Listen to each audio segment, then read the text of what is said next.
should be able to get it for free, because the port gets, the port mine the grants for free.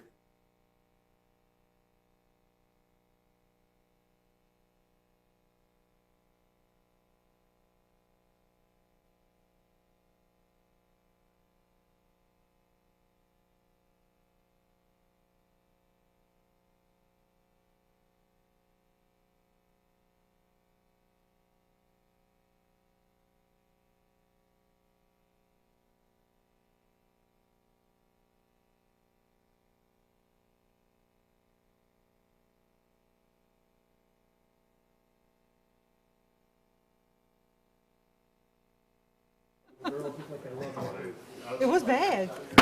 Yeah, we're gonna start in 1 minute. Well, they got alligators putting nests on the levees. The grass is so high. Oh, cutting alligators up at the floor? With the Probably so. Why not? We run them over with the cars. Whenever you're ready, Richie. Cleaning, like few cleaning less eggs, material? huh? You got hurt?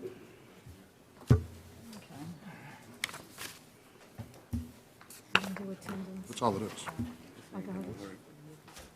Can't see, but I can't see with fogged up glasses. Thank you.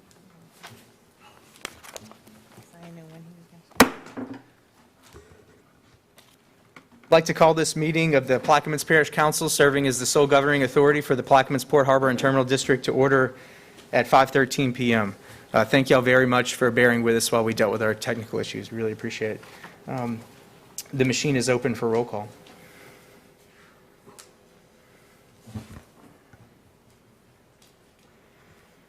All right, let the record reflect that all 9 council members are present today. All right, moving on to the prayer. We take this moment to acknowledge Almighty God and thank Him for our bountiful blessings, especially the parish's natural resources. We give thanks to God for our brave and courageous men and women in our military who daily risk their lives to protect our precious freedom, and we pray for our world leaders to know how to obtain world peace. We pray that this government body, comprised of both council and administration, will always serve our parish with honesty, humility, and equality to all, and for the wisdom to know right from wrong and the courage to do that which is right. And as this government body gathers here today, we pray that we will be spared from all harm and destruction this hurricane season. Amen. Amen. All right, after me. I pledge of allegiance to the flag of the United States of America and to the republic for which it stands, one nation, under God, indivisible, with liberty and justice for all.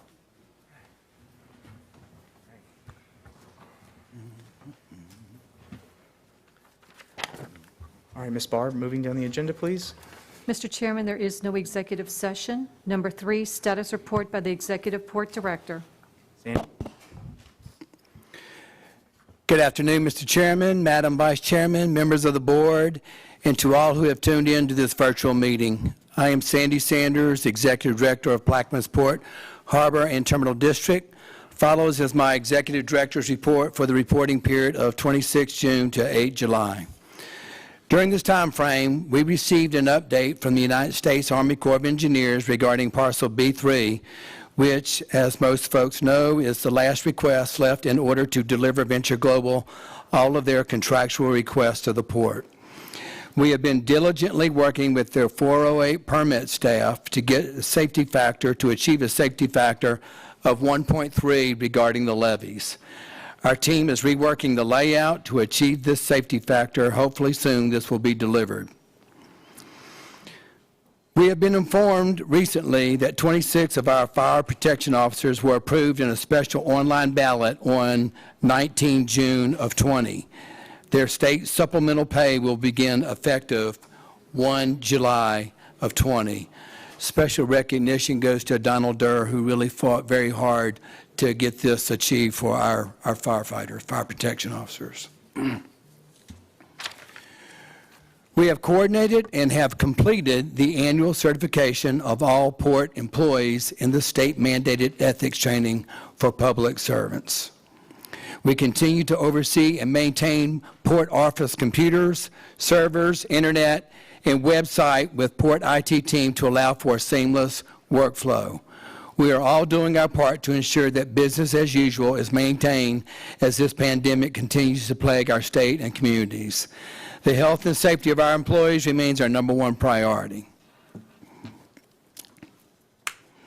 Lastly, I will initiate, beginning with this meeting, a ship call summary and a comparison from year to year. These numbers are measured with a vessel remaining in our jurisdiction a minimum of 12 hours. From April of last year to this year, we are up by 4 vessels at 274. Our May tally from last year to this year, we are up by 1 vessel at 234 vessels. Mr. Chairman, subject to your questions or comments, this concludes my report. Thank you very much, Sandy. I really appreciate that. Are there any questions from the board? Mr. Kognovich? Mr. Sanders, I was talking with John Helmers earlier today. Says y'all have a boat y'all don't use anymore, and he'd like to use it, so I'd like to see about letting him use it. We'll run that to ground, and I'll report back to you. Thank you. Yes, sir. Mr. Rousseau? Yes, I noticed on the calendar today there was a BudMat meeting. Could you report on the BudMat meeting today? We didn't have it. Huh? We did not have that meeting. Okay, I noticed on the calendar that it's a recurring meeting twice a month. Do y'all make those twice a month? Well, we try to, and we have that on our computer for that, but today it wasn't. Huh? And we have coastal engineer that attends it for us. Yeah. We have the engineer attend it for us, and he reports back to us. So could you tell us or give us an update of where we're at then, to where your last report was? Haven't received it. We'll be contacting him after this meeting.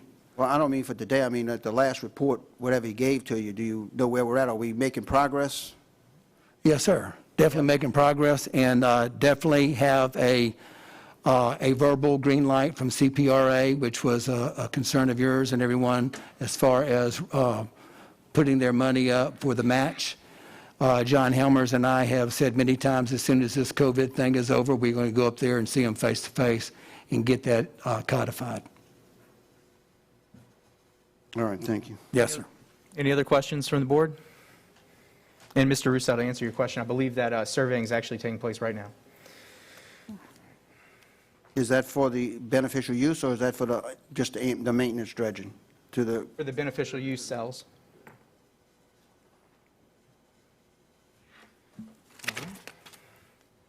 All right, moving down the agenda, please.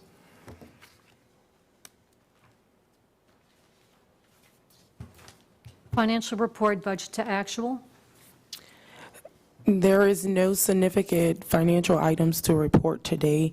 A budget to actual comparison report, much like I gave last port board meeting, will be given at the second meeting. It'll be given on a monthly basis. I ask that the item be removed from the first port meeting of the month, and if there are any significant items that need to be reported, I'll request that it's added back to the agenda. But I do plan on doing the budget to actual comparison at the second meeting monthly. Thank you very much, Shambro. We really appreciate that. You're welcome. Mr. Russo? Oh, I'm sorry, I didn't clear you off. Kognovich? Paul, you had answered the question about the warranty, and you said that fuel filters and all filters, do they come change it or we change it? I know they provide those. I do believe that we change them. I know they provide them, but if I'm incorrect, I will check with Donald on that. Yeah. Can't we buy filters cheaper than the maintenance, the warranty that we paying? That's a great question. I'll run it to ground, sir. Thank you. All right, any other questions? What about from the folks attending in the audience? Ms. Tracy Riley?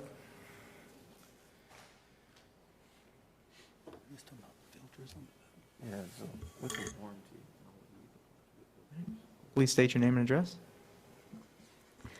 Good afternoon. I'm Major Tracy Riley, U.S. Army retired, and I'm also a resident of Plaquemines Parish. I watched the video from the June 25th port meeting that you had. I was not able to attend, but I'm very concerned for the nature of a point about this port's budget. You were reconciling some expenditures, and my name was brought up, and I want to address that, in particular, Mr. Roussel's concern. The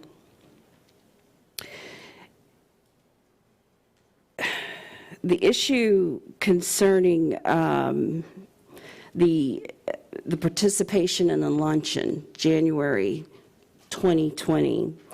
I was present for that luncheon, and Mr. Roussel had some questions about contractors being allowed to have access and have conversations about upcoming solicitations. It was a question about whether or not it was fair for other contractors. I want to say first off that I'm standing in front of you today not as a lobbyist, but as a member of this community who is also a member of a network of Black-owned businesses who are extremely eager to participate in the development of this port, first and foremost. I'm not paid to be here. I am someone who tracks this particular project very closely, and the group, the collaborative, it was misstated as the collaborators. It is not. The name of the organization is the Collaborative. In December of 2016, Governor John Bel Edwards traveled to Plaquemines Parish and announced that LNG had come into an agreement with this port to develop, at that time, it was an $8 billion development. And he made the commitment to the community, the residents, that we would have the opportunity to participate and work on this particular project as a priority. And since December 2016, I, newly retired Army veteran, have been very interested in getting involved in that type of work, to the point that I've gone out and learned about other veterans who are business owners and other, in general, Black-owned businesses who have been systemically left out of participating in these types of contracts.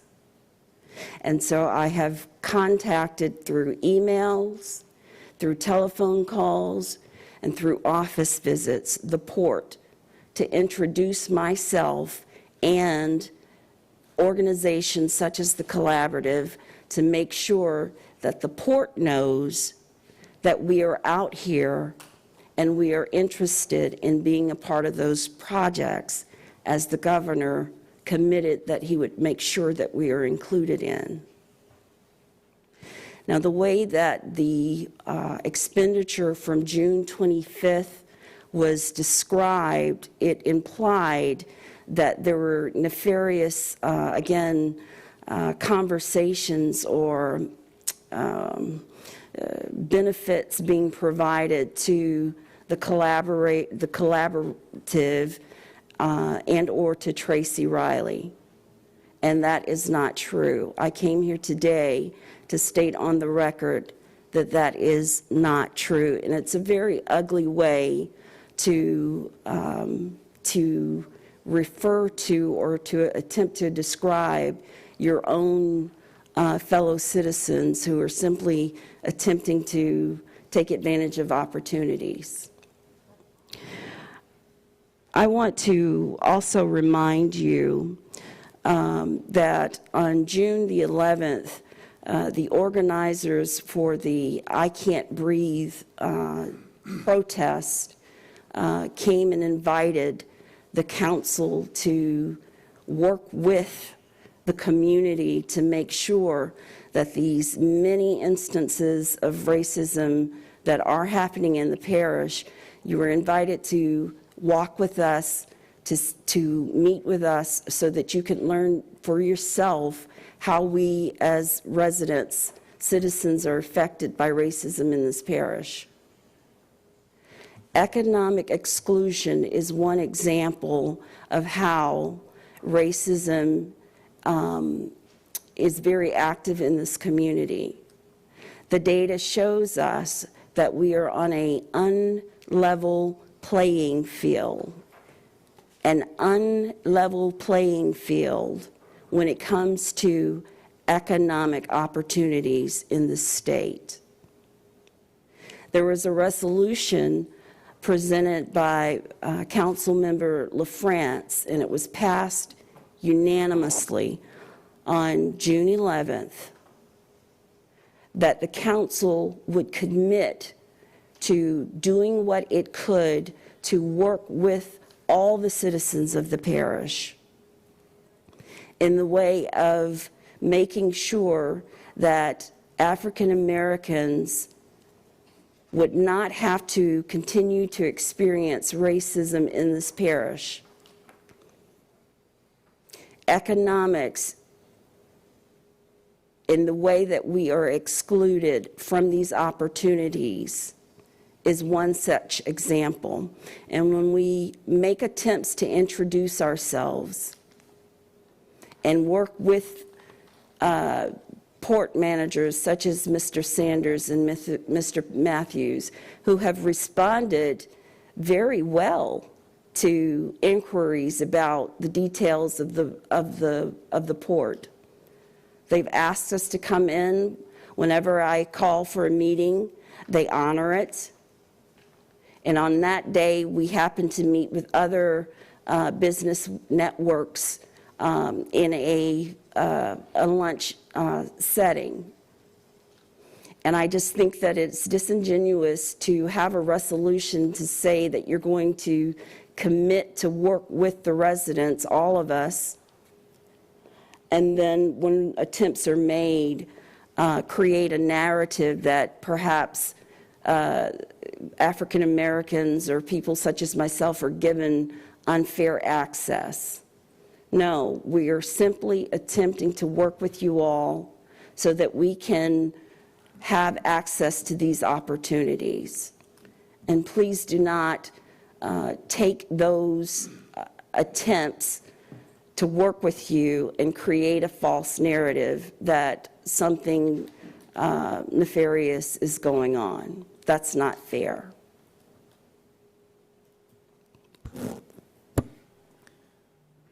Thank you very much, Ms. Riley. Thank you.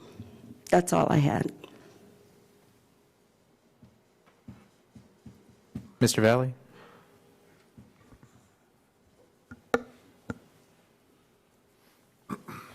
First off, I'm Donald Valet. I live in Belchase. Several meetings ago, you heard me ask Sandy Sayre several questions when he made his director's report. And during that time, he invited me to come over and visit with them and to understand what they do and answer any questions that I had. This past Tuesday, I had scheduled a meeting with Mr. Sayers and staff, invited your chairman, who came to the meeting, and several other people.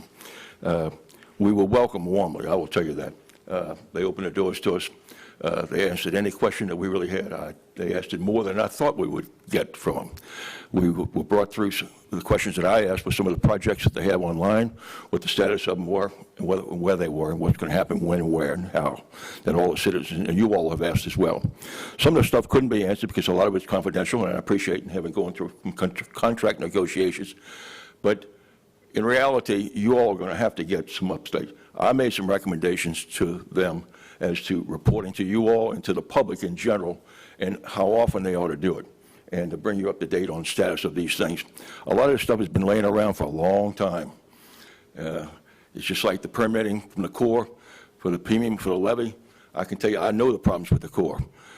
They know them. They're as frustrated as you all are. I'm not trying to toot their horns right now. I just want to tell you, Gambrell opened up, and I'm still I asked a lot of questions about the financials. I went through line item by line item on this. There's a lot of information she's still sending me. There's a lot of variance reports. There's documentation. There's ways that things are being reported that are not very clear. I'm waiting on, for instance, fringe benefit reports to review and analyze. You know, there's comments been made over the years that people get company cars to take home with them.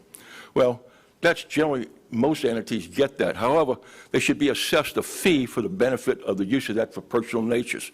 That will come in there. She's told me it's been done, but I'm waiting for the documentation. Something you're all going to find out about me is I trust but I verify. I'll look at things. I'm not going to go in here in detail today what they furnished us, but I was a little surprised to see the interagency fees that they pay to the parish. Because in theory, I've been told that the parish has been giving them a lot of money over the years. As I understand, there was only one millage, and that was for the original tract of land that was purchased. And there's a lot of interagency fees that they remit to you all. Are you all familiar with those at all? Okay. So over the last 2 years, there's been about $2 million they've remitted to the parish for its budget to help out with other aspects of this thing. It's like you all asked a question about why they're paying the helicopter fees and 50% of that. They alluded to me, and Paul, can I take? They're contemplating doing away with that contract this year to save those monies and use drones, which is really the technology that should be used on all this stuff like that. What I see, though, is that in these budgets that you can look at the last 2 years, they've lost money. 1 year was about $1.5 million, I think, $1.1 million, if I'm picking a number out there, you'll correct me, but just for estimates. What I'm concerned about, and I haven't gone through the numbers in detail, they're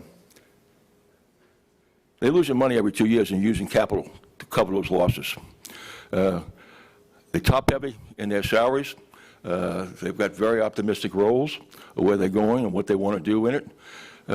And in my opinion, they act like a large metropolitan port. We're not. We're not a big port. You know, we got a lot of things, and we got to fight against three big ports. There's a lot of fees in here. There's some potential conflicts of interest things that I see in here, one of which is with Dale Benoit. You're paying $40,000 a year. He's the guy that reports to you. That's a conflict of interest. And if somebody ought to wake up to that and cut some of these things out. There's a lot of expenditures going on that you all may not have the time to look at, but I do. That's my business. I look at numbers, in detail numbers. I think they're doing a pretty good job over there. If I was running the place and sitting on your board right now, I'd freeze salaries, I would freeze hiring, I would freeze expenditures and cut off this thing until you get a grip on where everything's going. The problem with this is that the port people, and no reflection, you all do it right in that respect, they hold themselves out to be a separate entity. But yet everybody in this parish believes they're a department of the parish, another agency of the parish. Legally, they're not, okay, by virtue of the nature of what you all created with this thing. But the parish does not benefit in any way whatsoever from the port at this time until there's future development down the road and the amount of expenditures that you have to do. All that's on the come. The deal with the global venture thing, I don't think anybody can put a thumb on it and say it's going to happen, this is when it's going to happen, and how. It's not. They got $4 million in their reserves, and I don't know if you know they're talking about going out and buying more land. Probably rightfully so. But I don't know if it's the right time. But that's up to you all as the decision makers to determine policy for what goes on. And I really think more in-depth stuff should be done. One of the things that I've suggested to Sandy and also to your chair is that I think you guys ought to meet once a month. Y'all, there's really nothing occurs in this thing that's going to occur in the next 12 to 18 months that you can't do on a monthly basis. Y'all spend hours here and then go into your next meeting for hours. I suggest you only have it once a month and you have it up here and skip the one that's down the road. Let Sandy furnish to you all a 12-month summary of what's going to happen and when the critical dates are to your contracts. We suggested to him that, and Paul asked me about this and asked my opinions. How much time do you think this people should have before we approve a deal, a contract renewal, et cetera? I said, first off, I'd have my schedule and let everybody know when things are coming due. That you all are not surprised about what's going to happen down there on a contract basis. And that they give you all a heads up 30 days before it's going to come mature, that you have enough time to talk to them, give them your indications of what you want. And maybe you don't want to renew it, maybe you do want to renew it. But it gives you time before you get back to the corner like I've seen you before. It's got to be done that time, otherwise it's going to walk away, and we don't have time to look for somebody else. So you're getting back to the corner. There's a lot of little things that I've seen from my management tools that, and look, they were very receptive to any of my comments. And Sandy, you can comment. You wrote me a nice note thanking me and said, come on back more often. And I will. I want to see this parish and this port benefit and survive. But we got to have something come back to this port, to the parish, that the citizens can see, because frankly, most of the people I talk to and see out there, they could care less about the port. They don't know what's going on with the port. And y'all talked about an air cargo terminal at the air base over here, and that was a plan put back in 2017. And it necessitates the Peters Road Extension Bridge to make it viable, and the extension of Barrier Road. None of that's in the works right now. And it can't be by virtue, pardon the expression, what you guys, I still think you did, when you went to the state and tell them you supported that other bridge. I know you disagree with me, but that's fine. Paul and I agreed to disagree but to agree and work together. Same with Sandy. It was a very enjoyable meeting. One of our members that was there got a little pissed off, I'll just say, and he can come up here and tell you what his feelings were about it, that we didn't get much information. I brought our accountant with us, and we asked a lot of questions. There's a lot more information that we need to make any kind of really in-detail analysis and give you all any kind of ideas that we think. But when I look at the amount of money that's being spent and contracts that are out there, I have a schedule of all the contracts is there. I look at your lobbyists that you pay $50,000, $40,000 to, and there's one other, the big, whatever it is, the Port Authority. You all got to determine at some point in time when you all are going to cut back a little bit and slow this thing down, because it's not happening like you all want it to happen that I see from a timing standpoint. They would love it to happen before, so would everybody, but it's just not there. And you're all talking about a container terminal, you're talking about more roads and bridges and infrastructure to railroad relocation.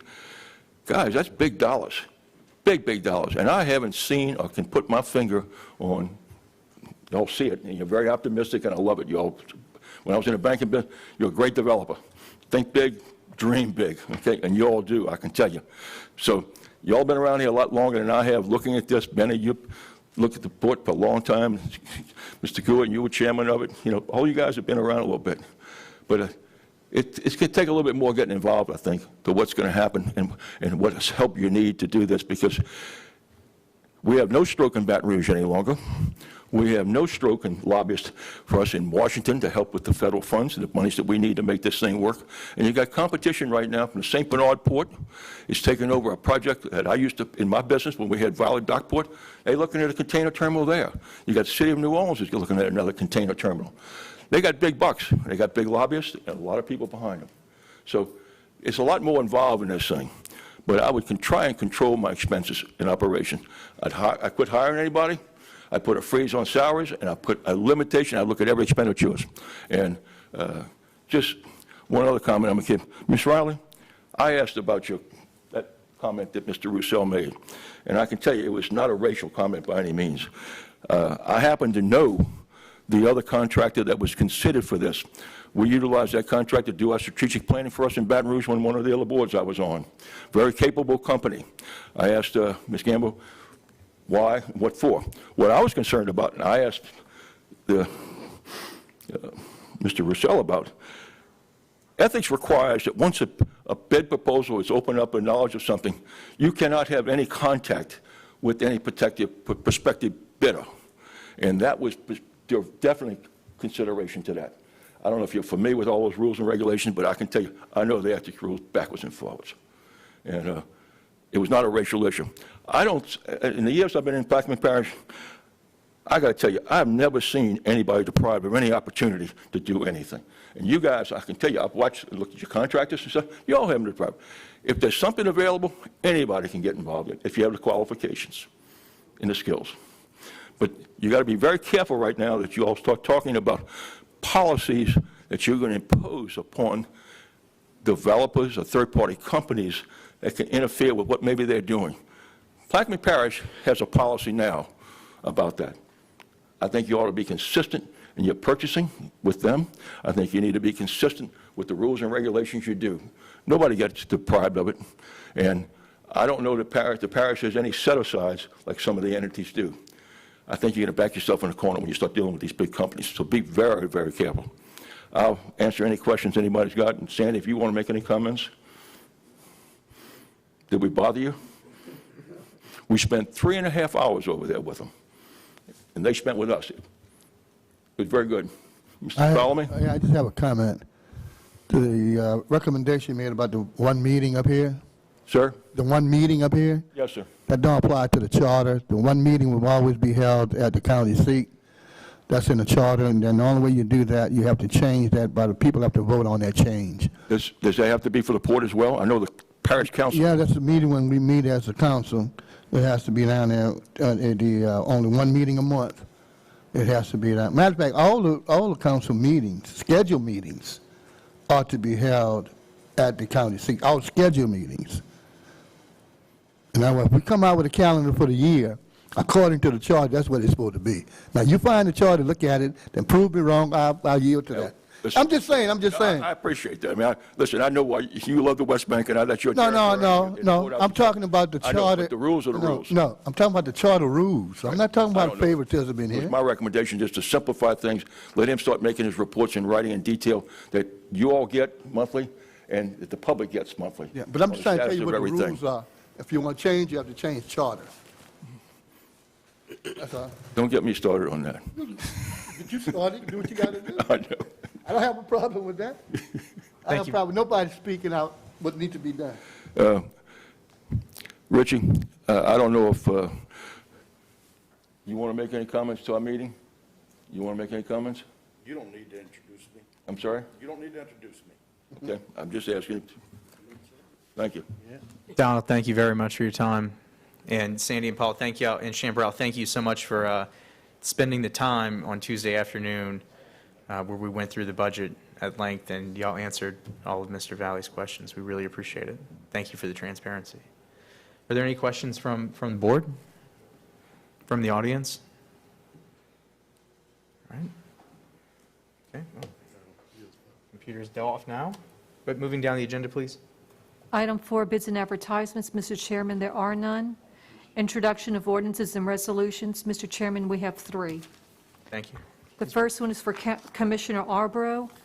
An ordinance to amend and as amended readopt Rule 1 in Chapter 1 of Section 2-18 of the Code of Ordinances for Plaquemines Parish relative to the Plaquemines Port Harbor and Terminal District to rescind, annul, and set aside ordinance number 19-150 and otherwise to provide with respect thereto.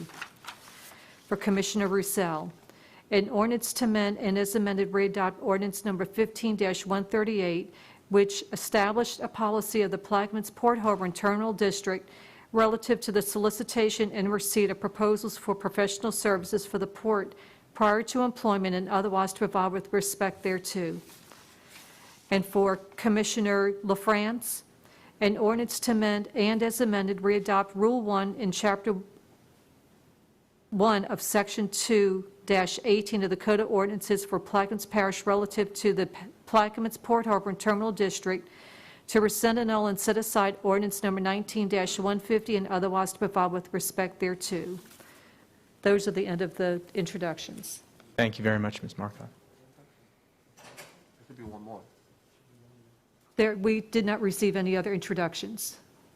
Newberry should have one more. Thought she had it.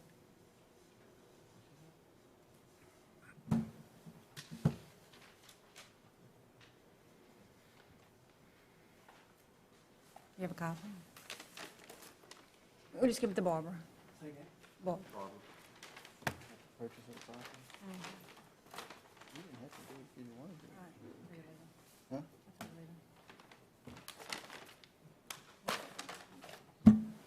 General Sanders, would you please have this email to our office in the morning? Would you please have this email to our office in the morning?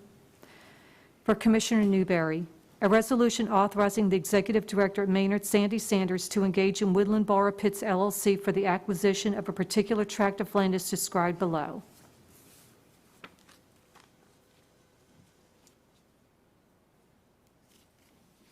The next item on the list is item 6B, which is at the request of Commissioner Newberry is being withdrawn.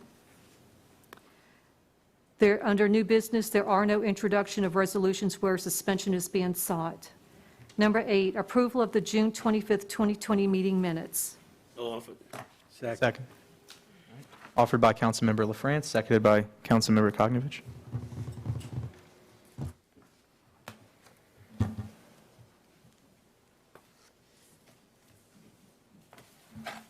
Commissioner Black? Oh, he's absent. Let the record reflect 8 yeas, 1 absent. Motion to adjourn. Second. Motion to adjourn by Councilmember Koknovich, seconded by Councilmember Yarborough.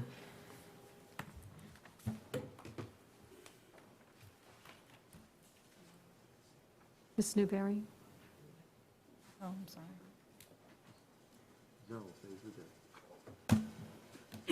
All right, and the same, 8 with 1 absent. Mr. Blank, 5-minute recess? just wanted you to announce that the council meeting will start in 5 minutes. All right, I'd like to call this meeting of the Plaquemines Parish Council, serving as the sole governing authority of the Plaquemines Parish Port Harbor and Terminal District, to close at 5:47 p.m. Thank you.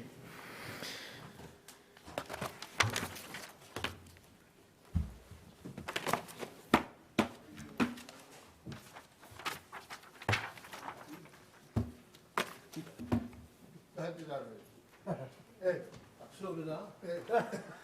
Is your bill not ready? No problem. Ready? I'm not in the Guinness stand. It's introduced. Okay. All right, we're gonna bring it back up. Mr. Carlton wants them Saints to start playing again. That's what he's got to say. I want them Saints to start playing again. Remember what the Big Ten did, huh? The Big Ten announced that for 2020, they're only going to play 10 conference games, no out of conference. In football. So Tulane was supposed to play Northwestern. They got the word today, game's over. And then the Ivy League dropped football altogether in the fall. No fall sports in Ivy League. Well, and I don't know if you get the fight they got going on the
Okay. Let me go and put them all on.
This government council meeting is now called to order, July the 9th, 2020, at 5:57 p.m.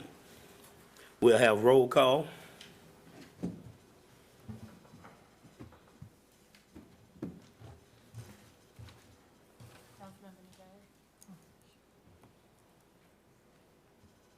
Let the record show that all 9 council members are present. We'll move to item 2. There is no executive session, and there are no proclamations. Status report by the parish president. Item 1, discussion and update on Renata Trailer Park, broken gas line. Councilmember Roussel.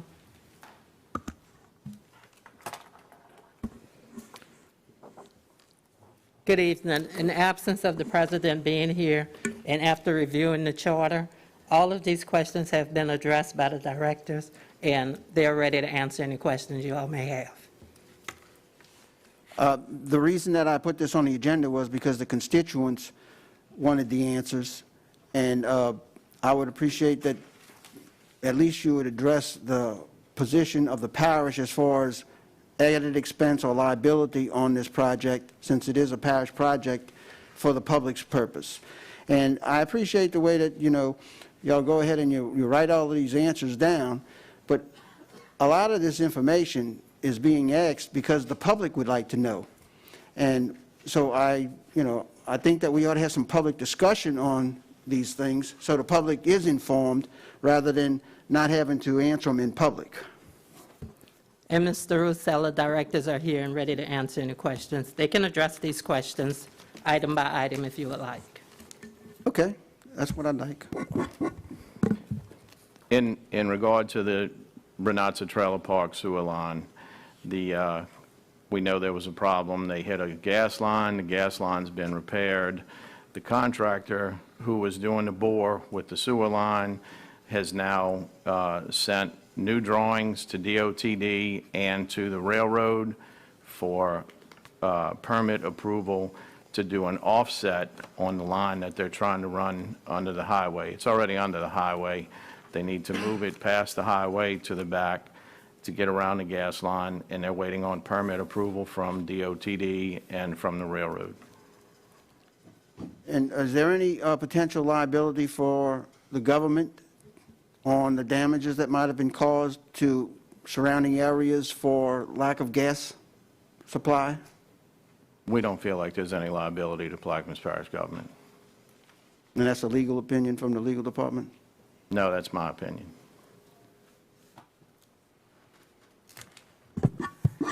Yeah, I wouldn't speculate at this moment in time. So that was the question that was brought to me from some of the people in the area, wanting to know if we were going to be liable for anything. And the answer, I guess, is no?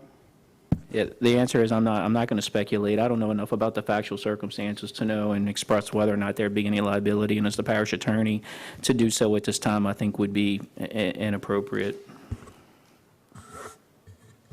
Thank you.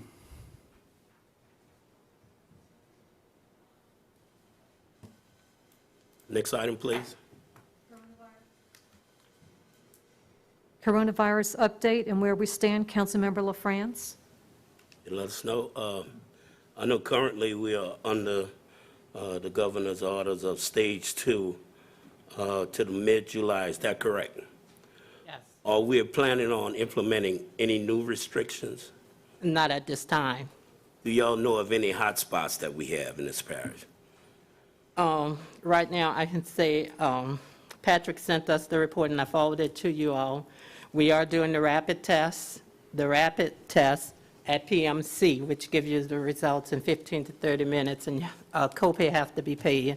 And we are testing throughout the parish 3 days a week. And those tests that's being done with the assistance of the National Guard takes 10 to 12 days to get the results. And right now, as far as any hot spots, we're doing more testing, so sure we're getting more positives because we're doing more testing. So to say that there's just a hot spot, no. Have y'all been informed that there was some hot spots at the poke plant? Yes, we were informed about the cases at the poke plant. And I'll go on to say that we have already set up testing for next week. Tuesday, they're going to be at the Beers YMCA. Wednesday, they will be at the Bell Chase Auditorium. And on Thursday, they'll be at the Day Event Center doing testing from 8 to 11:30 each day. You know if the president is planning on implementing any new mandate like wearing masks in every public place, like going to the store and stuff like that? No, I do not. We're following the governor's mandates, and we're still following Phase 2 guidelines. You know if he's planning on giving us a weekly report? I remember one time we was getting a daily report, because is it possible we can get a weekly report? I can ask. Okay. Mr. Russo, you have any questions? Just would like to know how many confirmed cases in the parish and how many deaths? We have 291 positive cases and 17 COVID deaths. We haven't had any deaths since May. Thank you. Any more questions from the table? Audience? Next question, please.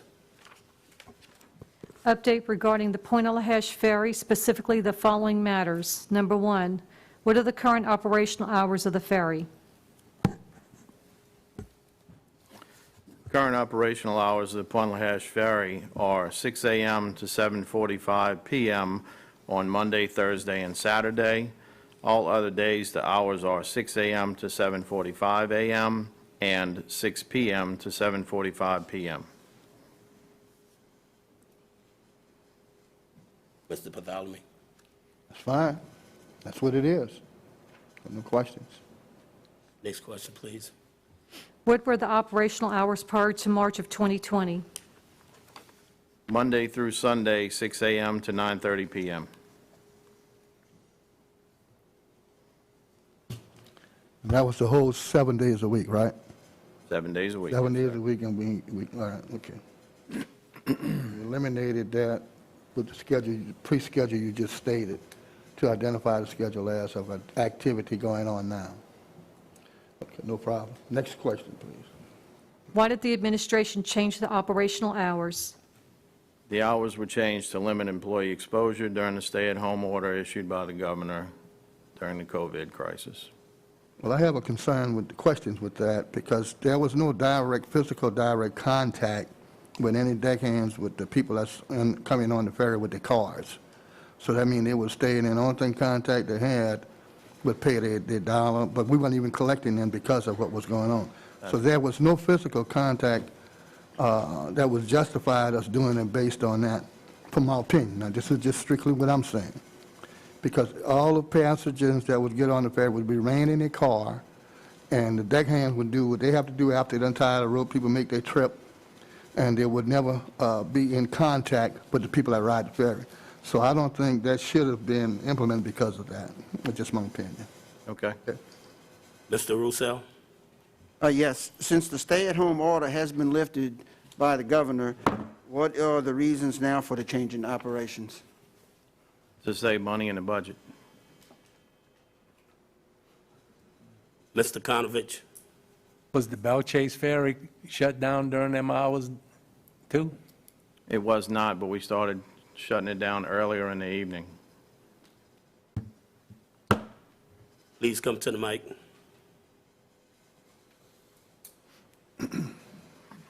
Please state your name and your address, Reverend Evans. Reverend Evans, downtown Phoenix. I am just amazed because I was wondering why the ferry was closed down. And I think it's a shame and the way they treat the people on East Bank like we the legitimate children of this parish. Because the fact that you're going to have bell sheds operating, as Mr. Bartholomew say, the deckhand wasn't collecting no money. You know, and I just think to save money, you're putting people at an inconvenience. I mean, I went down there to go to the post office hospital, and I got there and said, no, that ferry ain't running. I was shocked, you know, because nobody didn't know. But I just hope that this parish government will resume operation of this ferry, because it's trying to save dollars. We need that ferry operating. We need to go across the river. We need to do a lot of other stuff. It's inconvenient for people to have to come all the way to come up to Belchester and go back to people living permanently. It's a totally inconvenient. And I just think that these banks on the parish need to be treated better by this administration, because here that the reason is because of COVID. Give me a break. They need to come up with something else. I hope you all take a stand to get this ferry in operation, because this don't cost the mustard. Thank you, And Reverend. it's an insult to the people of the East Bank of the river. Is there any more comments from the audience? Yes, Rob Forshey, 116 New Street, Belchase. I have to agree with the Reverend. I think it's an absolute shame that this parish would cut off any part of this parish from being able to cross at will wherever there is and has been, since the existence of the ferries, access to either side of the river. There's a lot of people on the West Bank of Plaquemines Parish that would rather go to Point LaHash and cross the Point LaHash ferry than to cross the Belchase ferry and drive down the highways on that side of the river. So, with that being said, I think there's some people that would benefit from the Point LaHash ferry on the West Bank side of the river. So, it's not just an East Bank, West Bank thing. I think it's a Plaquemines Parish thing. And shame on everybody sitting at this board, as well as every person in this administration that would even think, much less do, the things that have been done in this parish, and all in the name of COVID, or all in the name of wanting to save money. And if I'm not mistaken, I think these deckhands and the captain sits on the boat when the boat is not running, drawing a paycheck. So, not real sure where we're saving money, and I would venture to say that I think that there's some serious consideration and some looking at your own heart and your own mind as to how to vote whenever something comes up about these ferries. So I suggest that the administration gets its act together and stops discriminating against the people of this parish, not black, not white, not East Bank, not West Bank. Dadgummit, the people of this parish deserve a means to get across that river in both places at all times. Thank you. Mr. Roussel? No, you've already answered my question. The question that I had asked was, Okay, Mr. Blank? Yes. Mr. Forshey, do you think it would be more equitable, given our budget forecasts, to maybe alternate where some days of the week just the Point de la Hache ferry operates, and then other days just the Belle Chase ferry operates, and try and split those about as evenly as possible for the foreseeable future? It's not ideal, but some of the numbers just don't compute. Well, I'm not sure what you're trying to accomplish, but if you're trying to save money, I think that there's a lot of other places that can be looked at in this parish budget, as well as every other budget that has anything to do with this parish. And I'm not even going to get into that picture. But believe me, there are plenty places that can be cut. I mean, y'all have allowed non-charter directors to come in and get salaries that, good God, we could pay plenty deckhands, plenty boat captains. There are many things that could be done in this parish. Non-charter directors is just one of them. Get rid of them. The directors that are charter directors, get off your rear ends and do your job. There should only be 3 directors, period, end of story. The rest of them are superintendents. They work for the directors. That's the ladder of supervision. So if you're going to save money, I don't think that alternating and doing all these things is the right answer. The health department, the ferries, there's other things that truly need to stay running. And I think that there's plenty of other places that can be cut to save money and not the ferries. So that's my answer to that question. Thank you. Any more questions from the table? Audience? Please state your name and your address, Mr. Turner. Burgard Turner, 161 East Bellevue, Port Sulphur. Did the administration cut the employees' pay when we cut the service? Was anybody laid off? Did we save any money in salaries, or did we just save money in fuel? Nobody was laid off. We saved money in fuel and in overtime. Okay, so there was no reduction as far as in personnel, just in fuel. And the premise, I have to agree with what was said earlier, to say that it was due to the COVID, that doesn't hold up. It doesn't hold up because you have far more traffic in Belle Chase than you do in Point La Hache. So if you're doing it to protect the people, why didn't you reduce the hours in Belle Chase? Why did you not reduce the hours in Belle Chase if you're saying that because of COVID you wanted to limit the exposure? You have far more traffic in Belle Chase, a greater number crossing the ferry, and you didn't touch it.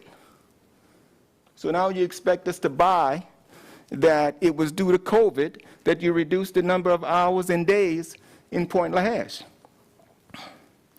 Do we have a response? Why didn't you cut the hours in Belle Chase? That's the question.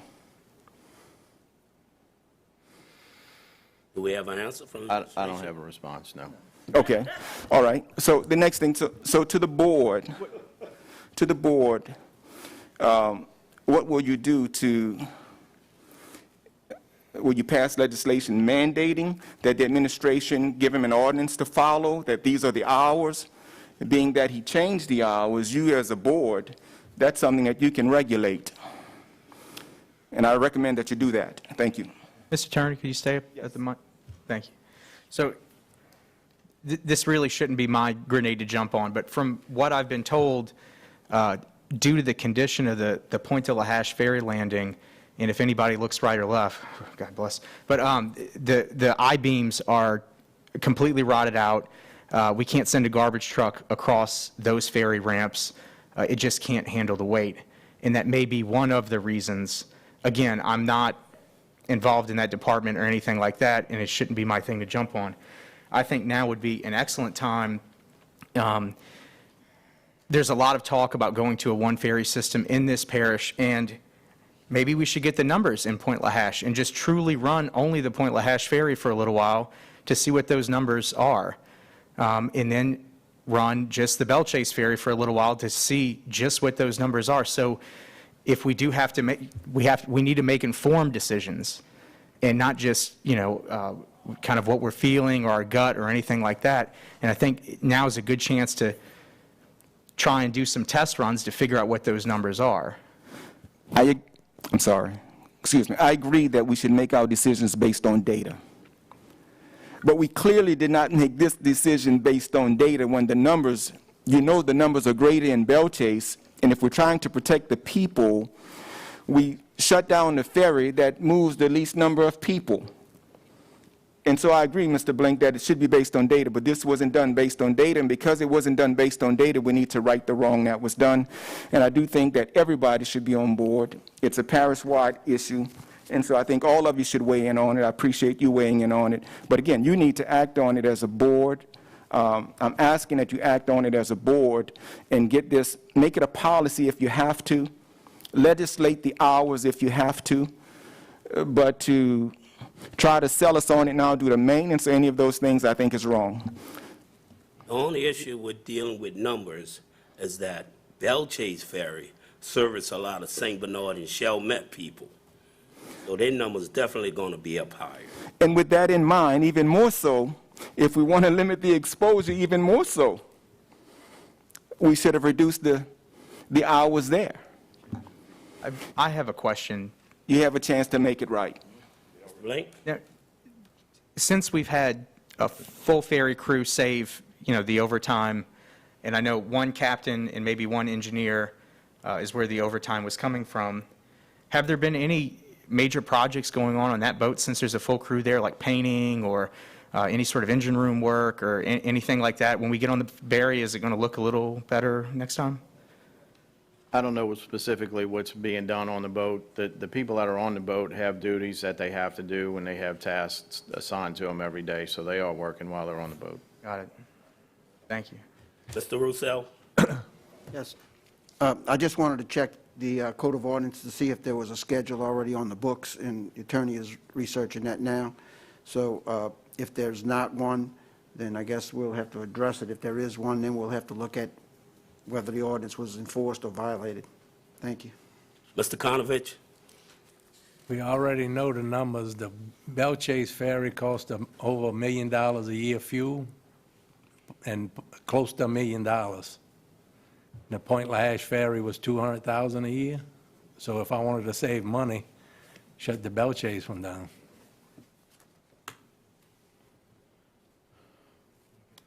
Mr. Bartholomew? Yes. The concern I have, I visit the Point Lahash Ferry several times during the week and days that they were off during the operation hours when it was from 6 to 8 in the morning and 6 to 8 in the afternoon. I didn't see anybody working. I see them standing around, sitting on the levee. That's a fact. And nobody was assigned any particular task that I saw them working. So to me, that didn't equate to us saving money, but paying people money not to work. And that's the only thing that just got to me. And we in a state of emergency with the budget, but we're paying people not to function. That's all. That's through my observation. That's all, Mr. Chairman. Mr. Fauché, I allowed you to come up and speak, but come on. I know this is a hot issue. Okay. The only thing that I wanted to state was, and I wanted to state it before, but the board also has the ability. There's one marine operator in this parish that belongs to the parish, that is a parish entity. That marine operator is the port. Why these ferries are not under the port's budget, administration, all part of the port's payroll and responsibility, I don't understand that, because they are the people that employ engineers, deckhands, captains, and so on forth. They are a marine operator. So I'll just leave it at that. Thank you very much for allowing me to speak once again. Mr. Russo, you would like to answer that question? You want to know why the ferry is not underneath the port? Currently, the port budget, as you heard earlier, is losing money in their operations, and the increase in the loss has gone up considerably this year compared to last year. And so we don't know that they have the funds to be able to manage some of those expenditures, as well as when we have a port budget, we have to shrink that budget down, as was mentioned earlier, to be able to accommodate some of these services that we would like to shift. However, at this time, we were hoping that the Venture Global lease was executed to provide funds that we could use and shift the ferries to the port. And it's still not an abandoned idea, but it has to be able to have funding to pay for it.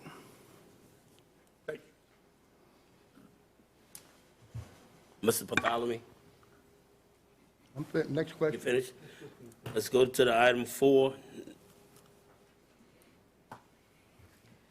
During the days on which the Point Lahash Ferry operates a limited schedule, are the crew members of the ferry paid during the hours in which the ferry is not making regular trips across the river? I think Mr. Epley answered that question. They are getting paid. We'll move to item 5.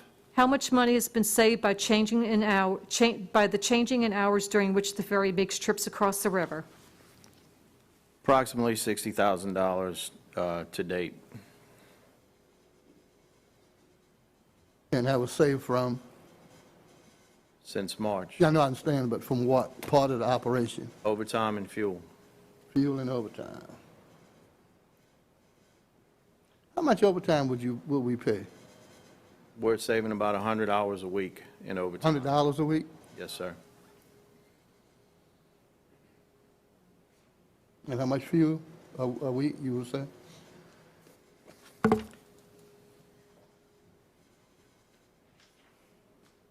Fuel is about $1,200 a week. Saving $1,200 a week? Mm-hmm. It's almost over half, huh? Or half, close to half from normal operation? That's what you're saying? Yes, sir. That's all the questions I have. Mr. Blank? Yes. Since we have 2 sets of deckhands, we have 2 8-hour shifts on daily, and we would incur about 100 hours of overtime. Is there some sort of way to shift to where maybe the ferry's at least just on an 8-hour schedule, where there's no overtime, the 1,200 weekly in fuel doesn't seem that insurmountable. I think the generators are going while those guys are on board. It wouldn't surprise me if the mains were idling to the tune of about 12 gallons an hour while those guys are there. They shut the engines down when it's at the dock and it's not in service. They shut the generator down and they hook it up to shore power when it's at the dock and it's not in service. Okay. We're short a captain, we're short an engineer, we're short 2 deckhands. We don't have people in maintenance, so that's where the overtime issue comes in. Now, could we run it an hour or 2 more each day and not cause a lot of money to be expenditured? Yeah, we probably could. I'm happy to look at it any kind of way. Do you have any figures on what you need the tolls to look like to get the operation back to the hours that everybody knows? I do not. We examined the tolls on what it would cost for the ferry department to break even, but I do not have any idea what that would be, what you just asked. Thank you. Any more questions from the table? I have. Mr. Bartholomew? Yes. If I'm not mistaken, I think we, as a council, has budgeted the money at the recommendation of the administration to maintain the ferries in operation before Covina came aboard in January or December 1st, whatever we did it. The money was in the budget to do that. So We never did receive any information that we have to cut the ferry operational budget. I never heard of it. No one said it. So the money was there, so wherever the problem exists, I think we need to look at it forensically of our operation and see exactly where we can cut, where the overlay is, or where the money is in what position or what place is in our budget where it is have to be excessive. And I assure you that there are some places that kind of excessive that we can deal with. And until we realize that, then we're going to deny services that's been here. And not only that, before we used to get what we call a road royalty fund to maintain the operation of the ferries, which was responsible for highways. And those money came in to make sure that they used that money to maintain that. And we never did spend all the money that was given. And we're still receiving it. As of today, we still receive that fund. But because the legislation or the constitutional changes took place, they gave us an option to take it and put it in general fund operation. So if you have money already, and it's for good business, if you have money coming in to maintain something that you use every day, you're not going to move, you're going to keep it there. And wherever you need the other money, then you go look and seek somewhere else for the rest of it. So I think we missed the boat on that part. And I'm not saying that this administration was the one that caused it. It was done before that. But the fact is the ferry still ran at the normal setting. But now we are not running, so that's my comment. Mrs. Newberry? Yeah, I just want to remind the people, the money, I mean, we did budget for the ferries, but we also budgeted at $59 a barrel of oil. So that's not there anymore. So does anybody have an answer how we're going to get that money back to fund the ferries? I'd like to know. Mr. Bartholomew? We got a lot more than ferries in our operational budget. That's all. I mean, you got to look at it all. Just don't look at one. Please state your name and address, Mr. Turner. That doesn't make sense. Adonis Turner, 181 Azalea Drive, Port Sulphur. Got a question. Did any Punta Hatch Ferry employees receive overtime since the change in the schedule? I don't know the answer to that question.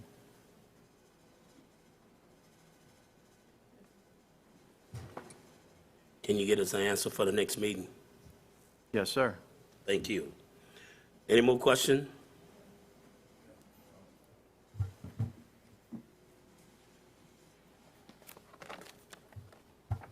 The Punta Hatch Ferry.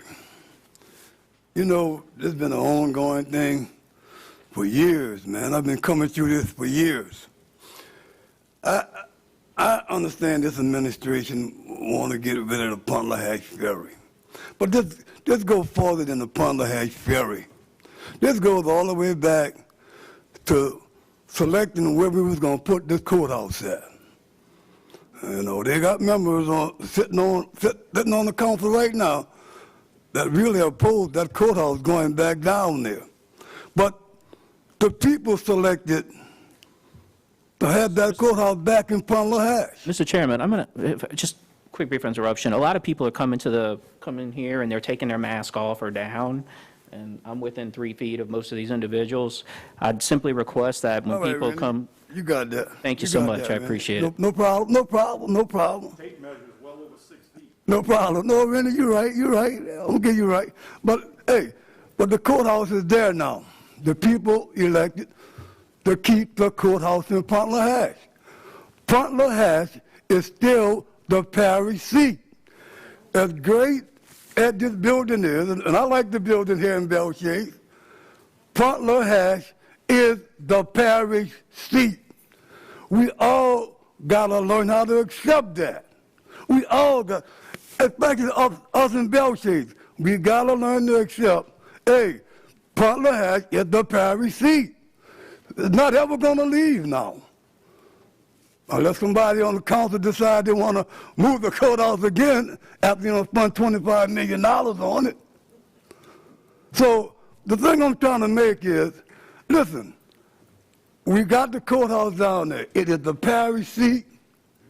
A lot of elected officials don't want to go down there anymore, but it's the parish seat. The judges go down there. People who got tickets, they have to go down there. That ferry needs to be operating. The ferry needs to be operating at any cost, because it's serving the people. Not serving Belchase, not serving Boothville, Port Sulphur, Breakaway. It's serving all the Plaquemines. Man, we got to start doing things right for the people.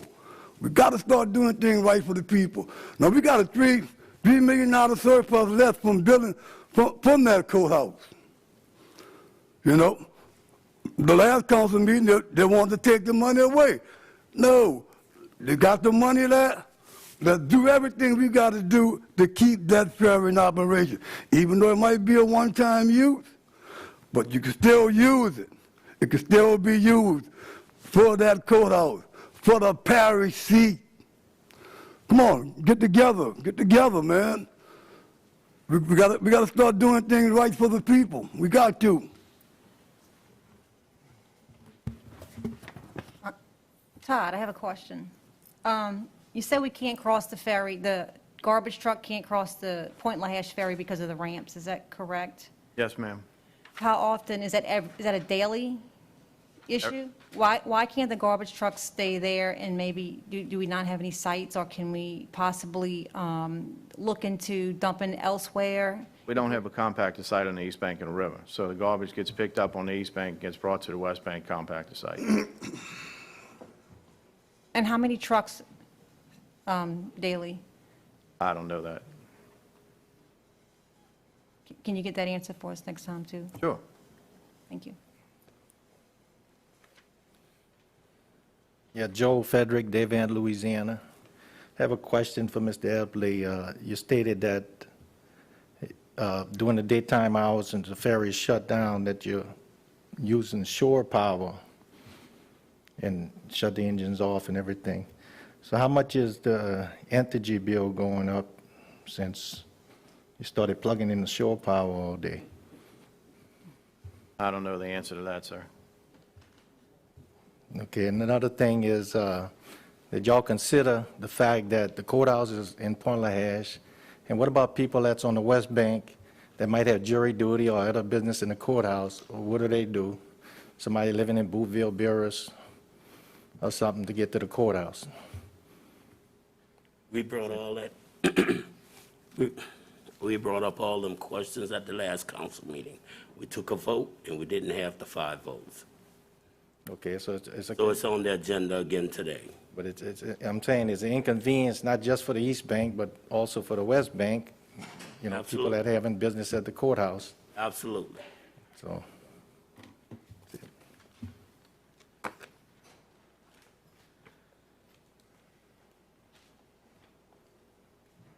Wyona Kirkland, 104 Sarah Drive. I just want to say that the ferry is a need.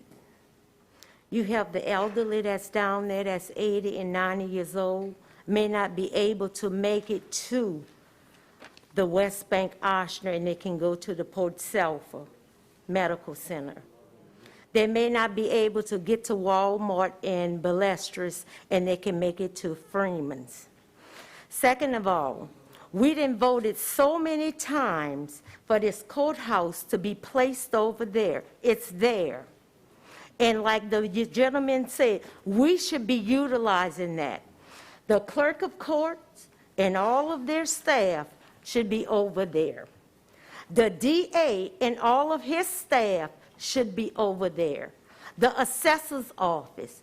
It's just like if I have a house in Belchase, I'm paying electric there, and then I have a house in Boothville, I'm paying electric there. You using my tax monies to operate 2 entities, and it's not fair to the people of Plaquemines Parish. Thank you. Thank you, Ms. Taylor. Any more questions? We'll move to the, Mr. Blank? Yeah, sure. You know, we collectively, Plaquemines Parish made the choice to rebuild the courthouse in Pointe-a-la-Hache. But just like when we say things, sometimes we're not free from the consequences of those choices. To have the courthouse in Pointe-a-la-Hache more or less requires ferry service. It's expensive, and there's a cost. And last year when I asked, the cost was about $9 a car to send the ferries over parish-wide. This year with ridership down, it's about $15 per car. And we're going to have to look within and figure out, are we willing to pay for this service? Is the government willing to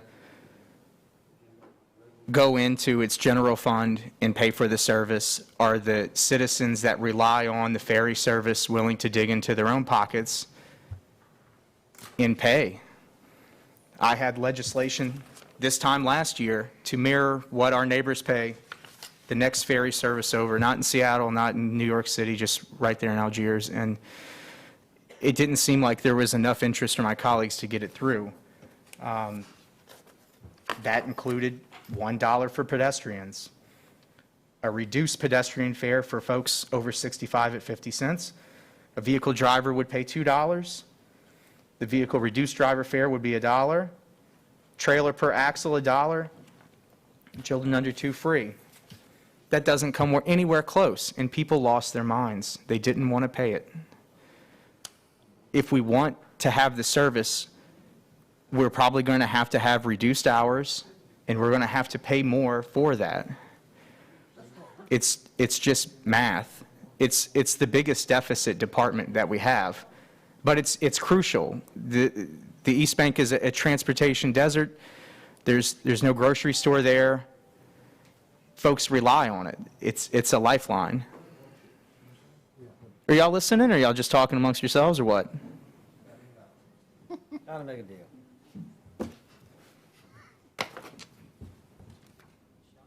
Does anybody in the audience care to share their appetite for how much they would like to pay to help keep the ferry service going?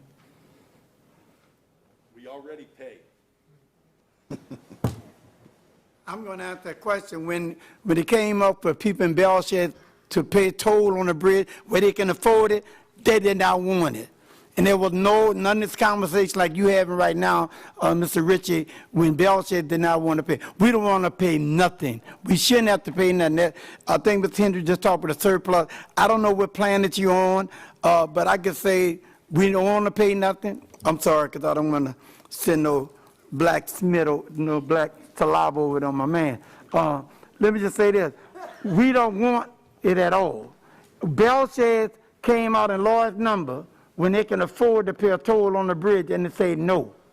Yet they put a toll on us. The answer is no. I think one of the gentlemen talked about earlier, there's a lot of wasteful spending in other area of the parish you need to look at. I would love to see a paintbrush in the hand of the deckhands right now. Well, I'm not getting into the deckhand because they're workers and they're underpaid anyway, so they don't need no extra work. Our deckhand, let me just say this, those guys are the lowest paid people in the world. They don't need no extra weight on them. They're already doing slave labor. So leave the deckhands out of this. We please. pay a lot to talk about those captains who ripping you off. If you want to talk about the money, talk about the captain. But leave the deckhands alone. They're underpaid. They're slave labor. So please leave them alone. But the answer to your question is no. For you to stand here, Mr. Richard, from your position to talk about our community, need to talk about how much they're willing to pay. We are part of the parish. You know, the Grand Prairie Levy District, Mr. Bartholomew, do we give money to this parish? Yes, sir. I just want to say, so you need to look, don't act like, because the East Bank is always treated like the bastard child of this parish. I don't know because the majority of the citizens are black. I don't know what it is. But there's a subtle form of racism in this parish, and I'm hoping that this ferry is not exposing the subtle and the conspiratorial politeness racism that exists in the parish and is showing its ugly face on the ferry issue.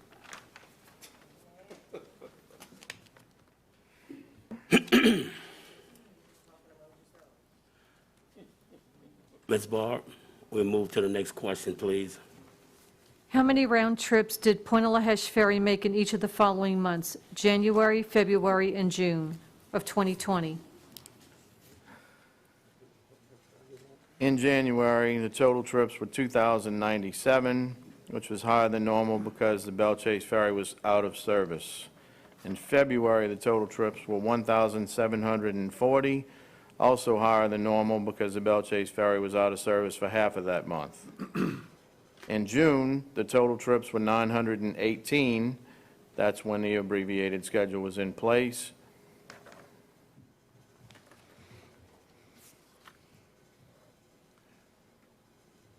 I don't have anybody else have comments? That's all I needed. Thank you. You're welcome. Next question, please. Be prepared to elaborate your response on each of these questions if requested by any member of the council. Update on sales tax collection, Councilmember Roussel. Yes, I think most of you have received the report from the Finance Department. The sales tax use estimates are on the sheet that you have received, and it still shows us running a deficit on those collections anywhere from 26%, and the estimate for the rest of the year is 25, 15, and 10. So I thought that the sales tax might be better. In May, we did show that we were up 6.96%, but in June, we were down 26.41%, in July, 27.73%.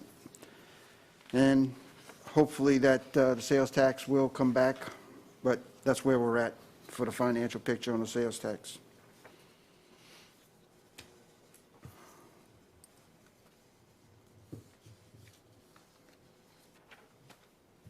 Donald Valley.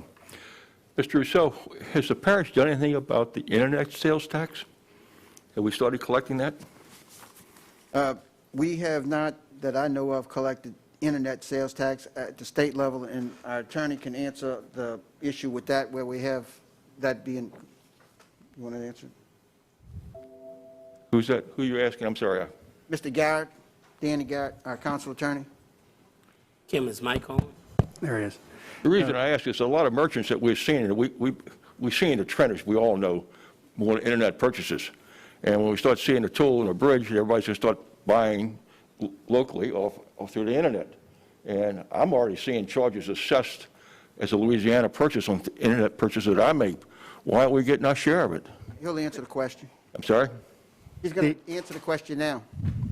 Prior to last year, the Supreme Court said we couldn't tax, you could not require a vendor who did not have a physical location in the state of Louisiana to collect and remit either state or local sales tax. Supreme Court recently reversed that and said that you could. In upholding a case out of South Dakota, they did put some restrictions on it. Those restrictions have been enacted by Louisiana. In other words, you have to have over $100,000 worth of sales or 200 transactions into the state for an out-of-state company to then have that obligation. Now, the legislature did enact something called the Sales Tax Commission for Remote Sellers. And it was an effort by the state to put a single entity in charge of collecting both state and local sales tax on internet sales. So companies had currently, as of July 1, just a few days ago, companies currently have two options, an out-of-state company. They can either register as a vendor, as a dealer, with the local sales tax collector, or they can register with the Remote Sellers Commission. Now, if they register with the Remote Sellers Commission beginning July 1, or if they register with the local, they still would be required to, if they met those thresholds, those sales thresholds, they will be required to collect and remit from their customers the actual local sales tax. So for a lot of the companies opted to go with the Remote Sellers Commission because they thought it was easier. But the Remote Sellers Commission didn't require them under the state statute to collect the actual local sales tax until starting July 1. So your future sales tax distributions from the Remote Sellers Commission back down to the sales tax. And in fact, it required the local collectors to enter into an agreement with what's called the Remote Sellers Commission in order to allow them to do that for constitutional reasons. And so you should be seeing those monies in the next few months flowing back, so you should be capturing the local sales tax on those sales that prior were going uncollected because those companies were not required to collect that sales tax. I'm aware of that. They've already asked me to fill out the forms necessary now to consider to be a vendor and classify for the sales tax collection and the exemption aspect, and that's why I'm asking. I just want you to be aware of it and to do something now rather than wait a year from now and we lose all that money that could have been accrued to us. Again, there's nothing that you're required to do. The Supreme Court removed the impediment last year. I'm aware. A lot of it was putting in place the processes based upon that state statute, but effective July 1, an out-of-state vendor who meets those sales thresholds, either $100,000 worth of sales into the state of Louisiana or 200 sales transactions a year into the state of Louisiana, is required to either register with the sales tax office here in Plaquemines Parish as a dealer and collect and remit directly, or they can register with the Remote Sellers Commission and they will collect from their customers both the state and local sales tax. So what's the administration doing? Have they already started this? It's my understanding that that they have signed the remote sellers agreement. I could be wrong, but it's my understanding that they have, or they were in the process of doing so that those monies will start flowing. Does the sheriff's office collect that, or do you all, the administration, collect that? No, the sales tax in Plaquemines Parish, every parish has a single collector for sales tax. In Plaquemines Parish, it's Plaquemines Parish government, which serves as the sales tax collector for all of the sales tax entities in the parish. My last question then is, what about the use tax? Everybody perceives taxes, sales tax is sales tax, but there's use tax and sales tax. I mean, everybody calls it sales tax, but it's really sales and use tax. It's collected under the exact same process. Okay, thank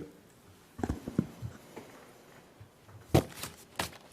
Any more comments from the audience? Chairman, could I actually indulge me and go to item 10 so I can request the suspension of the rule to take up an item that's not on the agenda today? Then just to have it on the agenda. You have to amend the agenda. Huh? You need to amend the agenda. Yeah, I need to amend the agenda, I'm sorry.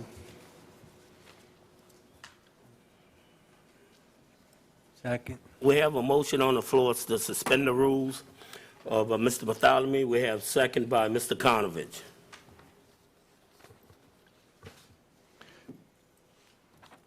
Machines are open. Well, excuse me, point of order, could you read? Now, you don't have to read the entire resolution. You do have to give the subject matter up, though. Yeah, I have to read the preamble. It's an ordinance authorizing and directing the parish president, his designee to have the Parish Ferry run Monday through Sunday from 6 to 8 p.m., otherwise to provide respect thereto. Motion by Mr. Bartholomew, seconded by Mr. Konovich. On the suspension. On the suspension. Machines are open.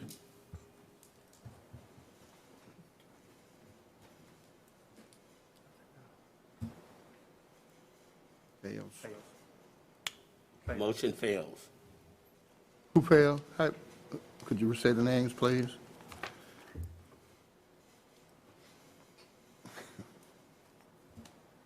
Ms. Kim? Okay.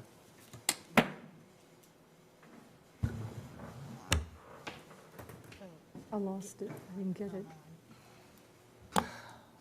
I'm sorry, I had to get out the vote to turn my microphone on, and now I don't know who it was. I apologize. 2 no votes. I don't know. Two abstain and one 2 and not 3. voting.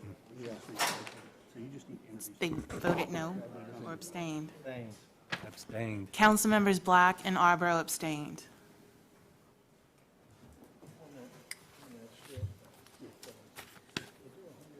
We move back to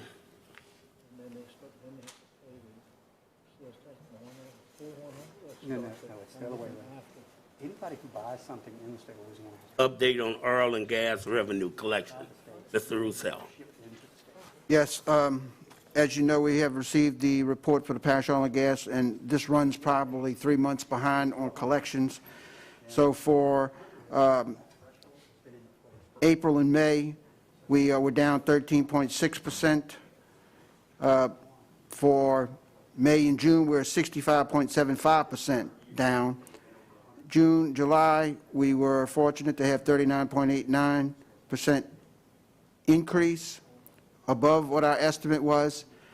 So for July and August, which of course has not been collected yet, we do not know. Hopefully, it's an optimistic outlook that we will perhaps receive more oil and gas revenues from our parish lands. However, the state royalties that we received from the state on our 10% royalties, January was down 21%, February down 20%, March down 11%, April down 28%, and May down 56%. For the rest of the year, the projections are anywhere from 73 to 50% down. Hopefully that won't be as bad, but that's where we stand today. Thank you. Is there any questions from the table? Audience? If any of you was mentioning percentages, could you give the people a dollar figure?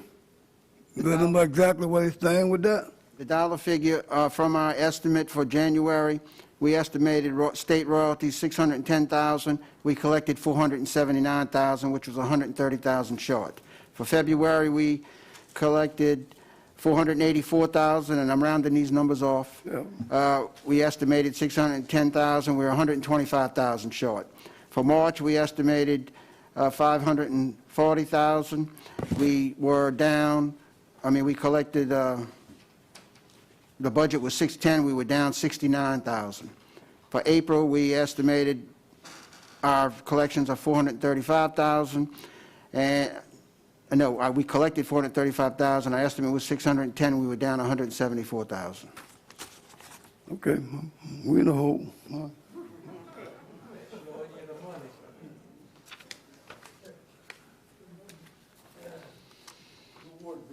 Next item, please. Reported amount of time the ferry was out of service as previously requested. Councilmember Roussel. I'm not going to belabor the ferry issue anymore today. I think we've had enough discussion on it, so I'm going to withdraw that item today. Move to the next item, please. Status and update on the Medal of Honor Park drainage pump. Councilmember Roussel, and we do have one email that was received, Mr. Roussel. Yes, would you read that? Sure. It came from Mr. Will Hildebrand, 116 Pie Street, Belle Chase, and his comment is, when will the discharge pipe be reinstalled at the pump station at the Medal of Honor Park? I live in Fort St. Leon subdivision, and that pump prevents flooding in our area. Please reinstall that pump ASAP as hurricane season is upon us. Yes, and I've been informed by the director that they are out searching for quotes to be able to put a discharge on the pump, and in the meantime, they'll be looking at the engine to make sure that when the discharge pipe or whatever it's going to be, whether it's going to be a collapsible hose or a pipe, it will be ready to receive that. Now, I realize I've said this before. I've been asking for this for several years. I'm hoping that we are now going to get it done. That's all I have. Any questions from the table? Audience? Here we go. How expensive exactly, Benny, I'm glad you brought this up. How expensive, it's over my mouth. I'll breathe out my mouth. The discharge of the pump is a discharge. It does not have to be hard pipe. Very inexpensive to get a flexible pipe that won't expand until it's got water going through it. They even make them that'll roll up. And not real sure why we're not approaching that avenue to keep that neighborhood from flooding. But if we do get a bad rain, we're going to be in trouble. So, just to address that, previously under a different superintendent, it was requested a few years ago to put $50,000 in the budget. I put the $50,000 in the budget and never was completed. Moving fast forward to today, the director has assured me that he is looking at flexible hose, and the money is there. there is an appropriation for drainage in the neighborhood, and I was assured that he will move forward with this ASAP. Thank you. Both Mr. Roussel's. Thank you. Any more comments from the audience? Next item, please. Discussion and recommendation by the administration on the CNC Marine ITEP application number 2019-203-ITE. Councilmember Roussel. Yes, we have received this CNC Marine ITEP application number 2019203 request, and I was asking to put this on the agenda for discussion and recommendations from the administration to see how we are going to handle this. Now, we have it on the agenda for discussion today, and it's actually early. We have until the next meeting to be able to take some action, and then another 30 days after that. So I don't know if the administration has looked at it, taken a position on it, and I see we have the representative from the administration at the... Yep, Keith Esser, Joint Director, Economic Development. The Board of Commerce and Industry approved this application on 6/24. We received a certified letter from them on 7/7 notifying us, so we only got it 2 days ago. We haven't been able to get with the assessor to get the numbers, and also we haven't been able to meet with company representatives yet, so there is no position at this time. Okay, I will defer this item till the next meeting. Thank you. And have a resolution introduced, if we haven't already had it introduced. Did you introduce it yet? Okay, we're going to introduce something that will put us in a position to make approval or denial for a future meeting. And that's all I have on it. And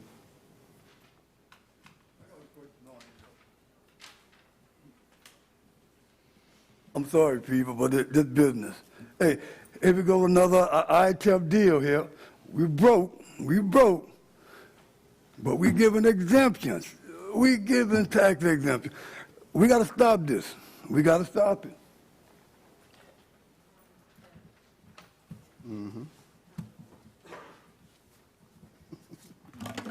Burghardt Turner, 161 East Bellevue, Port South, Louisiana. We're not familiar with the company and how much of a break we're going to be giving them, but I agree with Mr. Henry. This parish gives away, my understanding is, approximately $95 million a year in industrial tax exemption. The parish of Orleans gives away $10 million. We talk about ferry issues and where we're going to get the money, yet we're giving away $95 million a year in this type of exemptions. Now, some of these companies are worthy of it, but the fact that this is corporate welfare, and we're poor-mouthing the people, that needs to change. I was going to bring that up, Mr. Turner, when it comes up for the vote. Mr. Konovich? Okay. Any more comments from the audience? Okay, we'll move to item, since we have quite a few people on this item, we'll move to 9Q.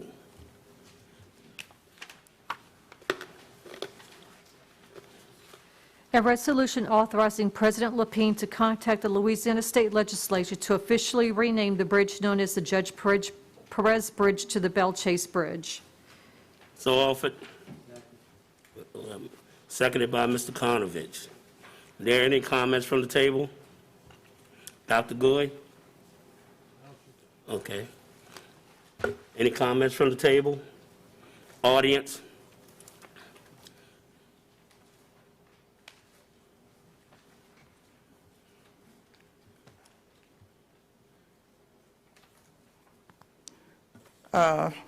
I'm Marva Anderson Trufant, 14756 Highway 23, Belle Chase.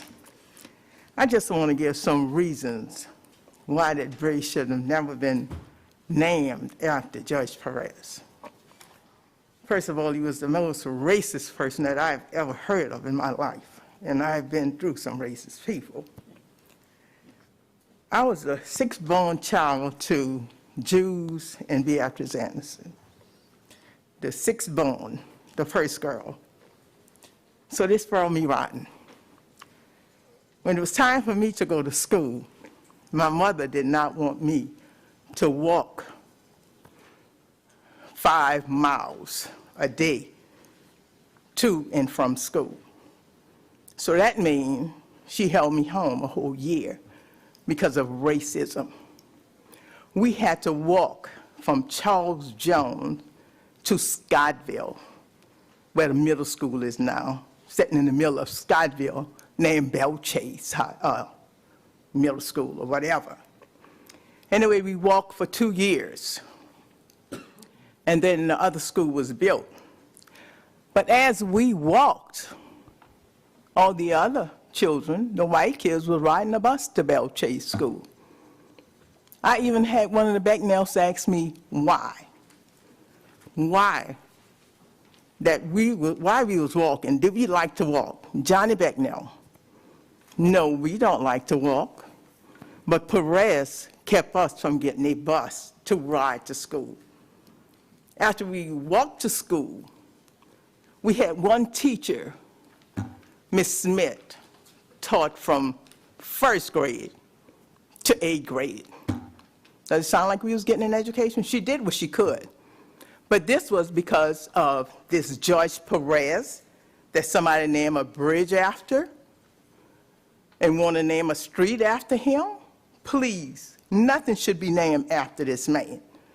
And let me tell you something that was very sad in my life. I was a very young child, and I would hear my grandfather, my dad, and my mother talking about this Judge Perez and the rules that he had in Plaquemine Parish.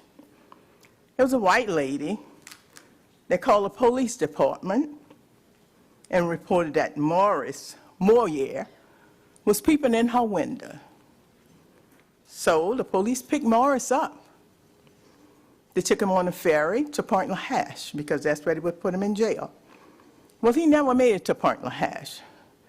They told a brother that he jumped off the ferry and drowned himself.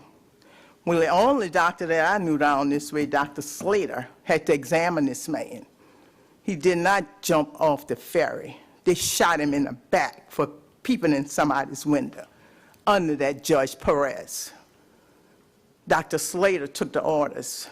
He made out the rules and said what happened to this man. He couldn't do nothing because he would have lost his job. So he sent this to Johnny Moyer in Rushville. Johnny was so afraid he didn't do nothing about it because he knew Judge Perez would have something did to him. And this is the man we have a bridge named after? People, please. This man had put people in jail for 6 months for nothing. Kept him away from his children, his wife, for nothing. And we got a bridge named after this man? Please. Open your eyes, people. Thank you, Ms. Trufant. Does anyone else who would like to speak?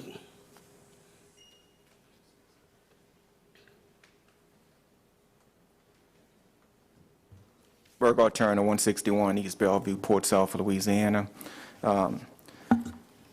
Listen, history is history, right? And history is recorded. You know, I've heard the argument, this is a part of our history, but it's not one that should be honored. It's not one that should be memorialized in the naming of a bridge. We all know that Perez was a criminal, a crook, criminal, no matter how you want to label him, that's what he was. And that bridge, that name, he was in power. He was able to dictate who got jobs, who got paid, who got deals with all companies, and some of them are still benefiting from those deals. Delta Development today, still developing, right? He set himself up, named a bridge after himself. Today, we're in a position to change it, and we should change it. There's no justification. Don't tell me history. If you want history, put it in the books. But we shouldn't have to look at it every time we go to Gretna. It's a major insult. And for years, we couldn't do anything about it. But thank God for Mr. LaFrance and for you because you're in a position to do something about it. You know it's wrong. This is an opportunity to right the wrong. There's no reason not to. Don't tell me history. Put it in the books. Not on the bridge. Take it down.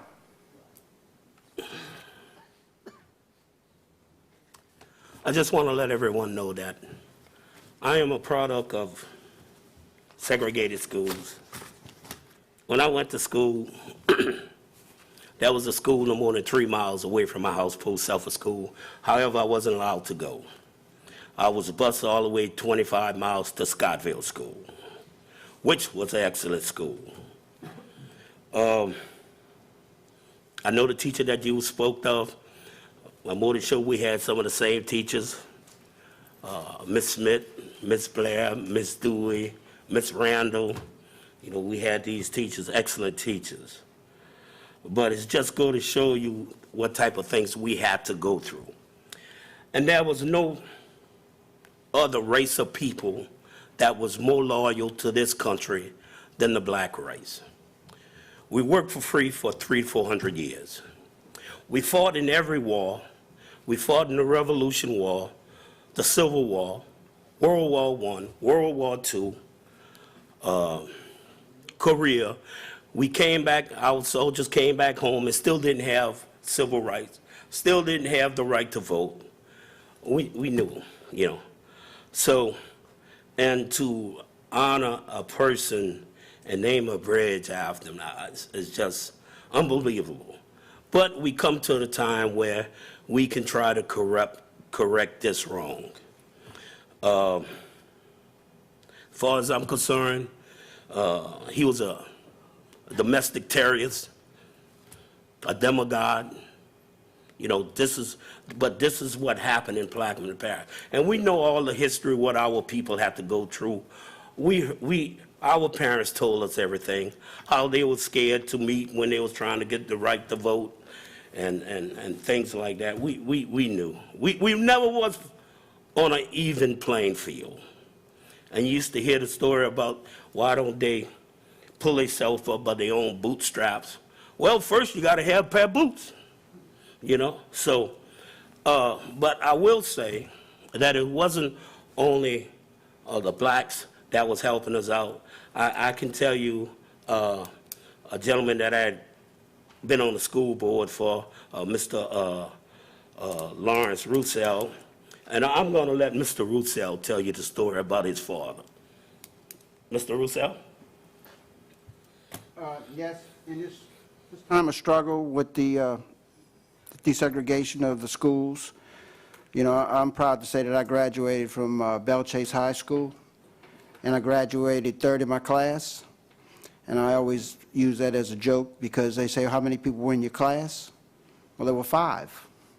So I can always say I was in the top of my class. But that was when people didn't go to school in integrated schools and they had the private schools in the parish. So, you know, as Mr. LaFrance said, he knows my father's story. My father was one that did not appreciate the acts of the Perez administration, and he did get dragged out of his house in the middle of the night, just as other people were. So this struggle, you know, is not just one that affected certain people. It affected a lot of people. And my family worked with Mr. Hillary Turner to try to make change in this parish, which I'm sure Burkhart remembers. And so, you know, I don't say a whole lot about this. And, you know, when people look at me and call me a racist, I just look at them with a look of their ignorance. Because we stood up in this parish along with people that want change. And I can understand Mr. LaFrance's position and how emotional he gets. And having said all of that, you know, I plan on supporting the resolution. Never had a doubt in my mind, never planned on saying anything until Carlton calls me and put me on the spot, because I'm not one to go out there and wave this flag of what happened to my family. But I can tell you it cost my family dearly, financially and emotionally. So those who were here during that fight know that. Those that come after and are just learning have no idea. And they should look a little bit in the history before they start condemning. And I'll leave it with that. Thank you. Is there any more comments from the table? Audience?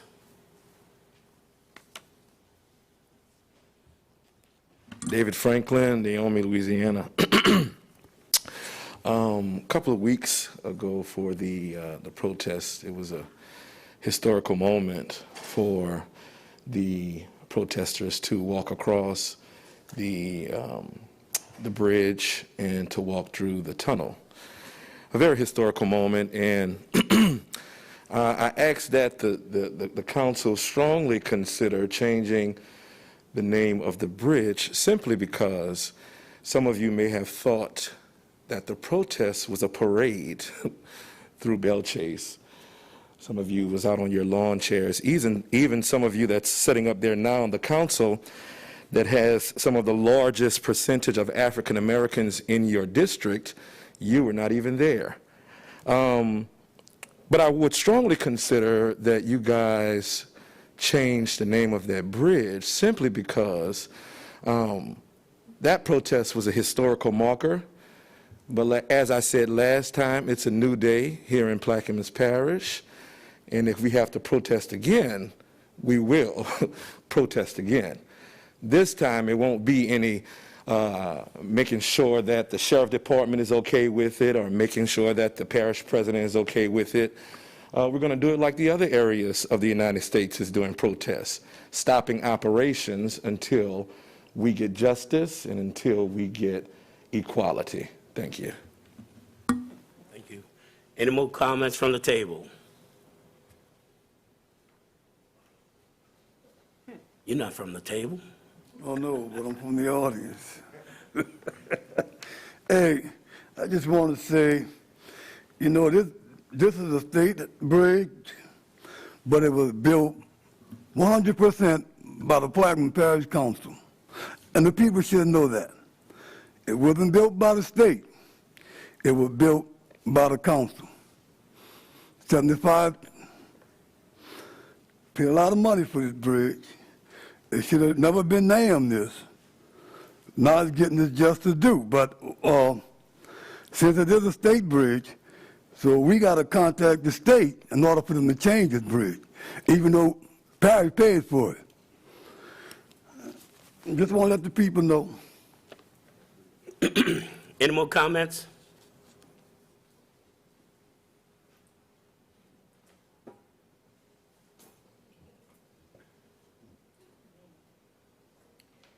Yes, Major Tracy Riley, retired. I concur with everyone who has taken a stand in this moment to go on the official record to vote for or support taking down the name of Leander Perez.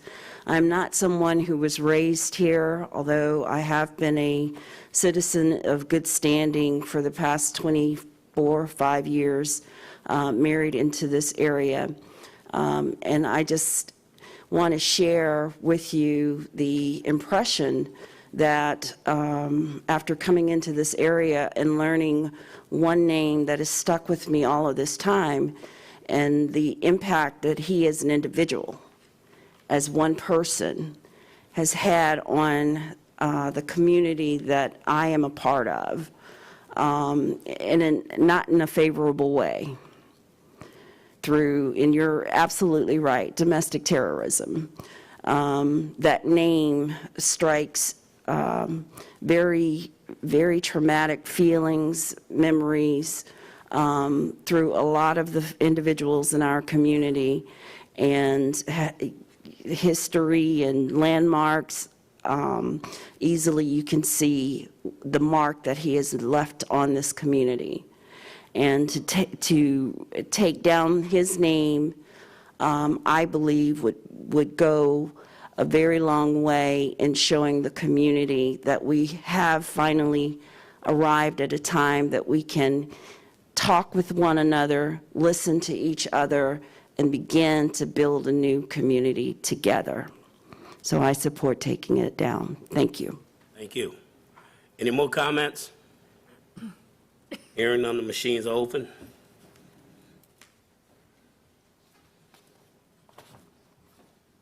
And the measure passes 9-0. Thank you, councilmen and ladies. We'll move to item 9L. A resolution opposing the removal of the railroad spur track crossing DOT number 855-644P and urging Governor John Bel Edwards, the Plaquemines Parish State Legislative Delegation, and the Louisiana Department of Transportation Development not to remove the railroad spur and otherwise to provide with respect thereto. We have a motion by Mr. Roussel, seconded by Mr. Konovich. Mr. Roussel. Yes, thank you, members. Am I on? Cue them all. You can make them all live. Thank you. This is an issue that has been worked on by the owners of Packard Truck Line who are in the audience today, and working along with the New Orleans and Gulf Coast Railroad to replace the switch and to reactivate a crossing on Highway 23 where the concrete company is going into their pipe yard. And after all of the effort and all the time and money spent by the company, thought that they had a solution. They've been notified now that because of the new bridge that's coming in, they want to pull up the rail crossing, which they have invested a considerable amount of time and money to try to position themselves to take advantage of the growth that they anticipate in this parish. And as a large company in the parish, I think that this resolution is just expressing our will that they reconsider pulling that rail out. And if Mr. LaRousse would like to come to Mike, I'm sure he can elaborate more. But I was disappointed to see this because I know that they've been working on this for well over a year, negotiating with the rail, having to pay money to get this project reactivated, and now being told that after all of that effort, the rail crossing may come out, which is definitely a disincentive for businesses in this community. And I would think that the business community would rise up and support this effort to not knock out such a rail crossing. Mr. LaRouche, you would like to come up?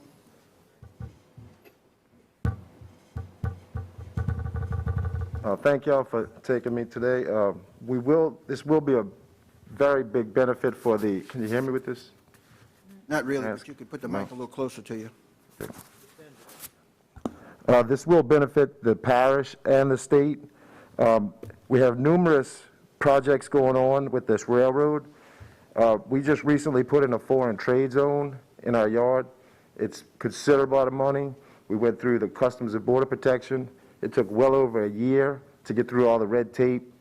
What a foreign trade zone is it's a zone that's regulated by customs, and you don't have to pay any tariffs or taxes.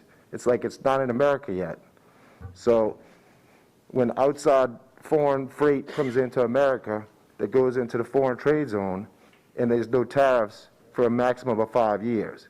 When they take it out, whatever it is, Plaquemines Parish will get the taxes. And it's a benefit to the company because right now there is a large amount of freight coming in, and the demand has dropped so much they don't have anywhere to put it. So if they clear it through customs, put it into commerce, they have to pay tariffs at that time.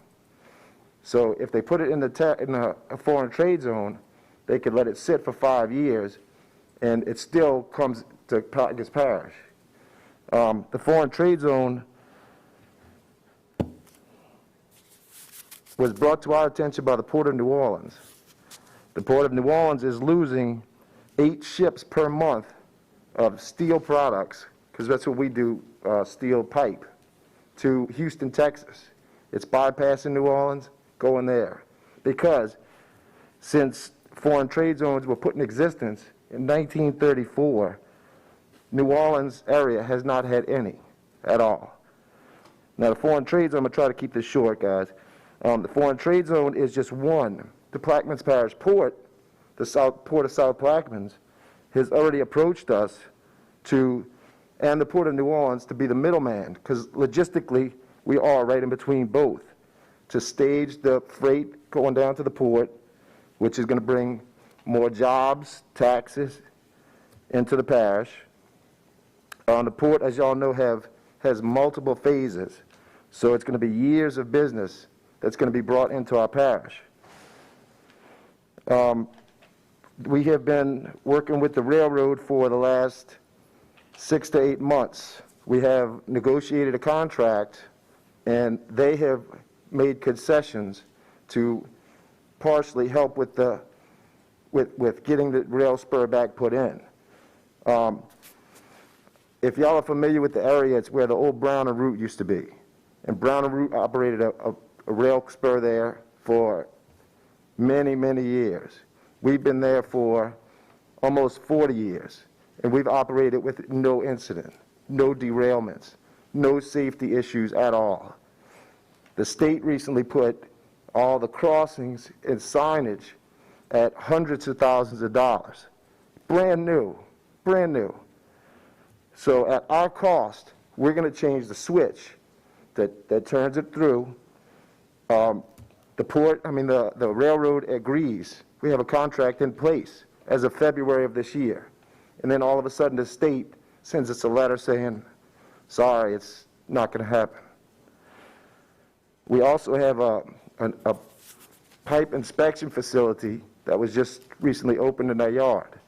They want to bring in pipe from Houston and their other customers by rail into our yard, but they can't until we get the spur taken care of.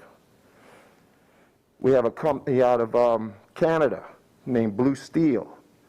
They get their pipe out of Mexico. They want to rail it into our yard, but they can't until we get our rail spur. Arctic Pipe Inspection has plenty customers that all want to bring it into our yard. Just as of July 1st, the new trade deal that went through the USMCA released a lot of red tape. So this is a perfect example. A Canadian company wants to bring in pipe from Mexico into Plaquemines Parish, but it's dependent on the rail spur. So it's going to bring a lot of jobs and taxes to our parish. So it might help fill a lot of holes that we have. Thank you for your presentation, and I think it's pretty simple to understand that we need to try to do whatever we can to get the state to reconsider. Any more comments from the table? Audience, how you would like to proceed, Mr. Roussel? Well, Mr. Valley wants to say a few words, and then I'd like to ask for favorable adoption. Okay. Mr. Roussel, I think it's a good idea what you're doing. How are you facing the same problem you faced with the bridge? You still got to talk to Sean Wilson. And you got Department of Transportation, which never gave this parish any consideration whatsoever as to the bridge design or anything else, and just jammed it down our throats. So I think at this point in time, what I've seen is you have to issue a permit for that bridge to be built. And I know you haven't issued that yet, the administration had. I think you need to hold the permit up a little bit until they give some consideration to one of your vendors and a major client that we have in this parish. Thank you. Any more comments from the table? From the audience? Mr. Roussel? No, I'd just ask for a favorable adoption and make the public aware that anybody that you might know that might be able to help with this issue, please contact us or contact the DOTD and express your support for not taking that rail spur up. That's all I have. Thank you. Machines are open.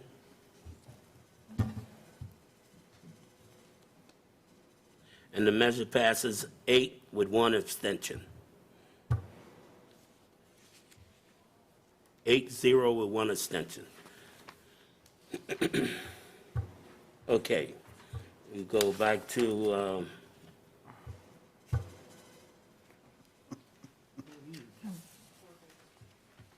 4B. 4. Update on the water line at the northern end of the East Bank. Councilmember Bartholomew. As presented. Different print update.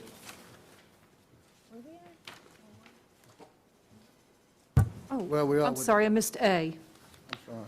Update on parish equipment and vehicles, including but not limited to fire trucks, ambulances, and dozers. Councilmember LaFrance. Yeah, we had got the email that you had sent out. Y'all have any questions from the table? Audience? We'll go to item B, please. Update on the water line at the northern end of the East Bank. Councilmember Bartholomew. You have an idea when they're going to start the projects? Yes, sir, I do. The quote request will be sent out next week, and once we get quotes back in, work should begin in the next 45 days. So we it's putting out for contractors, right? That's what's going on now? We have to get quotes Yeah. from contractors, yes, sir. Thank you. You're welcome. Any questions? Comments? Table? Audience? Next item, please. C, status of and discussion regarding the administration's plan for the parish-wide summer recreation program. Councilmember Bartholomew. Yes, where we are with that, especially concerning the East Bank, summer recreational programs.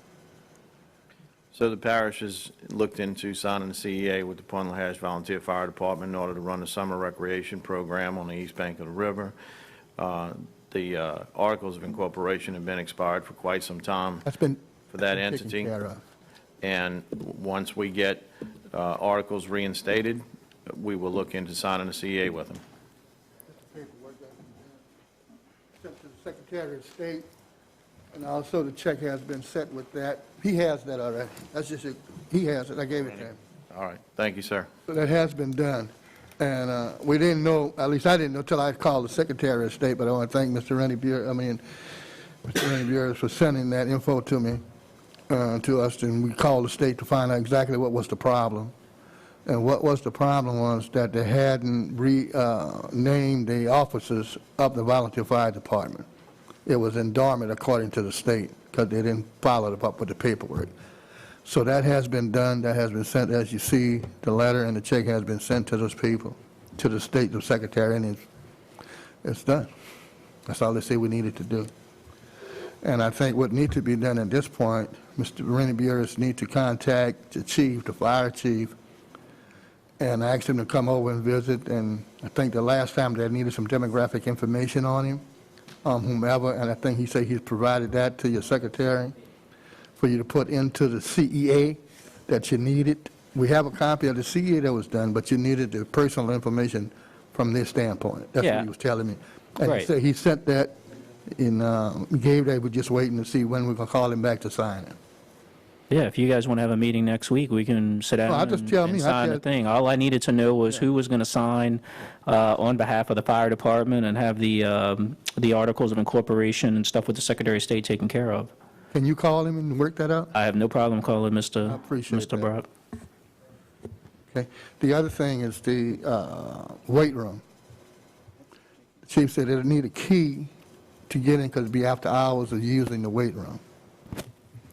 Well, I imagine that'll be part of the CEA when we get the CEA done. But we have a copy of the CE. That's already been developed by the legal team and didn't specify that.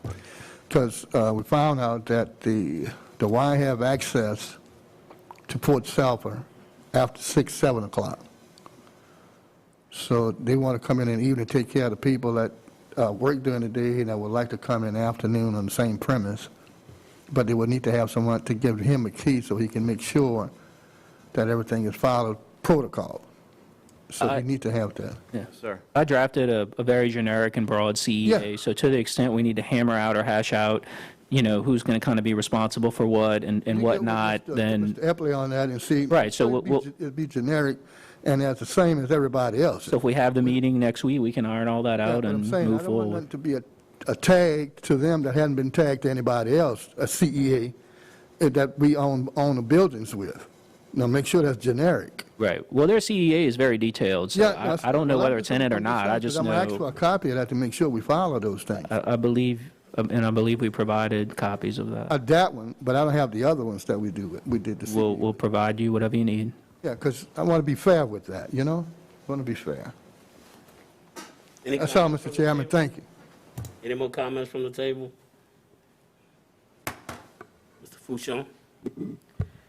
Number 5, bids and advertisements. Oh, Mr. Fouchon? Oh, I'm sorry. I thought you said move on. Yes. Fouché? Rob Forche, 116 New Street, Belchase. One question. I heard you say that a ball was dropped at the fire department by not reporting back to the state, correct? Let me make myself clear. Okay. What happened, there's a certain time frame that the information of the officers have to be sent to the Secretary of State as a nonprofit organization, whoever being responsible for the nonprofit. And that wasn't done. Now, this, according to what the chief said, they never informed them. Nobody ever gave them the information to do that. So that means it became dormant because nobody was aware of it. So where was it sent? Nobody knows. But through the lawyer, Mr. Burris, he found out that we wasn't in compliance, and I appreciate that. But then I didn't know what it was till I called the Secretary of State to find exactly what was going on. And when I talked to them, and they told me exactly what needed to be done, then they sent me the information, and then what I did, I gave the paperwork to the chief, and they fill it out and send the people their money. That's what happened. Okay. So my question will be, who has anything changed to the point where the responsibility of the fire departments has changed to the point that, at one time there was a director that was over the fire department, and that was part of their job, to make sure that all of these things were complied to in order to stay in good standings with the state and all of the requirements with the fire stations. And if this was not done, this just reiterates exactly what I was speaking of a little earlier in reference to what director is in charge of that, and why are they not doing their job? Because that's a problem that I see here, and it's a recurring problem. So I think that we just need to the council needs to get a hold of that, and if needs to be legislation. Mr. Forche, I can address that question. Okay. The Point of Lahash Volunteer Fire Department is a separate entity. The Volunteer Fire Department has its own corporation, its own articles of incorporation, has nothing to do with Plaquemines Parish government, other than they are a volunteer organization and they serve as volunteer firefighters. Our fire superintendent does make sure that all of our paid firefighters and our equipment and everything is maintained and taken care of. This is a separate entity, and we're looking to do a CEA with a separate entity who's going to handle things on the East Bank for the summer program. So the separate entity is who did not report, not the volunteer fire department, which has always been. There was no paid fire department back in the day. Correct. So there was always a volunteer fire department, and it was under the administration. It used to be under the director of operations. They have their own corporation, sir. The fire departments were under the direction of the director of operations at one time. And the fire activities. In the charter. Fire activities still are. Okay. But the separate corporation is the business side of the Point Lahash Volunteer Fire Department, not the firefighting side.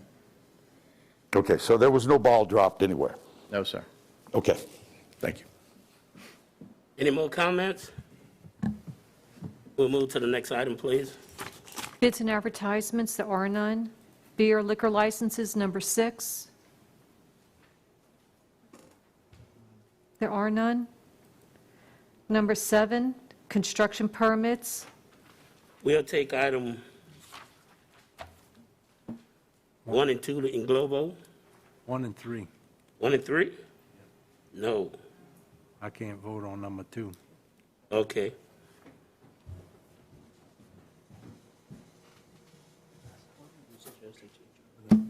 So floodplains, All separate. all separate. Number 1, Leaf Environment LLC, application number 2020-308, dated May 5th, 2020. Advance 2 soil borings to upgrade existing fuel tanks for Adams Grocery, 41245 Highway 23, Venice. Councilmember Kognovich. We have a motion by Mr. Konovich, Off. seconded by Mr. Blank. Any questions, comments from the table? Audience? Machines are open.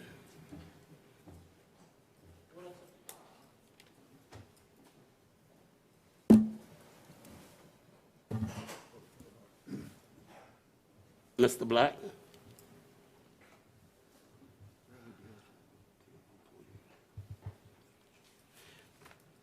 And the measure passes 7-0 with 1 extension. Next item, please. Number 2, Whitney Oil and Gas LLC, application number 2020-436, dated June 16, 2020. Install 10-inch pipeline, South Pass area, Block 28, East Bay. Councilmember Kognovich. Offer it. I'd like to offer.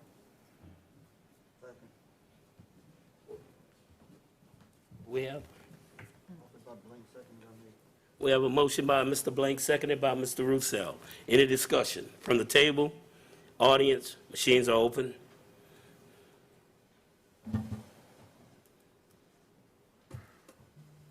Mr. Blank? And the measure passes 7-0 with 2 abstentions. Next item, please. Matthew Mims, application number 2020-450, dated June 23, 2020. Install vinyl sheet, bulkhead, and boat shed, 2784A Lake Hermitage Road, Lake Hermitage. Councilmember LaFrance. I so offered. Second. Seconded by Mr. Konovich. Any questions from the table? Audience? Machines are open.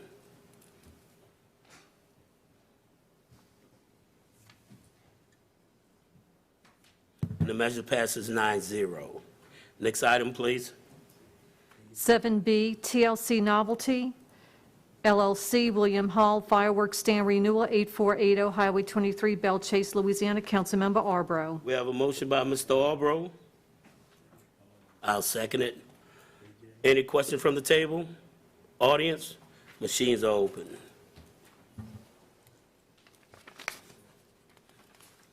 And the message passes 9-0. We'll move to item 9Y.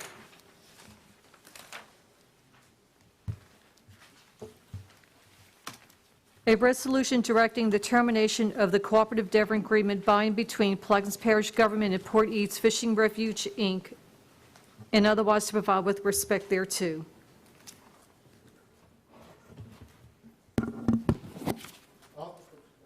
We have a motion by Mr. Roussel for discussion, Second. seconded by Mr. Konovich. I think that was Mr. Bartholomew offered it. What's that?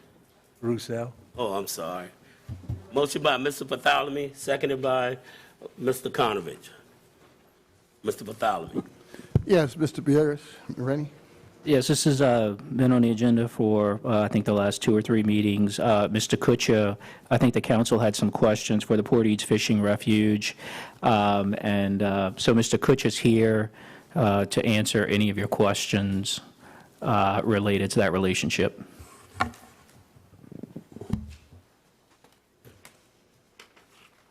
Is there any questions from the table? Mr. Konovich? Yes, there's houseboats in the marina that's saying they paying the nonprofit group rent on the marina. That's, excuse me, Jacques Cousteau with the Port Eads Fishing Refuge. Mr. Kognovich, that's not true. The houseboats are a different entity. They're not part of the Port Eads Fishing Refuge domain, and they have never paid anything to the Port Eads Fishing Refuge. In the Port Eads Marina? Yes, the operator, High Adventure, struck a deal with the houseboats because originally, when the marina was renovated, can I take this on? Sure. Sorry. When the marina was renovated, there was no break-in service. the houseboats and the camps on outside of the domain were wired in through Entergy, and Entergy wouldn't meter them. So they struck a deal such that when the parish signed over the electricity to High Adventure charged they came up with an agreeable amount that's not metered, and they paid High Adventure for their electricity since High Adventure was paying for all of them. Well, who they paying since High Adventure's gone? Not us. I was told they paying the nonprofit group. No, I can show you bank records. We haven't received a dime. Well, that's what I was told, so Well, that's not true. why are they still using the electricity in the marina then? That's a parish issue. Before the nonprofit was established, that was all constructed, and it's got one wire from Entergy and one meter at Port Eads Marina. That's it. The 4 houseboats I'm talking about are in the marina itself. Well, there are several outside of the marina. I have no idea. They are not paying any member of the Port Eads Fishing Refuge. Because I heard of it, your question, there is no payment.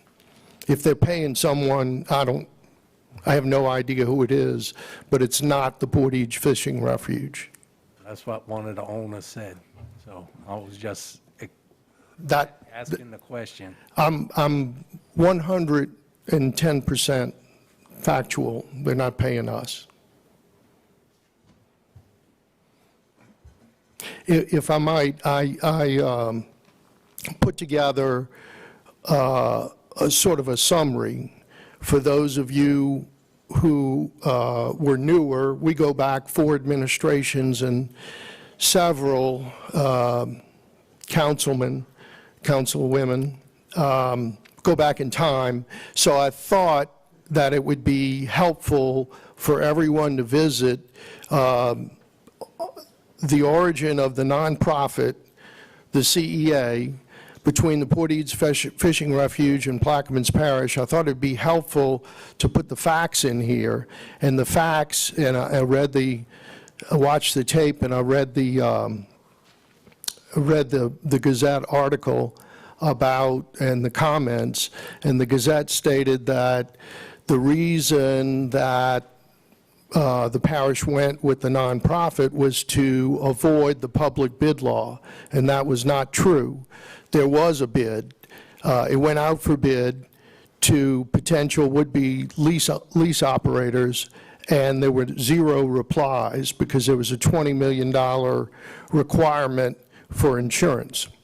So therefore, I believe it was Resolution 13-379 came out of the council then, and it stated that if there were no bids or none were accepted by the parish, then it would form the Port Eads Fishing Refuge nonprofit. So that's what happened, and the resolution, which is in your packet in Section 1, clearly states the articles and the bylaws are in there, and it clearly states what the objective was. But what it seemed like from what I listened to and saw and read, that everyone sort of missed the big reason.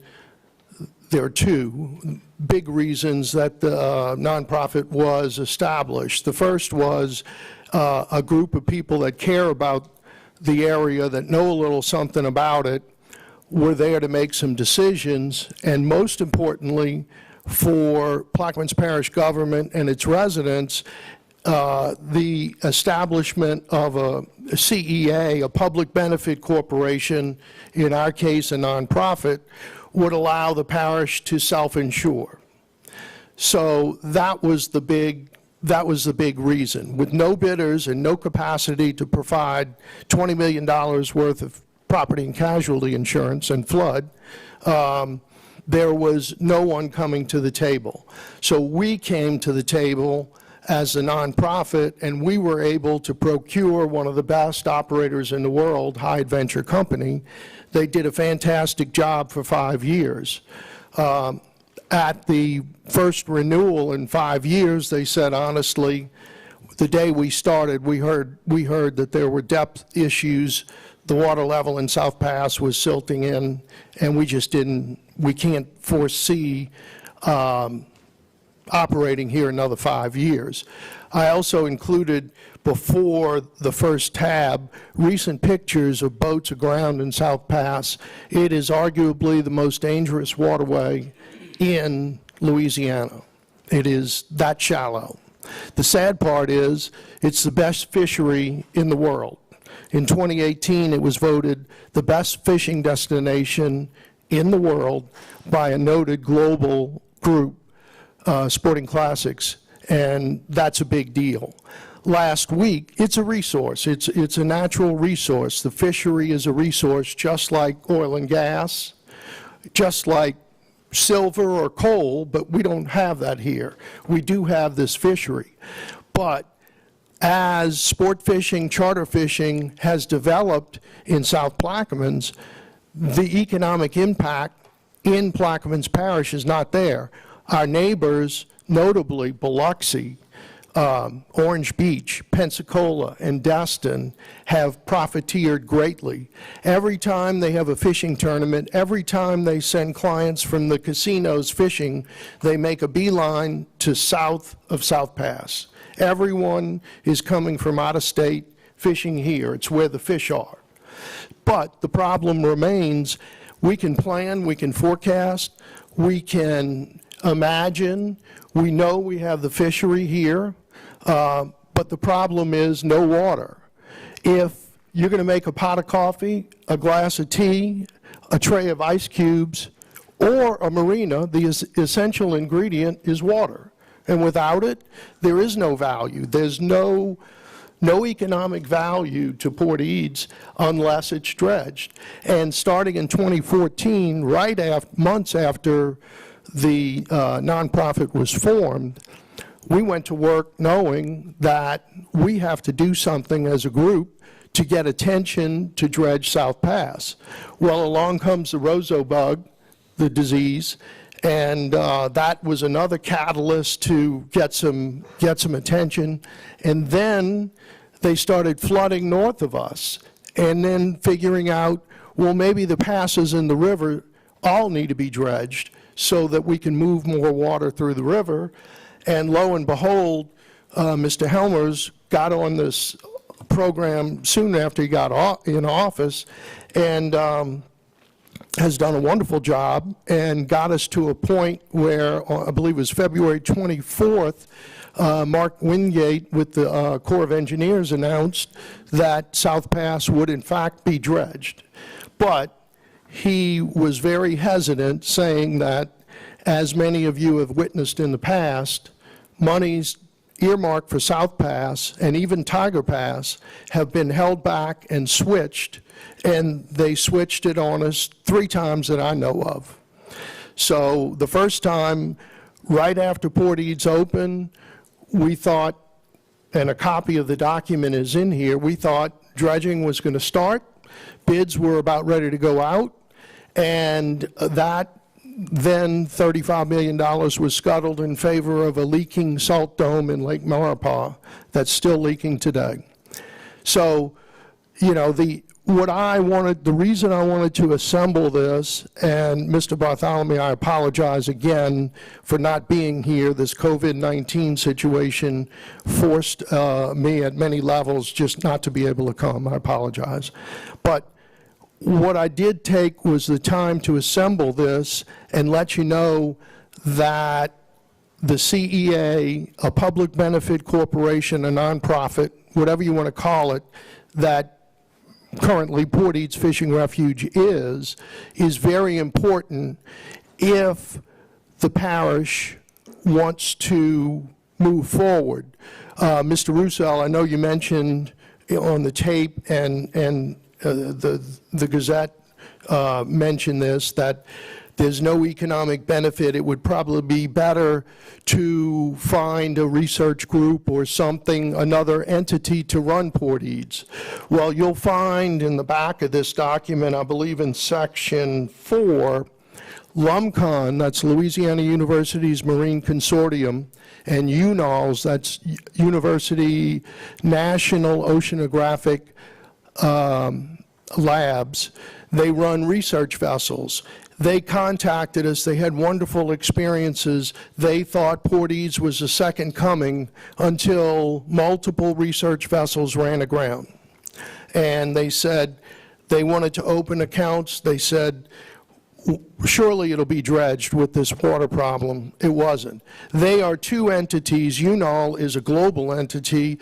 LUMCON is in Chauvin. We stay in touch with them. Mr. Marlborough is our contact, and he calls every now and again and says, can we come call on Port Eads? We'd love to be there. So they're without water, without, forget the rosocane disease, it's a big deal, but when that material is put in South Pass, it's going to open the way for an operator to come in there and want to. We've had two. We got to the negotiating table with Mr. Gaines and his group, and had an agreement in hand, and they flared away, and it wasn't any of our undoing. We were of the opinion that anybody there would be better than no one. And back to the houseboats, the ones that are not in the marina, there's a gentleman there, his name is William Ladner. He's been down there forever, literally. He built the airstrip himself. He has been the de facto caretaker of Port Eads since we've gone dark on the operation, and has done it pro bono. He's kept the machinery going. He's kept the security down there. Everybody knows him, and he should be commended for that. But long term, I think that you guys as a council need to make a decision going forward. Do you want to keep and you have several options, I would think. Do you want to keep the structure in place? It doesn't have to be with the group that's now going on 8 years, which I personally think is way too long. We've all spent a lot of time, effort, and personal money. All of our expenses are paid by our individual members. So it's been a long, frustrating road, and we want to see it move forward in a manner that everyone can be proud of. It's the epicenter of the best fishing in the world. It really is. And a testament to that, I'll put a little paragraph in there. Last weekend, July 4th, there was a global fishing tournament that started in New Zealand. Every time zone had 8 hours to fish. So when it became 8:30 to 4:30 in our central time zone, the Gulf of Mexico started to fish. A boat out of Port Eads, now out of Venice, won it. Also won the Gulf Cup. It's called the World Cup. So this is the second time in 2 years that the biggest fish in the world on July 4th was caught right out of Port Eads. It was 24 miles southeast of Port Eads. Just another testament, the resources there. Unfortunately, Mother Nature has dealt us a bad hand. There's no water. And I just wanted to assemble all of this so that you guys can make a decision. And I'm not saying, you know, if I thought I was the very best or our group was the very best, we wouldn't have this conversation. You'd just be reading about the accolades in the paper and the economic impact. Fishing communities like Cabo San Lucas, not nearly the fishery that we have here. The economic impact is $1.1 billion a year. And I would say in Biloxi, Orange Beach, particularly Orange Beach, the economic impact of fishing in Louisiana for them, they're poaching our revenue, is tremendous. And if the water can be, if the dredging is true, it's going to be a godsend. And Port Eads will flourish once again. It will flourish from a research point of view. From the Weather Channel wants to be there. NOAA wants to be there. The Louisiana Wildlife and Fisheries wants to be there, and they realize that it's too treacherous and dangerous to run down South Pass.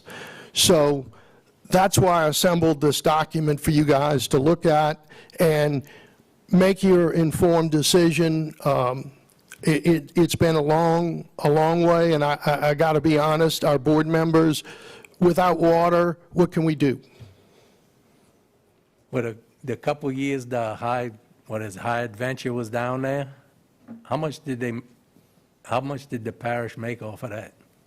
The parish didn't make anything, but they didn't lose anything. It didn't cost the parish. It wasn't was there a check delivered, a check a month? No, because the public benefit statutes won't allow that, number one.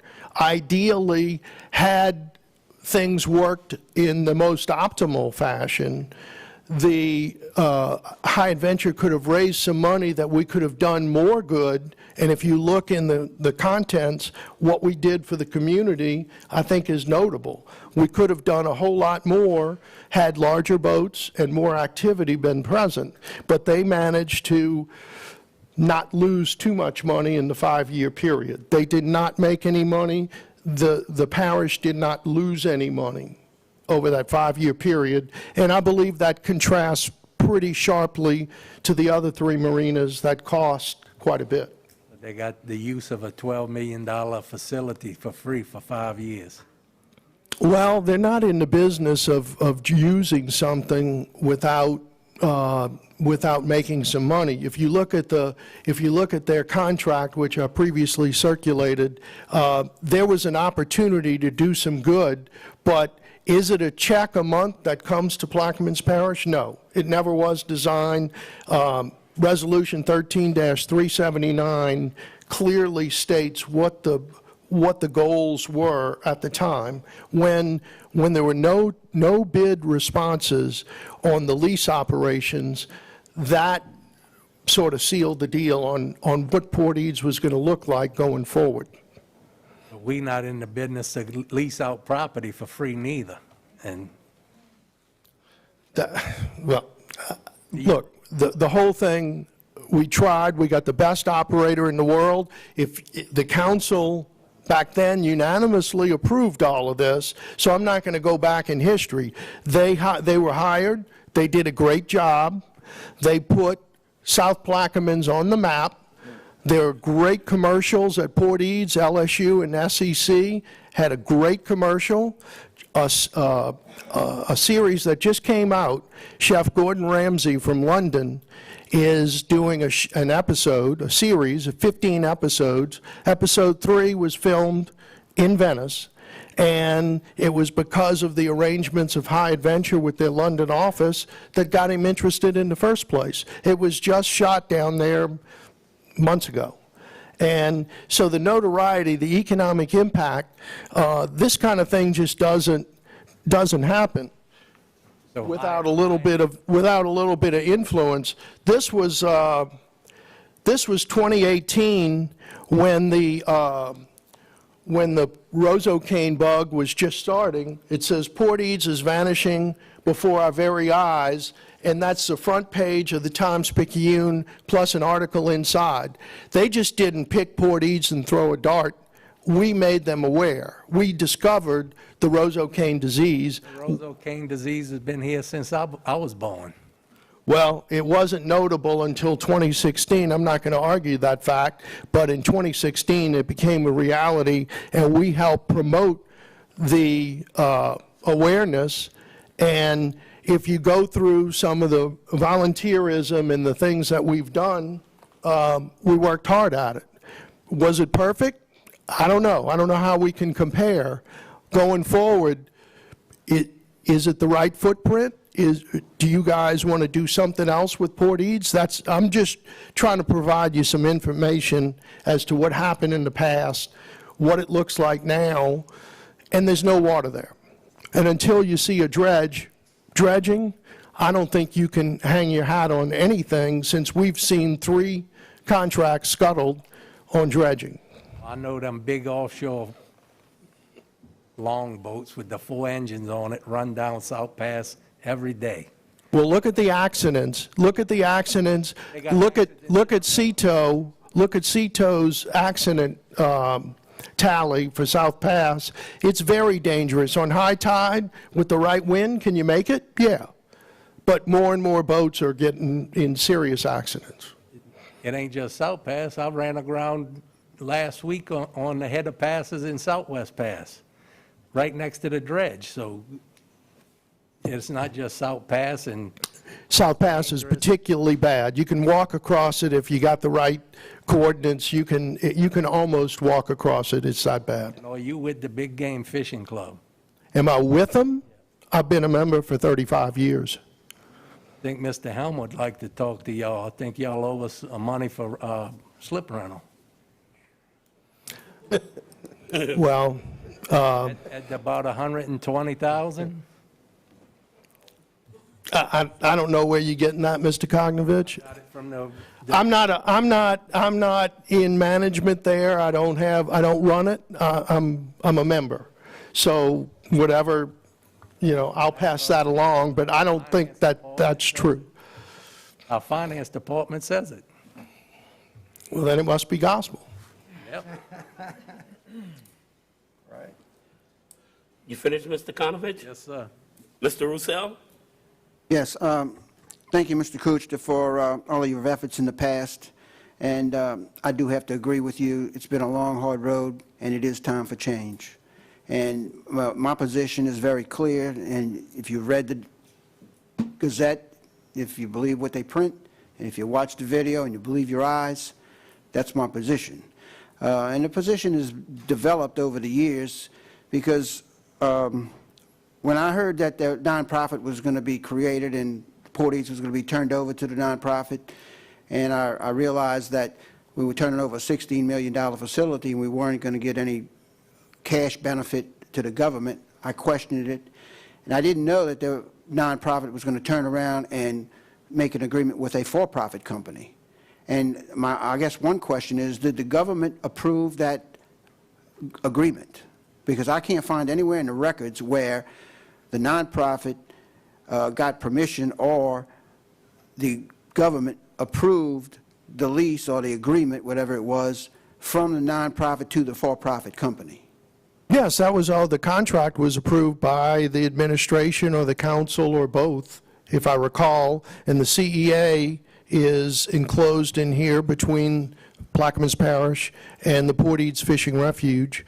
There's no, it operated at a loss. There's no money to be found. There's no, it was what it was. We were charged with picking the best operator possible. Yeah, but you missed my point. Did the government approve the operator? I understand the government approved the agreement between Port Eads Fishing Refuge. I understand all of that.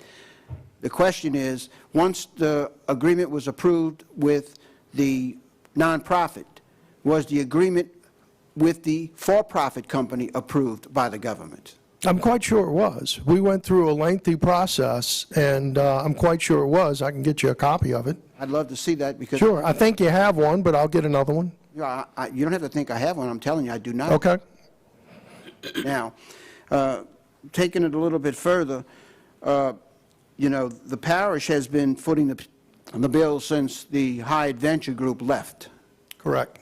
And so what has the nonprofit done since the for-profit company has left? Search for replacement. And no success? No success. Okay. Two interested parties, but they're not interested until they see water in South Pass. And when this government appointed another member to the board, what happened with that member? Well, it was very convoluted. He didn't show up, didn't reply, and it was not, he didn't reply. So would y'all have accepted him on the board had he applied? We didn't vote. We were trying to get through the hurdle of getting to the next step. And it was all of our intentions at one point to step down and rotate off, not be here nearly 8 years. That wasn't the point. So we're not, I think I can speak for the group, we're not averse. Most everyone now wants to roll off, wants to get the right people involved. And it's just an unfortunate set of circumstances when you don't have, when you got a marina of that magnitude and no water. I know that's been the argument for some time now, no water. But, you know, I've been down there, and the Port Authority boat has taken us down there, and we drove right up to the dock. And I'm not sure what the real answer is, but I do have to agree with your original statements that it's time for a different approach and a different scheme. And sitting on this side of the table, you know, I've heard your presentations in the past, and I've seen you come to the council and talk about this and how great it is going to be and going to be. And unfortunately, we're here today paying the bills. Right. And so I want to just thank you for your time that you've put into the effort. I know that the group now has built a facility at Cypress Cove. The New Orleans Big Game Fishing Club has, yes. They were. So what is the intent if Port Eads is opened again under a private operator or a government operator or whatever the scheme may be? Is the Big Game Fishing Club still going to support it? Absolutely. Everyone looks to go to Port Eads that's fishing, whether they're from Orange Beach, Destin, or Houston, Texas. They're on the radio saying, is Port Eads open yet? So everyone will support it tremendously, I think. If there's water there, I think we'll all be pleasantly surprised, and I think the research groups will be even more interested. Nancy Rabelais is the scientist with the LUMCON, Louisiana University Marine Consortium. She was the lead person on the BP spill, and she told me directly her boat is the 100-foot, it's not the Pioneer, it's their boat, but if they, I'm sorry? Pelican. If they could have called on Port Eads, they would stick a flag there and make it probably economically viable just with them. And UNOLS is the global group, and at the workboat show in New Orleans, I met the gentleman, and he said, we have research vessels that are up to 300 feet long. We'd love to call on Port Eads and stick a flag there as well, because we're constantly in the Gulf of Mexico. And the boats might be from Maryland, they might be from San Francisco, wherever, especially Miami. So over the years, too many years, we've realized the potential, and here we are today with the water situation. And it's pretty well documented. I didn't want to overwhelm you, but when you make your decisions for the future, some of this information from the past may be helpful. Well, thank you. I'm hoping that we do move on and approach it from a different perspective that will at least generate some revenue to this government, who is now getting ready to go ask their taxpayers to pay an extra $9 million a year, and here we sit with a $16 million facility not generating a dollar. So it's very important, I believe, for this body to move in a different direction and try to get some income out of this facility. So thank you for your efforts over the years. I enjoyed your participation in the legislative days with the raw tuna and the salads. They were good, but we do have to move on. Thank you. Thank you. Mr. Black? Yeah, thank you, Mr. Kuchar. As Mr. Russo said, you've been quite supportive, and it has been a long 8 years. I've been on the council for going on 6 years now, and I've heard you speak many and many times and field many questions, sometimes unfairly, I believe. And you took the brunt of it, and you answered everything. You know, we were on this item for 30 minutes now, so you did a lot of talking. I mean, to me, I would, you know, Mr. Bartholomew has offered this for discussion. I would ask him to reconsider and put it to a vote, because frankly, I'm kind of tired of it, you know. So I want to vote on this. I'm going to support terminating the CEA, and then just everybody just move on their separate ways. So, you know, I would hope you would consider that, Mr. Bartholomew. That's all. Mr. Blank? Yes.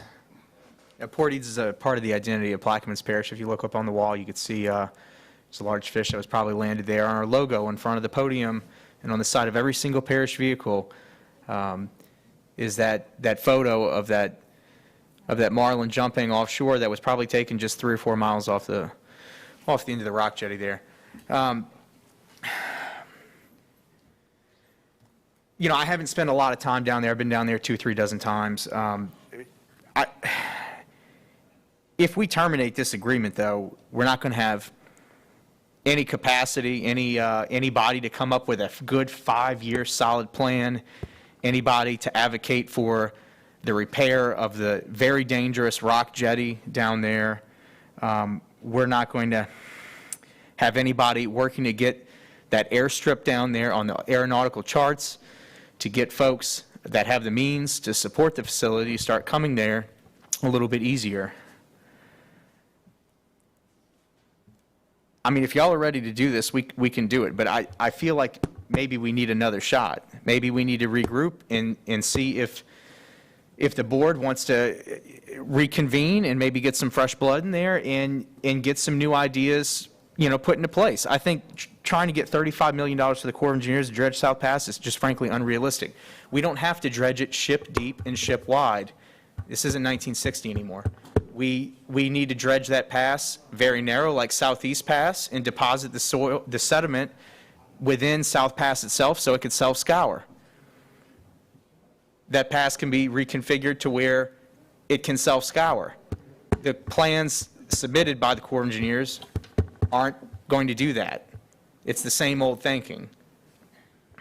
Anyway, I'll support keeping it around, but I would like to see you know, some renewed energy in the operation.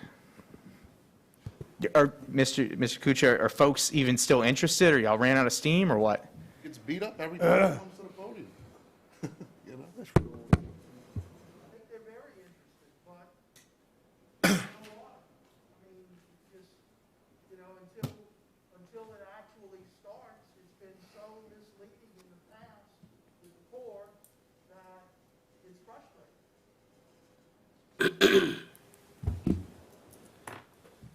All right, I yield. Thank you. Thank you for your time over the years. Dr. Gord? I, for one, have watched what Portage became, and whenever we see any operation that has any potential, it takes a team of professionals to make that happen. And I know the guys that you've worked with and the dedication that they've had. Unfortunately, the river silted in, and we have no control over that. If that facility does have access, we have to have someone to quarterback that operation. I do not have confidence that parish government can operate that type of facility. And I'm going to support keeping the Portage Refuge people on. The dredging of the passes, I think now, for the first time, I see some potential that it can happen with money appropriated and a timetable. And I think when that happens, we need to have someone making decisions that have experience in making those decisions, knowing the potential, being part of the potential. Whatever happens, if it does open with or without you guys, y'all going to be there, because that's what you do. That's your recreational outlet. So I hope that we can keep it together and see what happens if this thing opens up. Because if the South Pass is not dredged, I don't care who you are. It's not going to work. It's not going to work. So I yield the floor. Mr. Albro? I concur with Dr. Gui. Mr. Kusher, I haven't known you for many years. We've had a few conversations, but to listen to someone with your knowledge and your context and everything you spoke, and for this board to consider changing anything without any kind of plan in place, to me, is just ludicrous. If there was something presented at the table that could show us a plan that would be better than this, I'm open to it. But for now, just to cancel something just because of dislike of someone, to me, is crazy. I don't dislike the man. I'm asking questions that my constituents ask me. You're accusing a man based on hearsay, or you're accusing an organization of taking illegal funds It ain't- based on I asked the hearsay. man, people told me about it, and I asked him. Where's the canceled check? Ask them, they might have cashed it. Mr. Cognizant? No, we didn't take any money. Excuse me.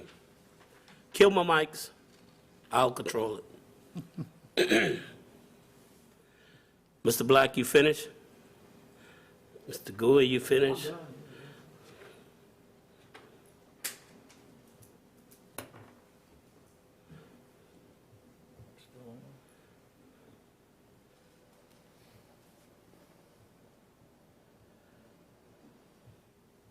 Mr. Roussel. Yes, I really can't believe what I'm hearing here. It's amazing to me that, you know, we sit here with an agreement that is going to generate us $0 on a $16 million facility, and you individuals say you want to keep it the same. It is just mind-boggling to me, and I appreciate Mr. Kuchar's effort, and I applaud him for the efforts that he's had for the last 7 or 8 years. But at the same time, your fiscal responsibility is to the public. And if we keep the same agreement, then the same agreement will produce the same results. $0 to this government. For anybody to sit up here and try to argue about let's do the same over and over and continue to fail is amazing to me. And so, you know, the pettiness that I heard a minute ago was also uncalled for. And, you know, I'm hoping that people rise above that level and make a decision in the best interest of the government, who owns this facility. And if you think that by continuing to do the same thing, you're going to be successful, and we heard that there's no water, and you heard that there's tremendous interest from research groups, why would we not want to try something different when we've had a failing operation for the last 7 years, or 6 years, or however many it's been? I've been here 6 years and it's been that way. 10 years. It's beyond comprehensive. And then you got the nerve to talk about going out and tax the public. That is what amazes me the most. So, Mr. Bartholomew, I would hope that you would put this up for a vote, for an action, and let the chips fall where they may. And if the people who vote to continue to fail win, then we will continue to fail. Thank you. Mr. Blank?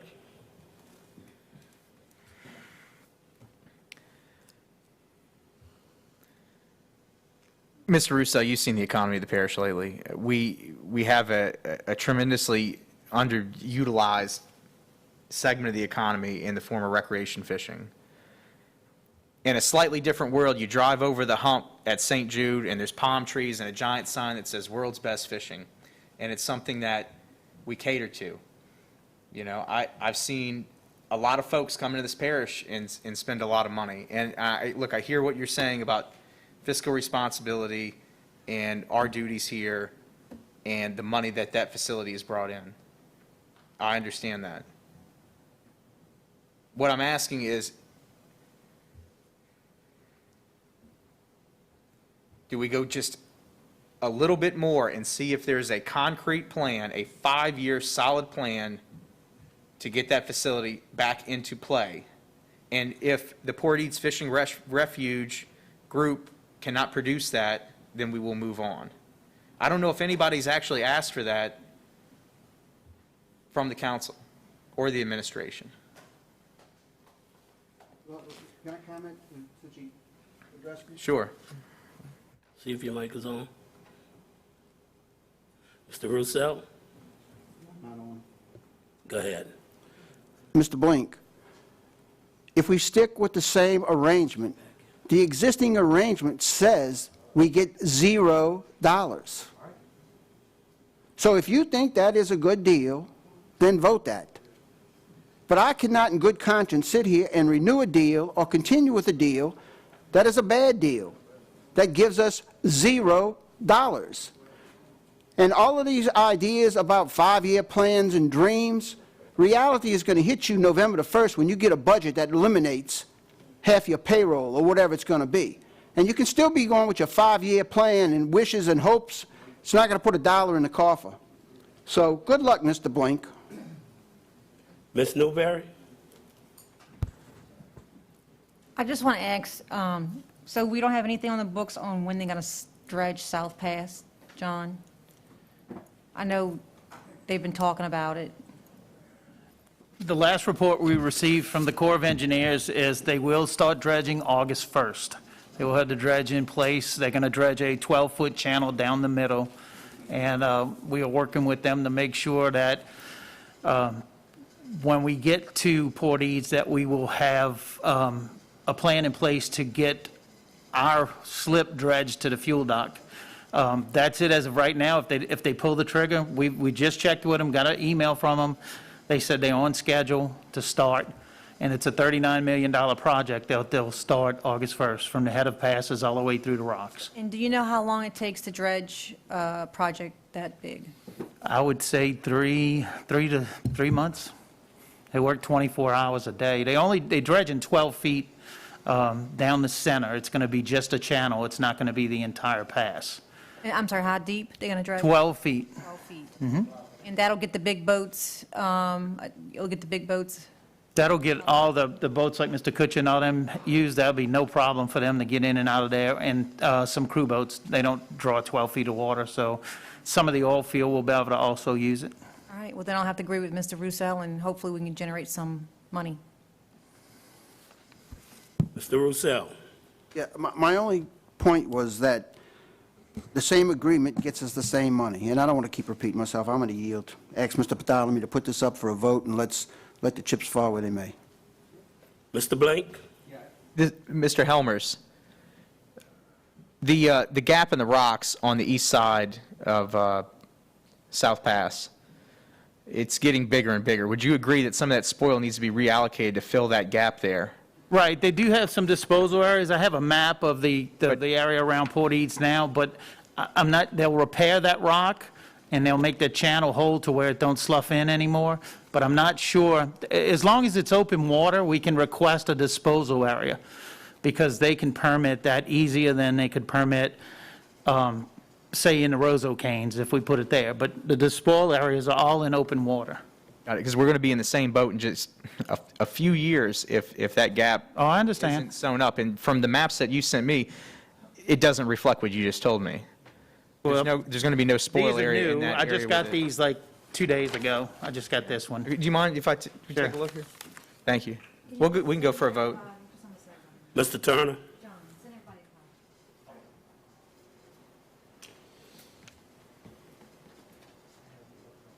Burgard Turner, 161 East Bellevue, Port South, Louisiana.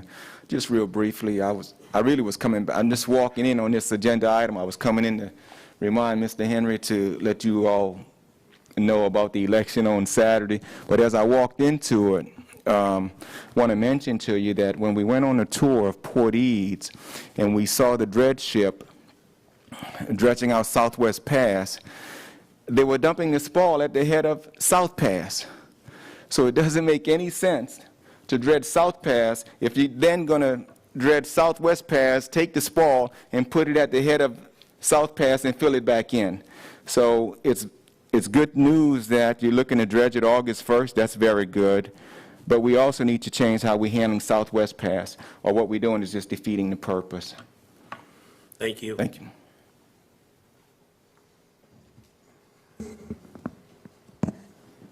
Please state your name. President of Louisiana Shrimp Association. I lived there my whole life, and half of the Southwest Pass, they come dump the sediment by the head of the passes. That's one reason why South Pass is stopped up. It's never going to stop until the Corps of Engineers stop dumping the sediment in the head of the passes. $48,000 last year y'all paid on this facility. But yet y'all want to raise the rates on the shipyards for the public, for our Marines and our lower end. We keep getting attacked on the lower end in Venice about our prices. They want to raise prices, but yet they don't want to get a facility that's going to be paid. This is ludicrous. If you're going to raise up on the taxpayers, you're going to use this marina to make money to help fund the rest of these marinas. Thank you. Thank you.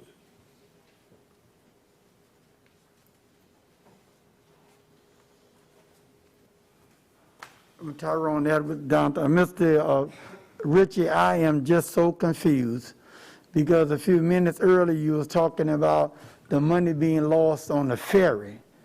I don't understand, is it hypocrisy or confusion?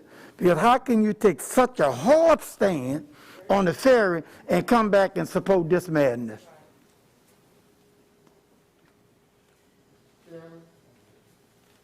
Mr. Pathan? Wyona Kirkland, 104 Sarah Drive. That's the same thing I'm sitting back there and listening to. We got $39 million that we can support recreation and tourists to go fishing, and we can't fix the situation with the Pont-La-Hache ferry, the boat, the launch, the ramp, or anything. Something is wrong. And I heard you mention it's not 1960. But we're going to treat the ferry situation like it's 1960? Come on now. Do the right thing. That's for the benefit of the people, the ferry. This is recreation and tourism.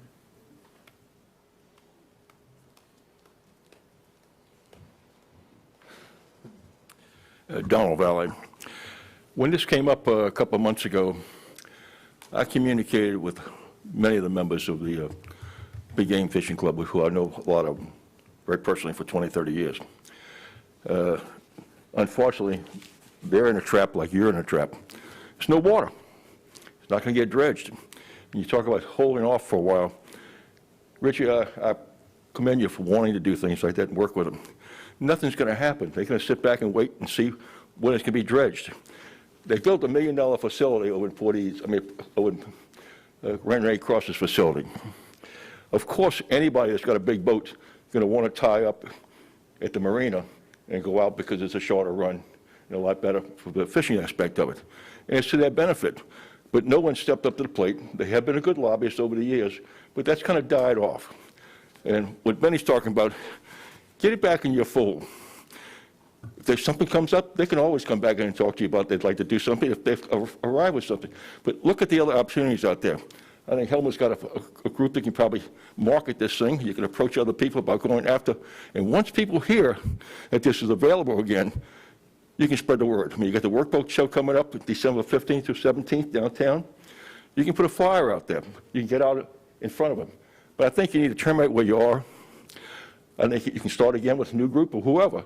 But start over. Move on. That's my recommendation.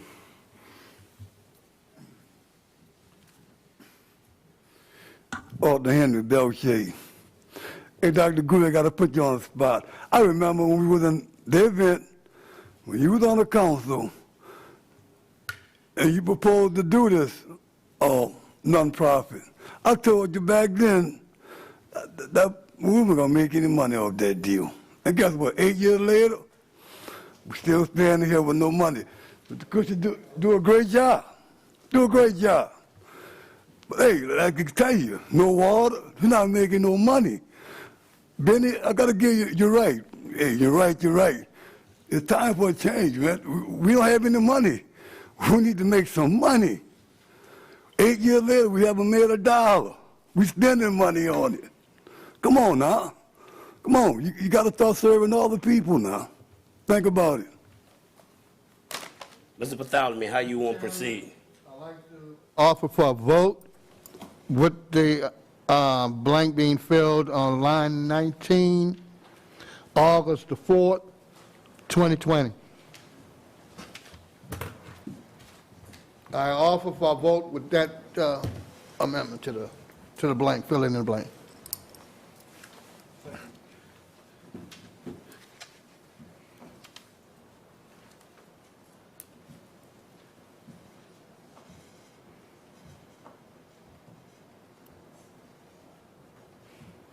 We have a motion on the floor by Mr. Bartholomew, seconded by Mr. Roussel. Any more discussion from the table? Audience, machines are open.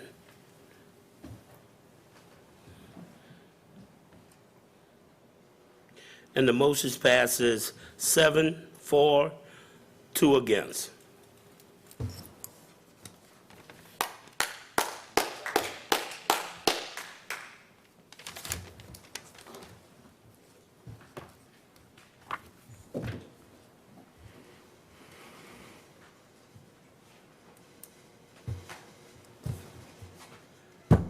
Go back to item 8.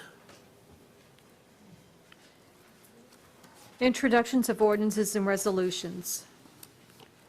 For Councilmember Bartholomew, Yes, I have two I'd like to read, if you don't mind.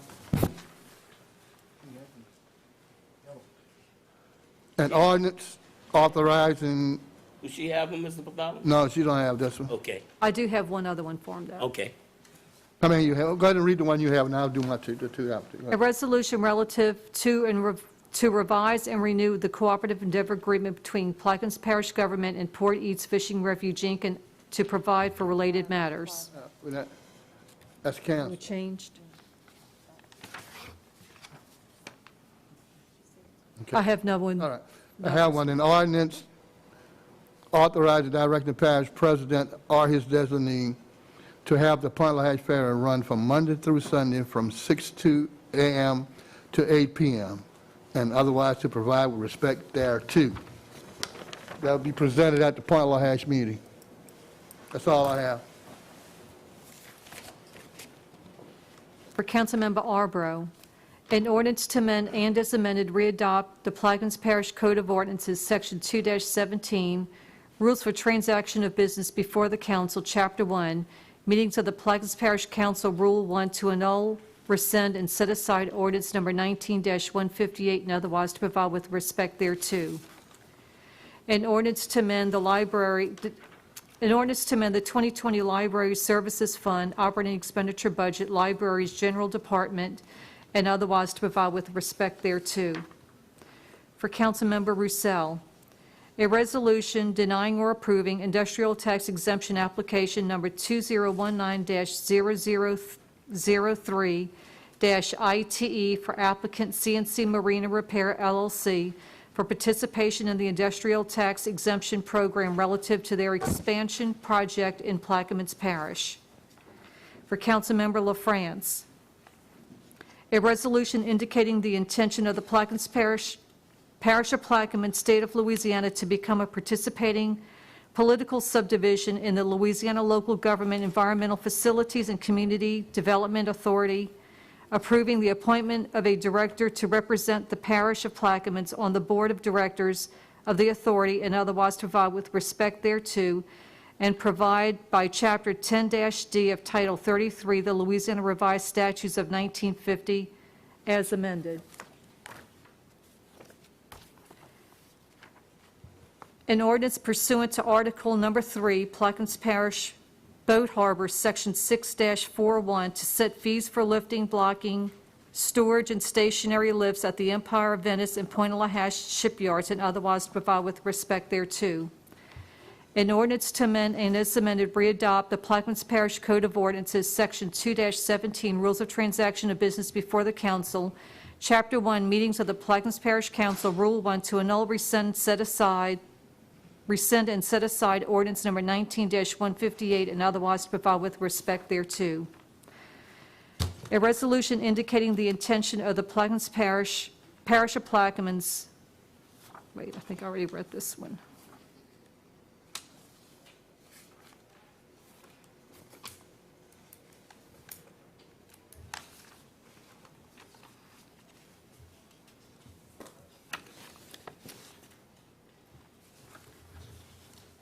I think I read this one, but I'll read it again. A resolution indicating the intention of the Plaquemines Parish of Plaquemines, State of Louisiana, to become a participating political subdivision in the Louisiana Local Government. I might have gotten it mixed up when I was shuffling. Okay, that one's already been read. That one's already been read. For Councilmember Blank, an ordinance to provide a waiver of the restriction on the placement of trailers, mobile homes, and manufactured homes in certain residential zone areas of Plaquemines Parish, specifically Districts 7, 8, and 9 from West Point to Lahash South, except Citrus City Subdivision and Burris, or any other subdivision which have covenants and otherwise to provide with respect thereto. For Councilmember Konovich, a resolution expressing the Plaquemines Parish Council's support of the Louisiana Oyster Task Force and allowing them use of the Belle Chase Council chambers to hold their meetings and otherwise to provide with respect thereto. And that's it for the introductions. Mr. Blank? To amend and as amended, readopt Chapter 15, Section 15-11 of the Code of Ordinances, usage fees for parish ferries crossing the Mississippi River and otherwise to provide with respect thereto.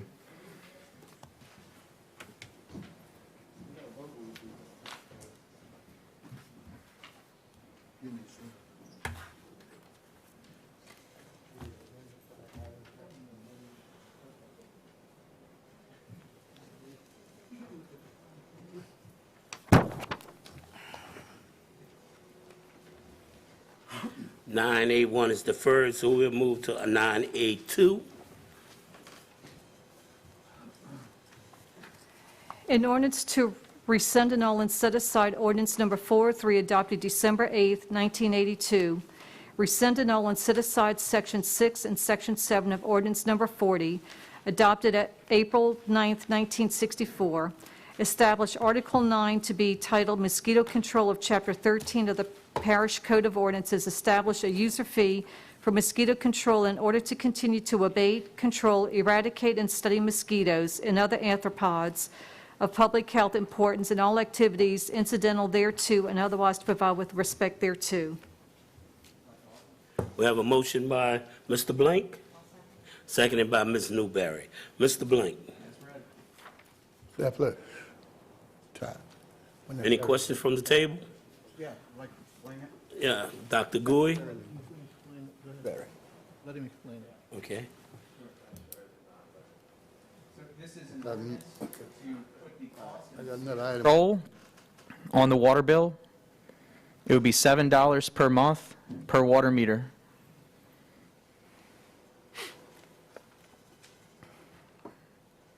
It would generate about $900,000 annually, which is the equivalent of what the entire department draws right now. We would be able to keep mosquito control service in light of the budgetary crisis that Mr. Roussel just mentioned at the end of some of his comments around Port Eads. Dr. Gui, you want to speak? Yeah, I just want to comment.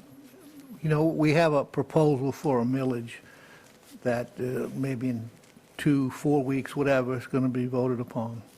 One of the criticisms that has been circulating,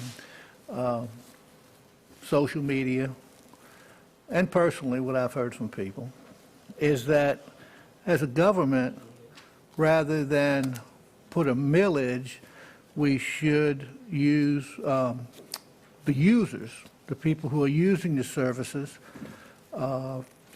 should be paying for those services. The millage, if it were to pass, would not generate any funding for the government until 2022. This proposal would provide immediate income. So I think that's the difference between the two as far as generating funds. Now, there's no doubt that with the millage, all the property owners would be paying, and here it would just be on the water bill, and I understand that. But I thank Mr. Blink for bringing this up because in my thinking, it would generate immediate funds, and it would be, at this point in time, the way to go. I'll yield the floor. Mr. Roussel. Yes, I had proposed a hybrid of this situation to where we would put $3.50 on the water bill and a half a mil to cover everybody. And if you feel like this is the way to go and you really want to generate some good support for your millage election, stick this on the water bill next month and see what you're going to get. I'll leave it at that. Any more questions from the table? Audience?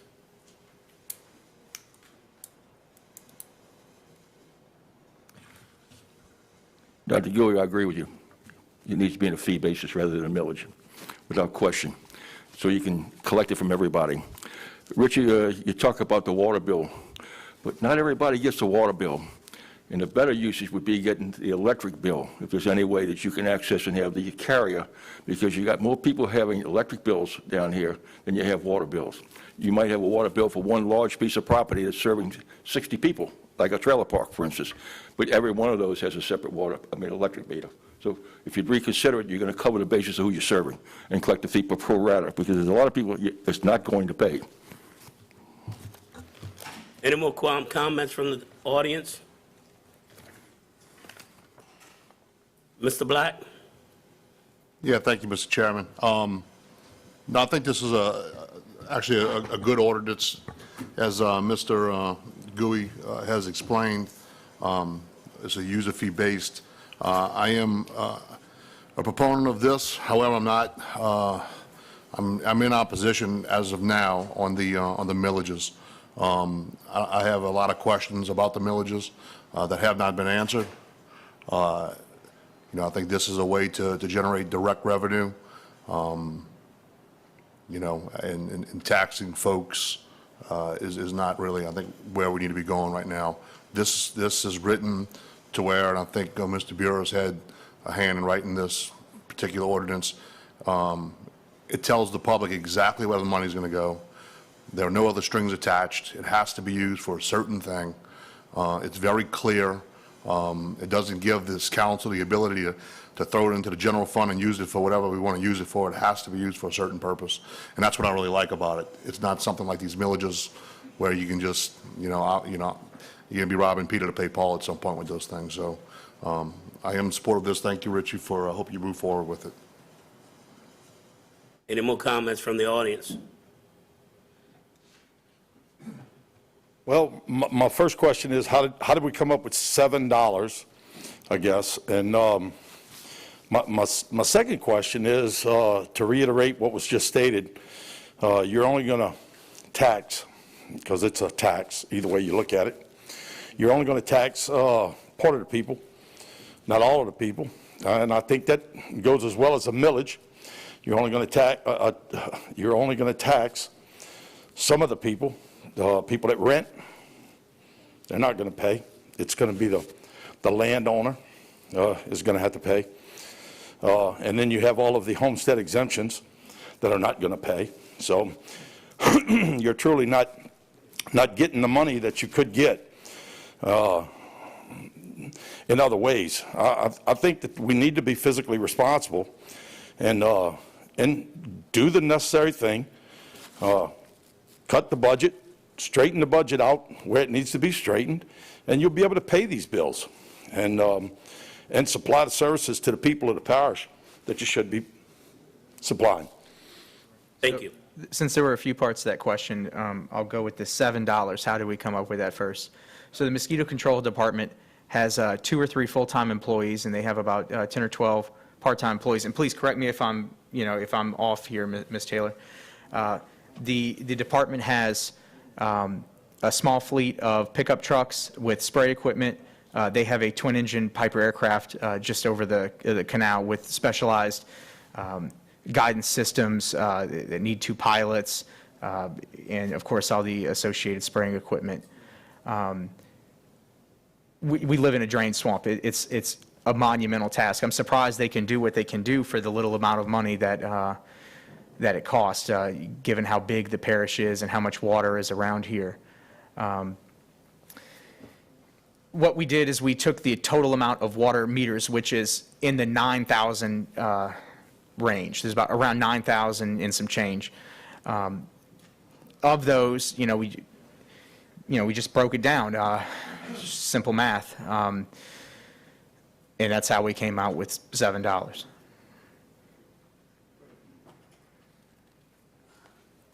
So this wouldn't be, you wouldn't see an increase in service. It would be maintaining what we have. If you think we need to, to help that operation out a little bit. We could increase it a little bit more and have, hopefully that would directly translate to less mosquitoes on the ground. I think the second part of your question was sort of millage versus user fee, and you know, correct me if I'm wrong here, Rob. So with a millage, we would be capturing places like properties that, you know, say borrow pits, unused rural acreage, land speculators. Those types of folks would be captured. Folks that are homestead exempt, while they enjoy mosquito control, they wouldn't be paying for it. And this seemed to be the most equitable solution. I really like Benny's idea of doing $3.50 or $3 and then a small millage. I feel like that would be maybe the most equitable, but it's very difficult to implement. It's hard to get that kind of thing through.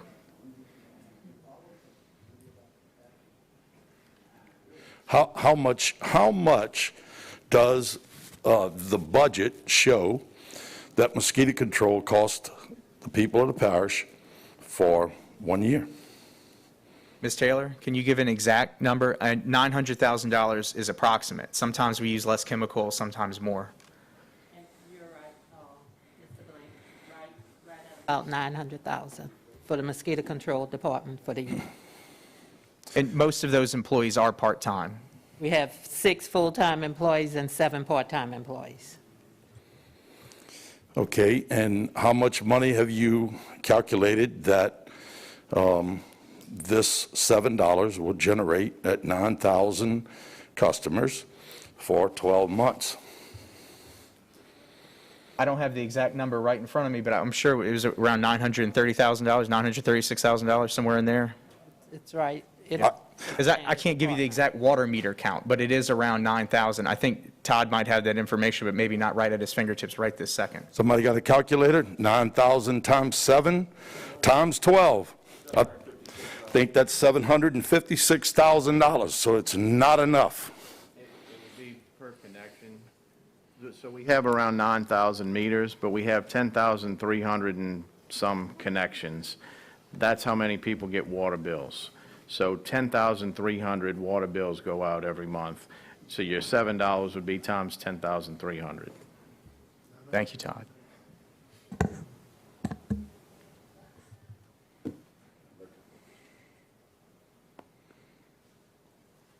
Can we just defer? 865?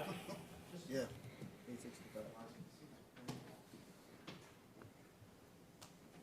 Five-minute recess, if you don't mind. Still not enough. Oh. Take a 5-minute recess, if you don't mind. Still not enough money, folks. I mean, I don't know. I think y'all need to do some more calculating before we start passing this bill or this ordinance. Resolution.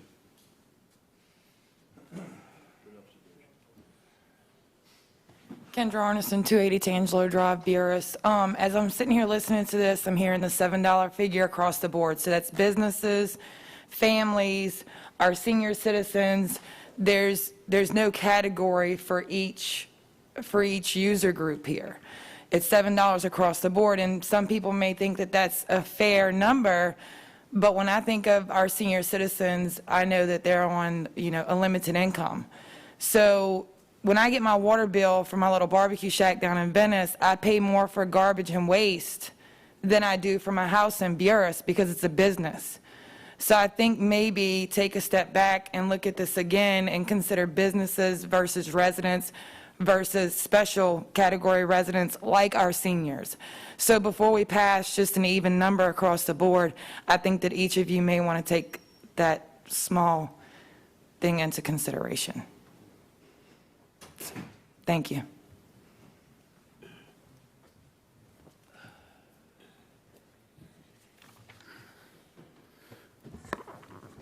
Oh, hey, Ricky, Hey, Richie, look, man, you came up with that $7 figure, but like the lady just said, man, everybody can't afford $7. To some people, yeah, they can afford it, but everybody can't afford that, man. Benny had the better idea. Look, we're trying to do good government here. What works for good government, no matter who does it, let's try to do it, man. It helps everybody when government works. This is a failure, man, and then you're going to want people to vote for a tax. You know, kind of reconsider this and think about the people, man. I know you mean well, but everybody can't afford this, man. Sometimes it's a little bit steep for some people, man. It really is. It really is, man.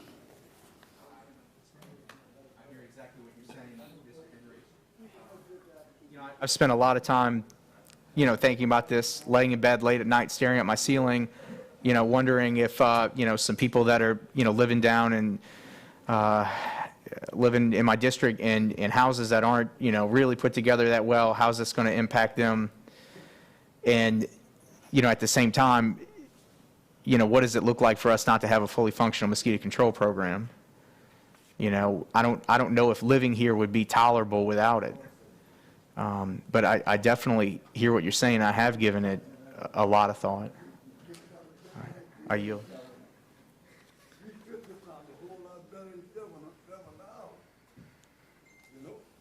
Reverend Evans? Yeah, again, my sister just got up there and said what I wanted to say.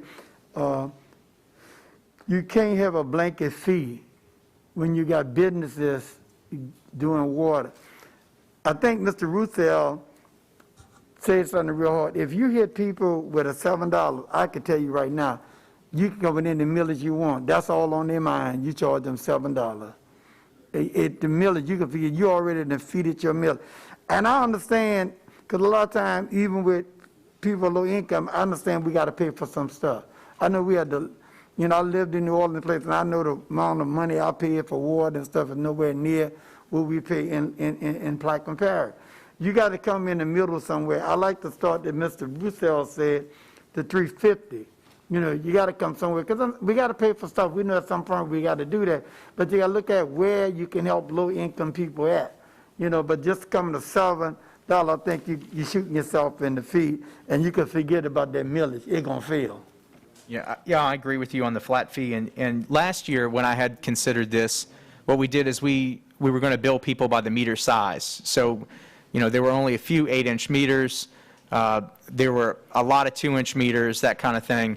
And, the way we had it set up, it really didn't make much of a difference.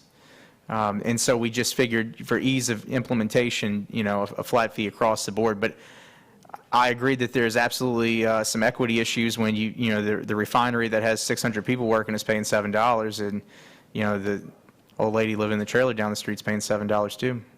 No doubt about it.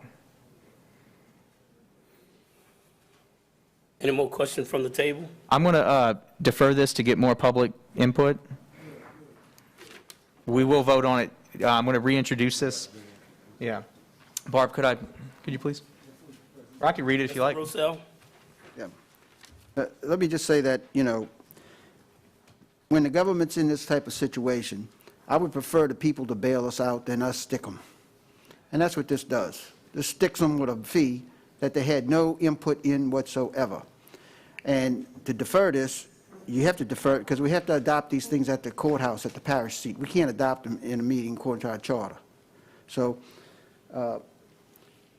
you can get more public input and say you're going to vote at the next meeting, but I hope you get some input that means something to you. Sure, Mr. Roussel. Thank you. This has been on the agenda so many times that it's actually falling off this time.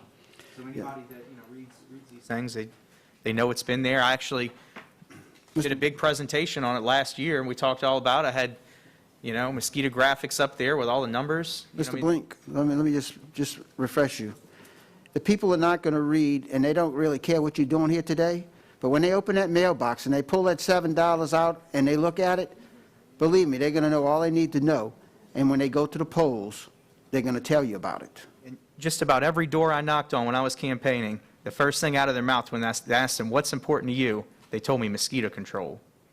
And I will not let that program go away. Neither will I, Mr. Blink, but I'm telling you that the approach is not the right approach. And if anybody has fought for mosquito control up here, it has been me. Because when the directors didn't do their jobs under the previous administration, I reduced their salaries in half and took that money and put it in mosquito control. So I don't need a lecture about how important mosquito control is, I can tell you. All right, we're going to shelve it. Thank you. Hold tight. We'll move to item 8 so you can reintroduce it. That's what you want, Mr. Blank? Yes, please. Thank you. We'll move to item 8 so you can reintroduce it. An ordinance to rescind, annul, for the record, is for Councilmember Blink. An ordinance to rescind, annul, and set aside ordinance number 403 adopted December 8, 1982. Rescind, annul, and set aside Section 6 and Section 7 of ordinance number 40 adopted April 9, 1964. Establish Article 9 to be titled Mosquito Control of Chapter 13 of the Parish Code of Ordinances. Establish a user fee for mosquito control in order to continue to abate, control, eradicate, and study mosquitoes and other arthropods of public health importance in all activities incidental thereto and otherwise to provide with respect thereto. Thank you. Now, Mr. Bartholomew? G, please. We'll move to item G. An ordinance to amend the 5-year capital improvements plan, new courthouse project and replacement Ferry landing project. Motion by Mr. Bartholomew, seconded by Mr. Konovich. Do you have some things to send out? I'm sorry, you had the amendments? You have them. You have them in the blue folder. What value second? Withdraw. Offer with the change. Read. The changes are we're inserting a paragraph. The third whereas will read, whereas an amendment is necessary to reimburse the BP fund in the amount of $142,304 for previous expenses for the ferry ramps from the new courthouse project.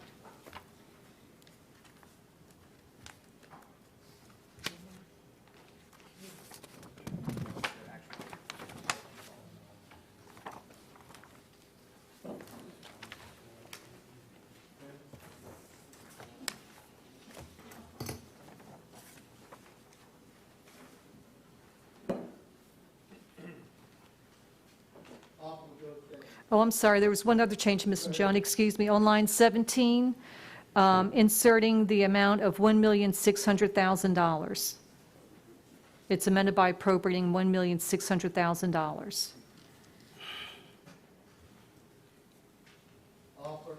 We have a motion by Mr. Bartholomew, seconded by Mr. Konovich.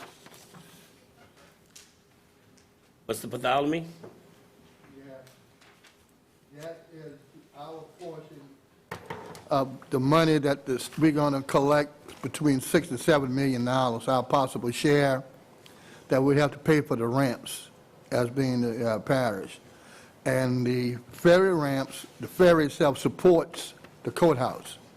Without that ferry, that means people on Bootville, Parish, anywhere, Ironton, Upper End, have to go all the way through Bell Chase and come make the whole circle, which doesn't make any sense to me. But as my colleague next to me always did say, that any funding left in a project in your district should remain in your district. And I applaud him for that concept. And now we let that be known today, that he will vote yes on that, because that's his statement he made, true statement. And we supported him in his efforts. So with that said, I open for questions. Hey, sometime it come back on you. I can't believe that, Carl. You don't believe hearsay in this place now. That's on tape. Show me the tape. Yeah. We'll get the tape for you. Mr. Roussel? Man, you something, bud. Further clarify this. Am I on? Back in? Keep back in. Go ahead, Mr. Roussel. Yes, to further clarify this, as you know, we have funds left in the courthouse. We've had a legal opinion rendered through the legal department over a year ago that says that these funds can be utilized for our match for the $6 million Federal Highway Administration project that we've already signed up for and agreed to do. We have agreed to replace the ramps with money that we've already had in this fund. And I know there's been some effort to move this money around. However, I believe that it's a necessary appropriation. The addition, the $142,304 that we started this project with was taken out of the BP funds. And we overwhelmingly voted for that. And at that point, it was in my opinion that we have all decided that we were going to repair the ramps. So what this does is it replaces the BP money of the $142,000 into the BP fund and sets aside our match money for the $6 million grant that we have already agreed to move forward on. We have the allocations that have been made. The project manager in Baton Rouge for DOTD has signed the agreement. The engineering and design is underway. And 18 to 24 months, we should be able to go to bid. Now, I would appreciate everyone understanding that this money should be put to where we had a lengthy discussion about we can't bring garbage trucks across the ferry, the rails are rotting. I think I made some notes about the see-through docks and see-through beams that we can't even utilize because we have a limited tonnage on that ramp. Now, if we are serious about keeping ferry service at this location, as most of you have come up and testified today that it is a need, then this is the right thing to do by putting the money up so we do not lose the $6 million grant. And I'll yield to that. Mr. Blank? Okay. Any more discussion from the table? Audience?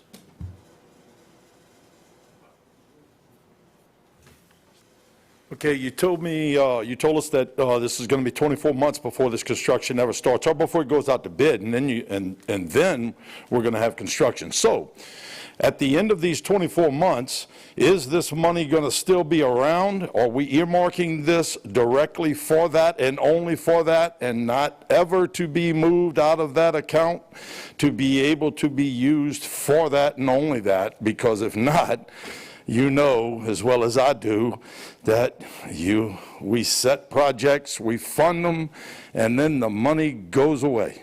And so I'll yield.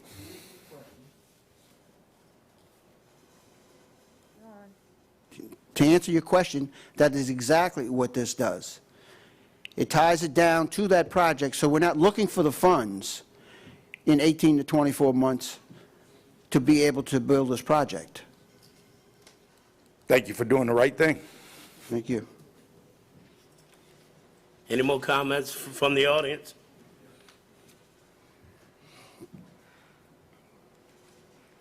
The parish president isn't here today, but if this ordinance passed, would the administration work on this, or would they sit it on the desk? Well, he's not here to answer, so I don't know what kind of answer I'm going to get. But if it passes, I wish that it doesn't sit on the desk. I hope it do some good for the people. That's all.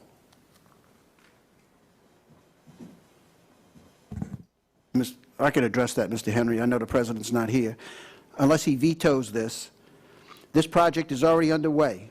As I mentioned earlier in June, the DOTD issued the contract to proceed for the engineering and design. When the project is ready to be bid, the parish will be in a position to bid it and manage the contract. So we will need this cash to pay the contractor and manage the project as it proceeds. And as you know, right now, we have a cash flow problem. And I would not like to see us get into a situation to where we are in the middle of the ferry ramps and can't pay the contractor. This is cash money dedicated for this purpose, and this will not jeopardize the project. So it's really a bottom line issue of, do you support continuing the ferry location, and do you want to see the ferry continue there?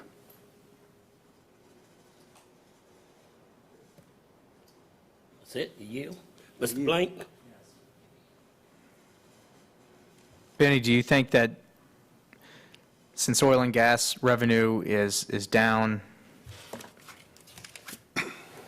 up to 65% some months, 39% other months, sales tax has been all over the place as well, do you think it might be best to wait until budget time to see how things shake out before we make this major move? Am I on? Key. You're on. Mr. Russo. The answer to that question, Mr. Blink, as I've told you many times, it really doesn't matter what oil and gas prices or sales tax do with this issue. This is money that was dedicated by the public for the courthouse. The legal opinion has said that because the ferry serves the courthouse, that this money can be used there. And the only thing it can be used for is for courthouse functions and associated functions, which means that the sales tax and oil and gas revenue has no bearing or impact whatsoever on this project. That's what I think. Any more questions or comments from the table? Audience? Machines are open.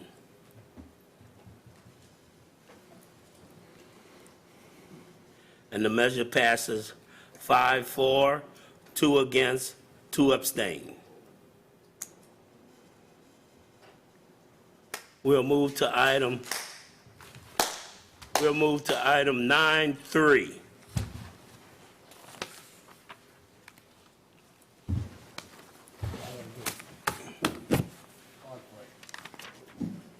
An ordinance approving a plan of subdivision of a portion of Tract 5E, Belle Chase Plantation, Plaquemines Parish, Louisiana, is shown on the plat of survey of Cypress Park Subdivision, Phase 1B by Bryant, Hammond and Associates, certified by Hugh McCurdy III, PLS, dated April 28, 2020, the owner having fulfilled all the requirements of the subdivision and re-subdivision ordinance of the Parish of Plaquemines, without cost to the Plaquemines Parish government or the Parish of Plaquemines, and otherwise to provide with respect thereto.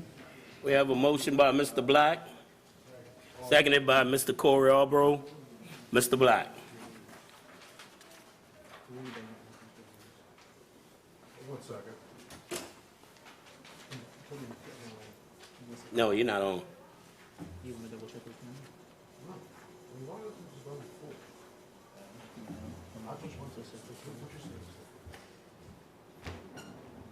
It's the same exact thing. It's the same exact thing. Can you put me on? Mr. Black? Yeah, I want to insert a couple dates. Line 428, line 11, 28, line 31, 28, line 53, 28. And that's it. Basically, what this is, this is the final approval for the 60 lots on Phase 1B at Cypress Subdivision. The roads and everything are complete. This is the correct one.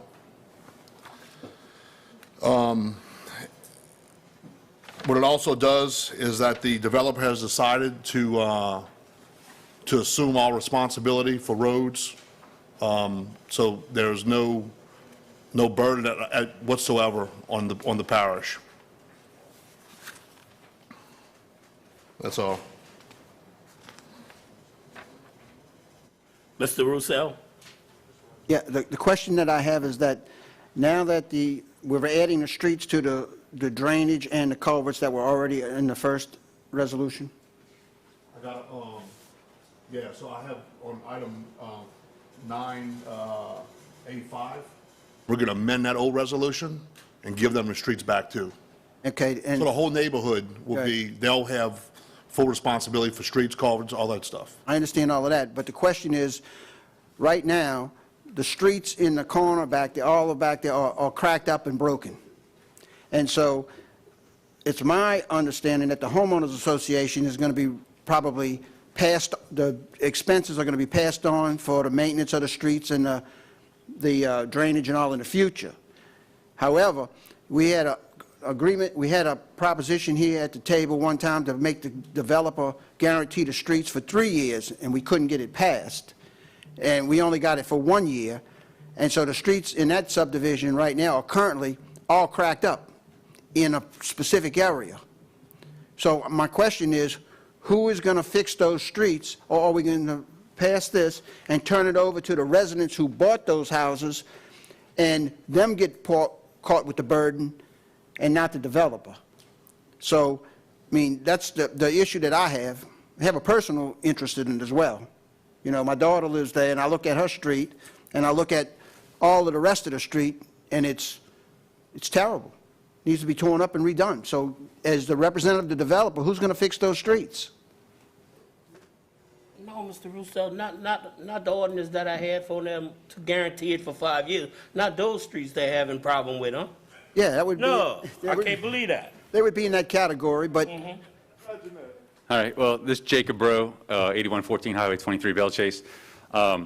Actually, it's quite a short answer to that. It's still under the warranty with the contractor. So things will be worked out with the contractor. He's going to fix those streets, and there should be no extra expense to the HOA for what's happened in this less than 1 year period, I think, since the streets have been in. Yeah, it's been less than 1 year. So my point is that after the 1 year, then the Residents Homeowners Association will pick up the maintenance and cost of that. Just as it does in the parks, which have been there for 10 years already, and we've had no issue with that, nor have actually the HOA fees have only raised one time in that time period, and that was when the pool went in. Right, and so the point of this is that this has been less than a year, so I think, Mr. LaFrance, you had a good ordinance to make the contractor or the developer responsible for the streets for at least 3 years. And at this point, that's irrelevant for this particular neighborhood, because this particular neighborhood's taking the streets to be private. I'm just, yeah, it's a little bit different. Mind, I mean, I don't want you to single out my client for this, for that other ordinance. That's more of a parish-wide thing, as opposed to this is a particular subdivision where we're taking the streets private. Mr. Bro, I appreciate you trying to defend your client. That's what I'm paid to do. I understand that's what you're paid for to do. I'm paid to defend the public. And in this instance, I'm raising the issue because of the fact that they're already broken up. And it's been less than a year. So I would hope my colleagues would take an interest in maybe guaranteeing or making the developer guarantee the streets in the future for more than 1 year, since this has been less than a year.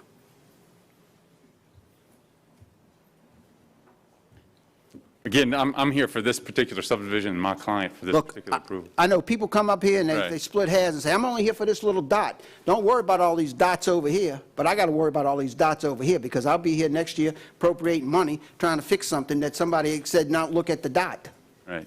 But with this approval of this ordinance and amending the prior one, the two developments that my client's done, but all streets will be private and managed by his HOAs. Yeah, but have the homeowners that have already purchased the houses in there been notified that they are now going to be responsible for the streets? I believe so. I don't You believe so? particularly run I'd like that. to see the document that notified those individuals who went in there and purchased property thinking that those were public streets, that are no longer going to be public streets and going to be responsible under the Homeowners Association for those streets. You have a document that shows you I do not have a document on me. I didn't know that was a question. It's a question today. that I just raised. But again, the developer builds a good product. I think he expects his streets. He knows what he's doing. He's managed a number of neighborhoods throughout southeast Louisiana. I would trust that he knows what he's doing with these finances and how to operate them. You're missing my question, or you're ignoring it? I don't know the answer to that. I don't Well, have could any you get us an documentation on me. answer I to did that? not know. Would you please give us an answer to let us know if the home purchasers who have purchased homes in that neighborhood are now going to be responsible for the streets? Do they know that? I would assume they do. I do not run the HOA. I'm not asking for And I any can find out, assumption. I can give you a concrete answer on that for you as well. I would appreciate that. That's what Sure. I'm asking for. Yeah. A concrete answer of the notification to the homeowners. I'll get that for you. Thank you. Anything else? I'm sure there'll be more later, but, that's what I had concerns about today. Well, if the roads is cracking up, wonder what else is cracking up. Who knows?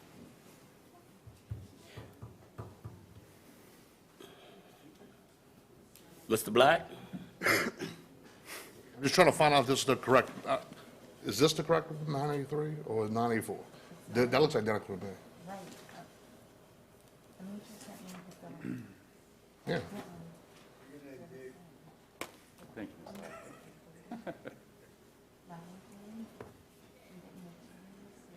Might be time to come back with your ordinance. What's that? Well, so it should be 984.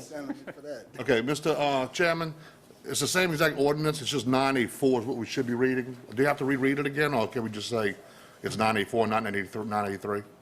It's the same thing. Huh? Yeah, we're voting on 984, not 3. We just, Okay, so is 983 withdrawn, deferred? that's withdrawn. It's the same exact ordinance, it's just, it's 984. 983 is Withdrawn. Yeah. We'll move to 94. Well, we're on it now, so it's already been read, Mr. Chairman. They are different.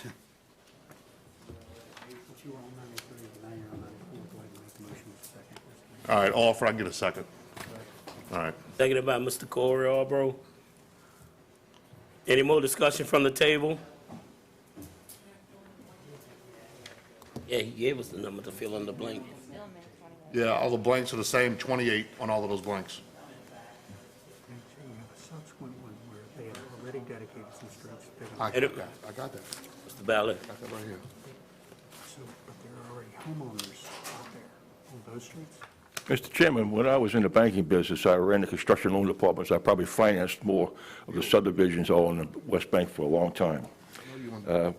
In such of a private subdivision as you're talking about, that sometimes get to be gated subdivisions, all of them had to be built to the parish's specifications for the street as if they would be accepted under those guidelines. I don't know that you all have any guidelines like that. Now, the developer's a very good developer. Used to finance his father. I know and his sister. They've done an excellent job. They've done a lot down in the parish. But if you're going to take this, it's just like state law says that on a builder, your slab is warranted for a 10-year period from the developer. Now, you all can pass whatever ordinance you want to say that they have an obligation to maintain it or post you a bond to assure you that it's going to be maintained. Benny, you hit on a nail. Homeowners go in and sign anything to get the deal done and don't read anything. If they find out that they got responsibilities in perpetuity to maintain those streets and the sewer and everything else, and the cost of it's going to be prorated, you're going to wake them up big time. But you need to have that in the ordinance, that it's going to be recorded in the deed restrictions in the sale documents or anything that's offered to them. That way you get protection on there. But it's done normally around there. But if you got streets now already cracking for 1 year, fine, the guy doing the streets, he's got a 1-year warranty. But after that, he's history. You've been around enough.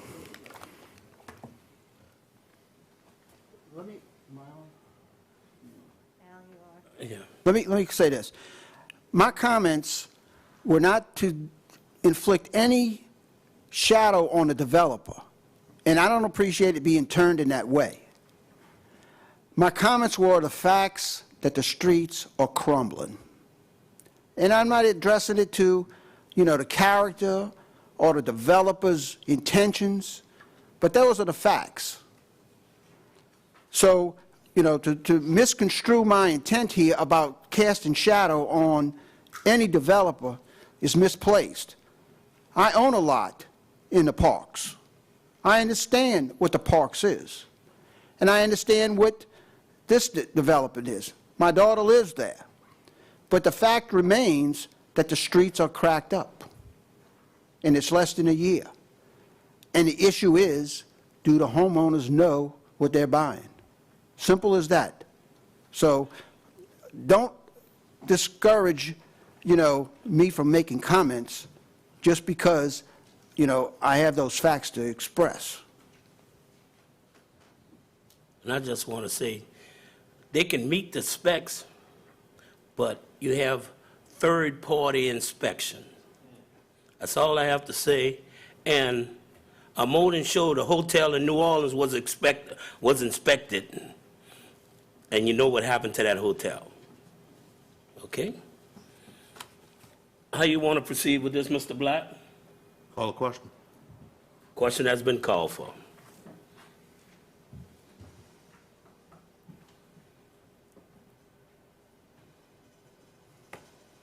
Mr. Blank, Conovich?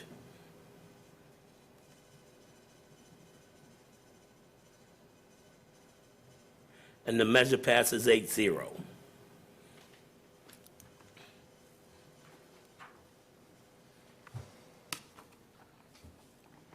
$985. An ordinance to amend and is amended readopt ordinance number 19-38 and otherwise to provide with respect thereto. We have a motion by Mr. Black. Seconded by Mr. Corey Albro. Mr. Black. Yeah, this is basically, I explained a little bit ago, this is amending the Phase 1A, so they'll take those streets back too. Any discussion from the table? Mr. Roussel? My comments are the same. Any more comments from the audience? Hearing none, machines are open.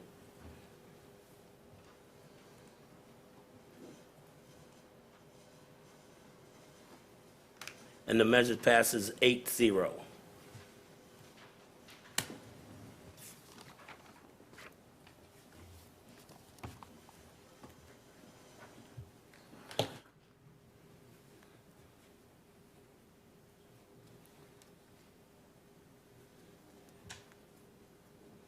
Yes. 9A6, an ordinance by the Plaquemines Parish Council as and on behalf of the West Bank Levy District and Buras Levy District to appropriate new perpetual flood protection levee, flood wall, and drainage ditch easements in certain portions of lands in Plaquemines Parish, Louisiana, to construct the New Orleans to Venice West Bank Hurricane Protection Levee Project, NOV-09, St. Jude to City Price, Plaquemines Parish, Louisiana, for levee, flood wall, drainage, flood access, and hurricane protection purposes, and otherwise to provide with respect thereto. So offered. We have a motion by Mr. LaFrance, seconded by Mr. Conovich, as read. Any questions from the table? Audience? Machines are open.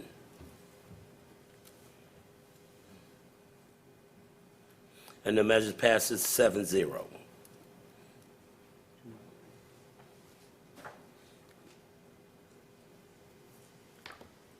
(9B), an ordinance authorizing the parish president or his designee to do all things necessary and proper to effectuate a lease between Plaquemines Parish Government and Equiland, Inc., attached hereto as Exhibit 1, and otherwise provide with respect thereto. We have a motion by Dr. Gouy, seconded by Mr. Albro. Dr. Gouy. Yes, thank you. This has been discussed several times. This is a piece of property we call a railroad spur. It has to do with drainage of the property about 1/4 of the tomato shed back to the lockup. And the lease is for $1 a year. And Mr. Buras, if you have anything to add to clarify, I'll open for questions. Is there any questions from the table? Mr. Roussel. Clarification, this is the one, this is not the spur that we're going to buy, this is the other. This is the pie, yeah, this is the pie-shaped lease. We call it the pie-shaped lease next to the jail. It's not the railroad spur. Any more questions from the table? Mr. Conovich. And we won't pay the taxes. No, we have never paid the taxes on this. Section 11 says the leasee. If you'd like to amend the ordinance to say that, you can feel free to do so. I've spoken to the property owner multiple times. Like I said, I've done the research. We've never paid the taxes. We've never paid the taxes on this. Dr. Good. Well, Rennie, is there something we need to do to clarify this?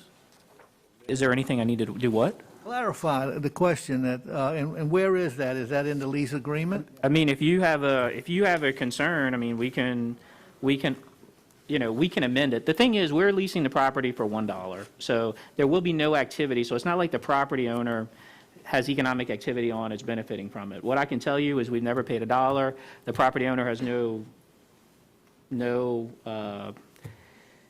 have no plans to pay taxes on it, and none of the other taxing bodies have ever asked us to pay taxes on it. The issue is that the lease says we are going to pay the tax. Well, I'm just telling you, what's been done in the past. If Mr. Kognovich has a objection to that, and you all want to amend the lease to say, to amend the ordinance to say that, you can do so. There's nothing illegal or improper about it one way or the other. Just amend it. Tell us what to do. Getting late. Take that section out.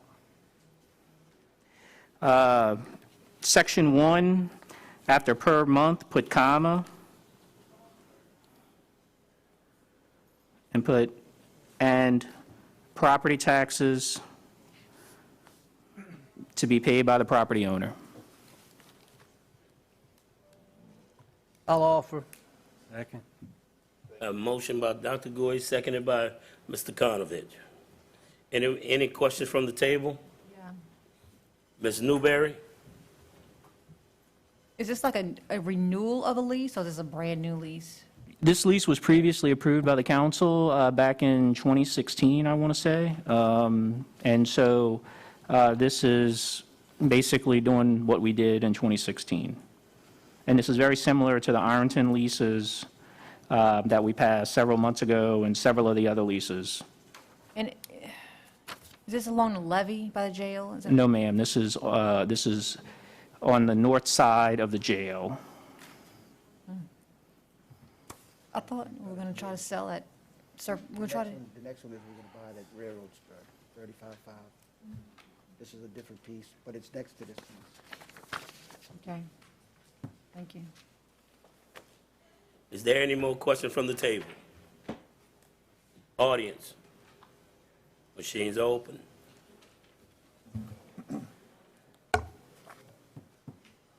And the measure passes 7-0.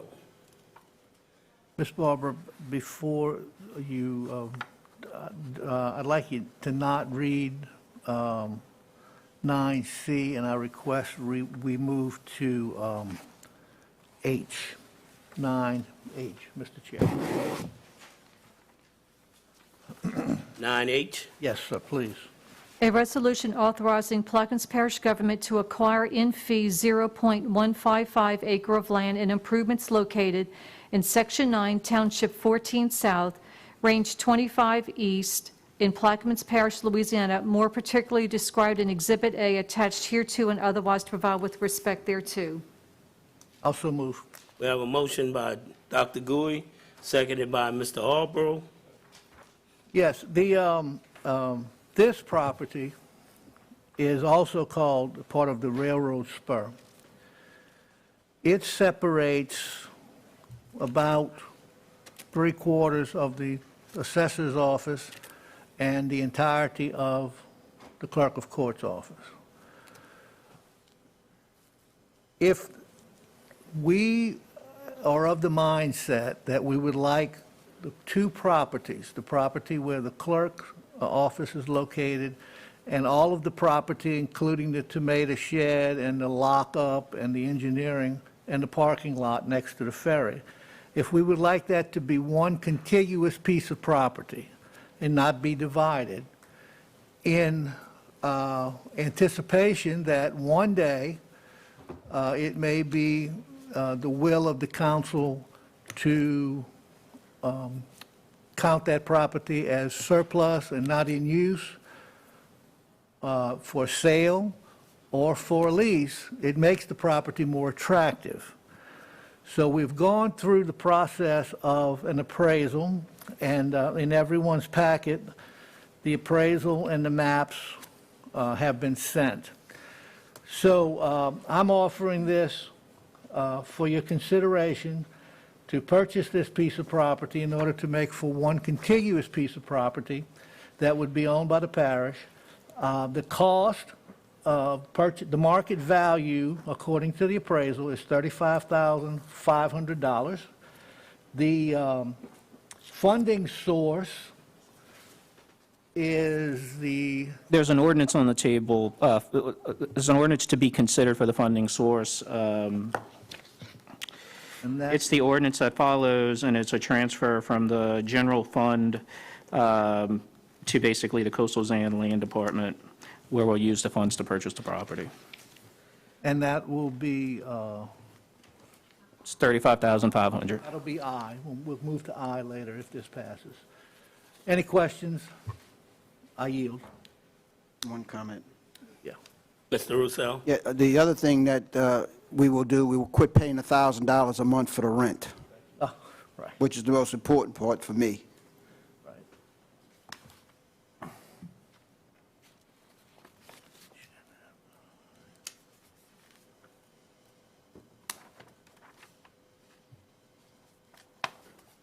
Any more questions from the table? From the audience? Machines are open.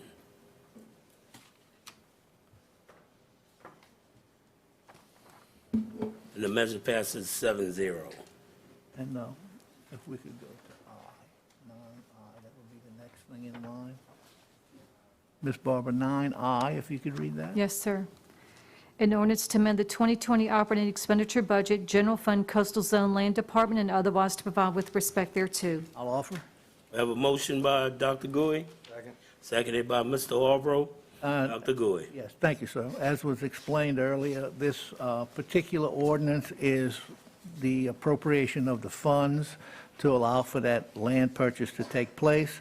The funding source is Coastal Zone Land Department, and again, the amount is $35,500. I'll answer any questions. Any questions from the table? Audience? Machines are open.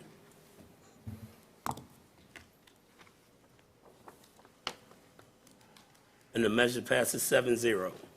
And I would like to withdraw item 9C.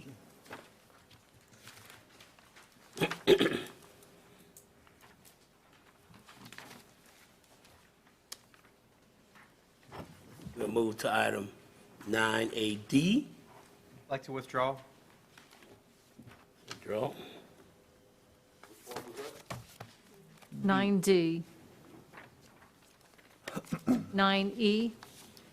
An ordinance to amend the five-year capital improvements plan retrofit building 800 project and otherwise to file with respect thereto. I offer. Second.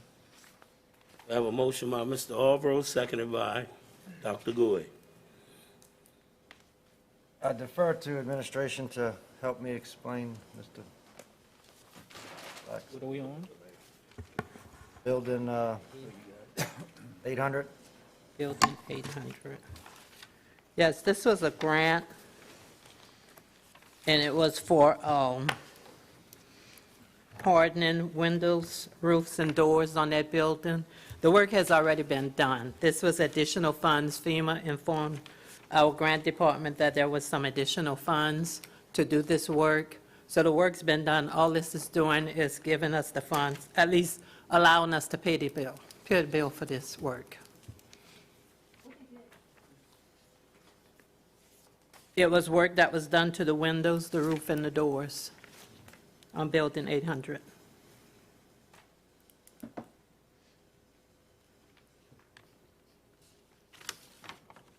Any questions from the table? Audience? Quick question. How did we pay the contract to do the work? It was a grant through HMGP. No, originally. She's saying that, is this a reimbursement for the money that we've already paid the contractor? Yes. Okay. It's going to be a reimbursement. So what will we do with this money? Since we've already paid the contractor, what are we going to do with this money? Because now the work's already been done, we've already spent the money, we've already paid the contractor, so where's this money going to go? Just to let everybody know. Corey? It goes back. It goes back to the general fund or wherever it came out of. Goes where? Back into the budget where it was originally budgeted from. When you have your budget, when we allocate these funds, you know you're going to get reimbursed from the BP funds. It would be a better question for Tommy to really explain it more, but Yes. it's... It goes back to where we allocated it from in the budget. Okay. And Mr. Roussel? I believe that we had a grant for X amount of dollars, Yes. and we did the contract. And so the contractor evidently spent more than $45,000. I have one coming up in a few minutes that is something similar, but you're saying that we've already spent the money, or paid the bill, or we haven't paid the bill?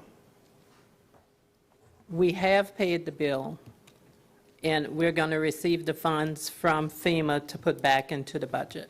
The general fund? Yes. I think that's what he was looking for, the answer. the answer that I was asking for. Okay. Okay. Any more questions from the table? That's what I answered you, Rob. Audience? Machines are open.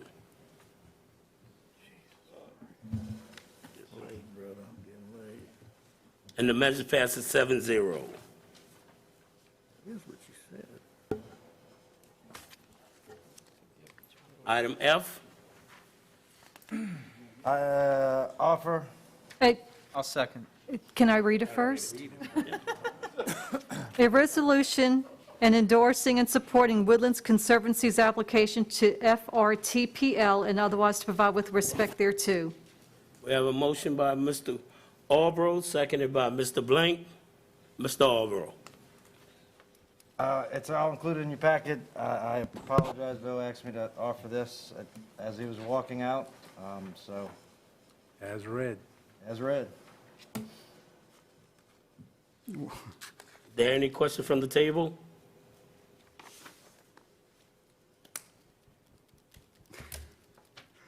Any question from the table? Audience? Machines are open.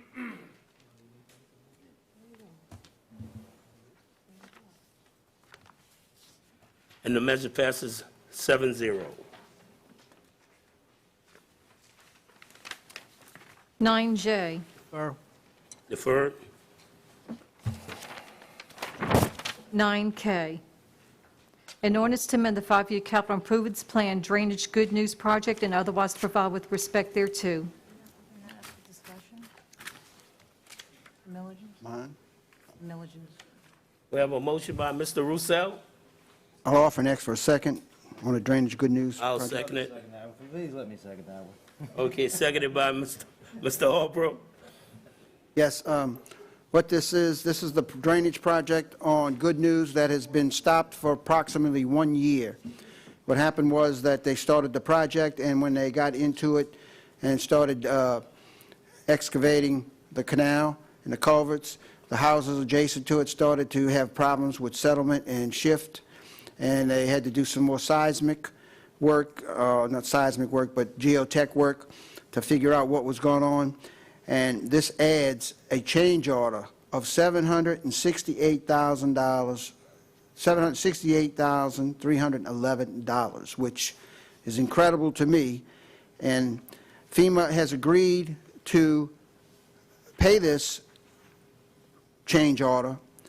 However, my opinion is that somebody needs to look at the geotech contractor and get to the bottom of why this change order is needed. And I realize that no one wants to look at it because it's federal money and it's a grant, but at the end of the day, this is a tremendous change order that we are making, and I'm offering it because the project has been stalled for over a year and needs to be completed. And I'm not sure who is going to, I'm probably am sure nobody's going to look at it, but I think somebody should. I offer that. We have a motion and seconded by Mr. Albro. Any more questions from the table? Audience? You like I'm gonna be quick. I'm gonna be quick. I have not seen the specs on this project, and I'm hoping somebody here can answer this. I have heard that this is going to be a diesel pump. Is this true? Diesel-driven pump? So, I'm not sure, Rob, on the power source. Does anybody know from the administration? No, sir. Boy. I know that a diesel engine is going to make a lot of noise, and it is a residential area. There's a couple of houses right there, right? Oh, I think you just stated that, right? I'd venture that somebody needs to look into that, and if there's a diesel engine being installed there, somebody needs to put the brakes on that and put an electric pump there. That would be much quieter. But anyway, I'll leave that alone. I'm amazed that nobody here knows this, especially from the administration. I mean, surely y'all have somebody's read the contract, somebody's read the specifications of this project. Again, do your job. Look. Mr. Blank? In regard to the diesel generator, what if the power goes out? Right. I mean, if we had an electric generator, electric motor driven pump there, we'd create some problems. I mean, especially, during a high rainfall event, it's a chance the power would go out. And again, if you had the electric motor and then a generator big enough to run something like that, it'd be very expensive. Not really.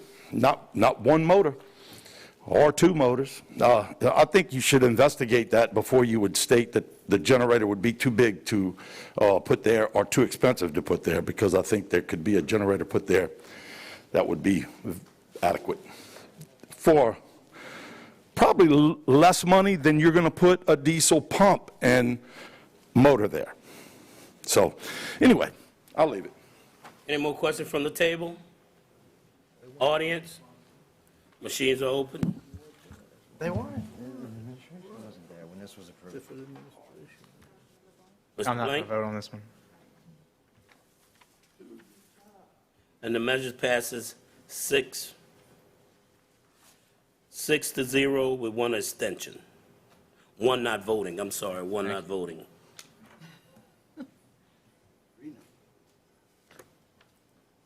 Well, the other two is absent. 9P. Round to J, we went through J. Oh, I'm sorry, hold on. 9M and 9N are being deferred. O is deferred. O is withdrawn. P. P, an ordinance to amend the firefighting fund 2020 operating revenue and expenditure budgets, ambulance department, and otherwise to provide with respect thereto. So offered. Second.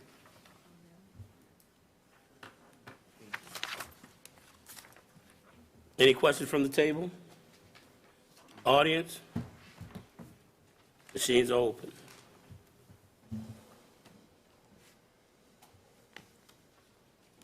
And the measure passes 7-0. R, an ordinance to amend the Library Services Fund 2020 operating revenue budget, Libraries Department, and otherwise to provide with respect thereto. So offered. Second. Seconded by Mr. Konovich. Any discussion from the table? Audience? Mr.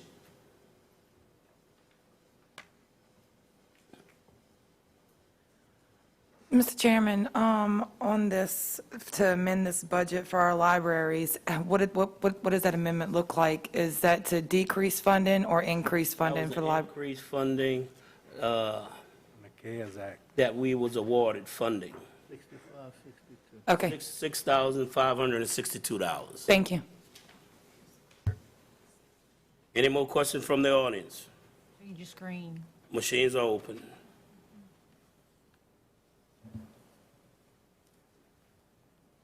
Konovich? And the measure passes 7-0.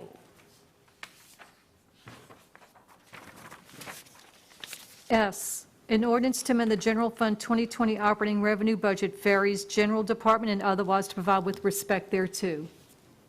So offered. Second. And the amount is $749,528. Any question from the table? Yes, yes.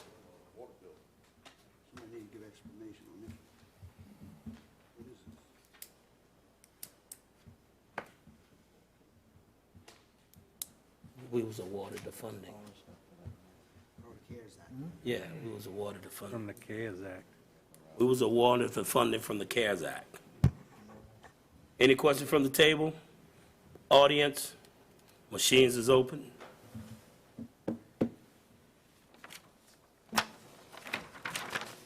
And the measure passes 7-0. That's what all of these are, CARES Act fees. T, in ordinance to amend the general fund 2020 operating revenue and expenditure budgets, Community Action Agency, FEMA General Department, and otherwise provide with respect thereto. So offered, Second. and the amount is $5,899. Any questions from the table? Audience? Machines are open. And the measure passes 7-0. U, in ordinance to amend the general fund 2020 operating revenue and expenditure budgets, Community Action Agency, General Department, and otherwise provide with respect thereto. So offered, Second. and the amount is $6,030. Twice. Any comments from the table? Audience? Machines are open.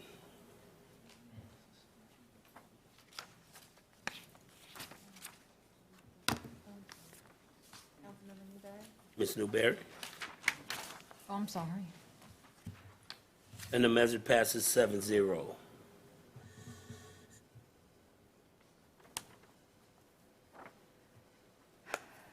9V is being deferred. 9W, a resolution ordering and calling a special election. That's deferred too. Oh.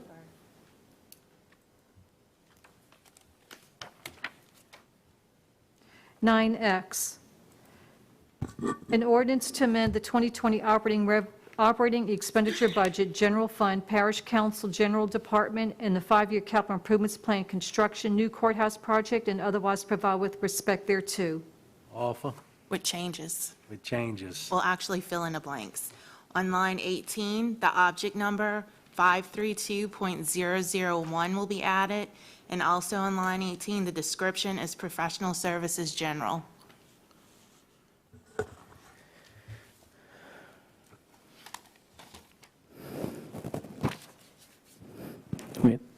And the amount is 5,000? Yes, sir.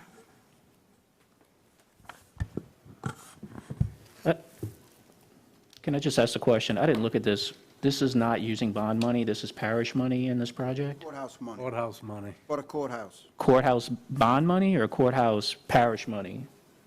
Courthouse bond. Money they have in the bond. Where says that? For the construction. That construction money. All right.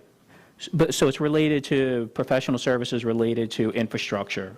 For the courthouse. The courthouse. Okay, all right. Yeah. This is soundproofing, explain it. We're having problems with the Electrical, that's right. power system down at the courthouse. Well, with Right. the... I just want to make sure it wasn't being used for operating money, that's all. No, it's for equipment to filters redo in something. for the electric. Yeah. Any more questions from the table? Audience? Machines are open. I'm coming.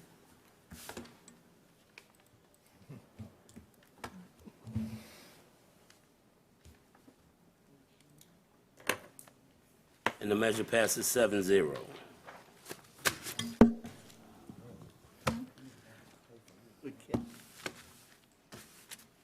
And 9Z is being withdrawn. He is withdrawn. Please withdrawn. Mr. Chairman, the legal department had a request that we suspend the rules to consider a resolution I had presented to the council secretary earlier. Yes.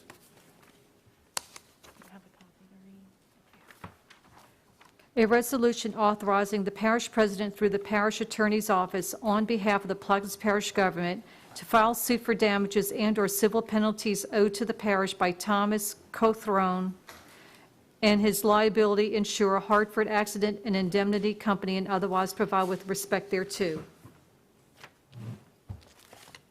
I have a motion to suspend the rule. I have a motion by Mr. Conovich, seconded by Mr. Albro. Suspend the rules. Machines are open.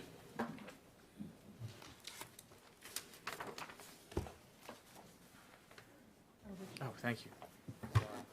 And the measure passes 7-0.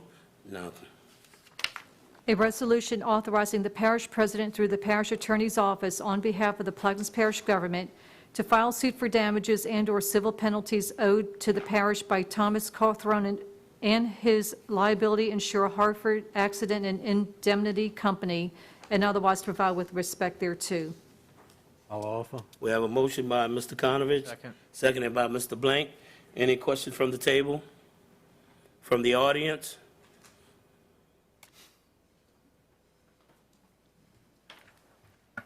How much damages are you suing for, Randy? We're suing for all the damages we can get.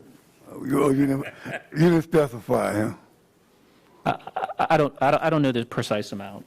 Okay. The gentleman ran into a light pole, whatever the specified damages are, that's what we're going to go after. We've been unsuccessful to this point to work this out with the insurer. We're running up against prescription, and so this allows us to file the suit and preserve our claim. Okay. Next item, please. Got a vote. We have to vote. We have to vote. Any more questions from the table, from the audience? It's getting late.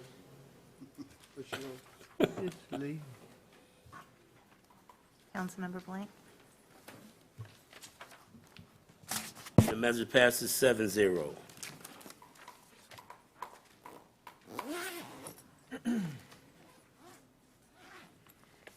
B, District 9 update, Councilmember Conovich, discussion regarding grass on side the roads in ditches on levees. All right, I talked to him already. And defer mine, C. Just to give y'all a heads up, we have about 25 minutes remaining on this recording, so if anyone has something to say that goes beyond that time, we'll have to shut down the system and restart the recording. Item 10D. District 8 update, Councilmember Blink, boat harbors and shipyard discussion, budget items, A. Absolutely. If anybody in the audience has any questions regarding boat harbor issues, we have a number of items here on the agenda, so anybody could talk about those today, including boat harbor and shipyard discussion, budget items, professional services, total number of boat lifts, update on total percentage of people not paying for slips, update on surveillance cameras at the boat harbors, and the date of the next public meeting. I think the next public meeting is the 14th at 5 p.m. at the Beerus YMCA.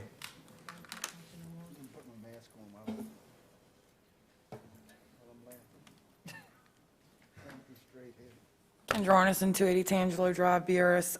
Mr. Helmers, if you could have this information for all these questions at that July 14th meeting, I think we could probably have that discussion then. Mr. Blink, if that would be good with you, unless anybody else in the room has anything else to say about this, I think that that'd probably be the appropriate place before we bring it in front of council.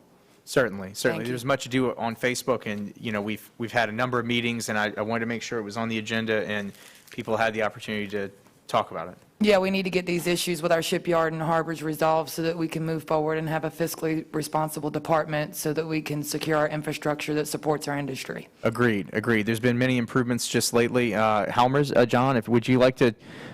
You're doing the work. Take the credit, man. Well, Thank you. currently we installed all brand-new lighting on the South Empire Harbor. That's done. Angola out there. What's that? It looks like Angola out there. It's bright. Good. That's what we wanted. The security cameras, we have a couple down at Empire, but we've installed security cameras at Beerus. The cameras are working at Venice. All the cameras are working at Venice, so we're good there. Point Lahash, we have some cameras ordered there. We've been cleaning up. We've been catching a lot of, from the last storm, we caught a lot of trash that went in there. Some incidents that happened, the old shrimp dock down in Venice, someone parked their boat over there, did some repair work, and spilled probably 20 to 30 gallons of old oil all over the place. So we had to contract ES&H to come in and do an emergency clean. We filed a ticket, and when we file a ticket, they got to come in and inspect the entire harbor, so we had to have the tanks dug up, all the old oil, all that stuff taken care of, so that's being cleaned. What else we have on the list? How much do you think that bill might cost us? That bill right there, probably 15 grand. $15,000. Yes, for the work that's done. Now, also, we repaired, it's been highly requested that the stationary hoist be fixed in Venice. We spent $7,600 to have that fixed. We have to, a little bit more work. We have to buy new slings because it's been out so long, the slings are rotten. So we'll be purchasing the new slings, leveling up the ground, and we'll have that ready. But we continue to clean, being limited on employees. Well, one other one just resigned, so we'll be looking to restaff those positions that are open. We're sending a team right now from harbor to harbor to get grass cut, get cleaned up, because we have to pull them all together. I mean, I got about 5 left, so they're doing a good job. They've been in Point LaHash for the last 2.5 days getting that straightened up. Thank you. Y'all have been getting some stuff done. We really appreciate it. The harbors are beginning to look a little bit better. Rob? Can I make one request that I've made several times that seems to fall on deaf ears? Can anybody run a report utilizing the last 5 years and with that load of boats in the harbors and boats on the shipyards separately at whatever rate you need to be to find out where the break even is at? I don't think anybody's done that. I know they haven't done it. Administration hasn't done it. Nobody has done this. And until we do that, it's a WAG. And I hope everybody here knows what a WAG is, right? It's a WAG.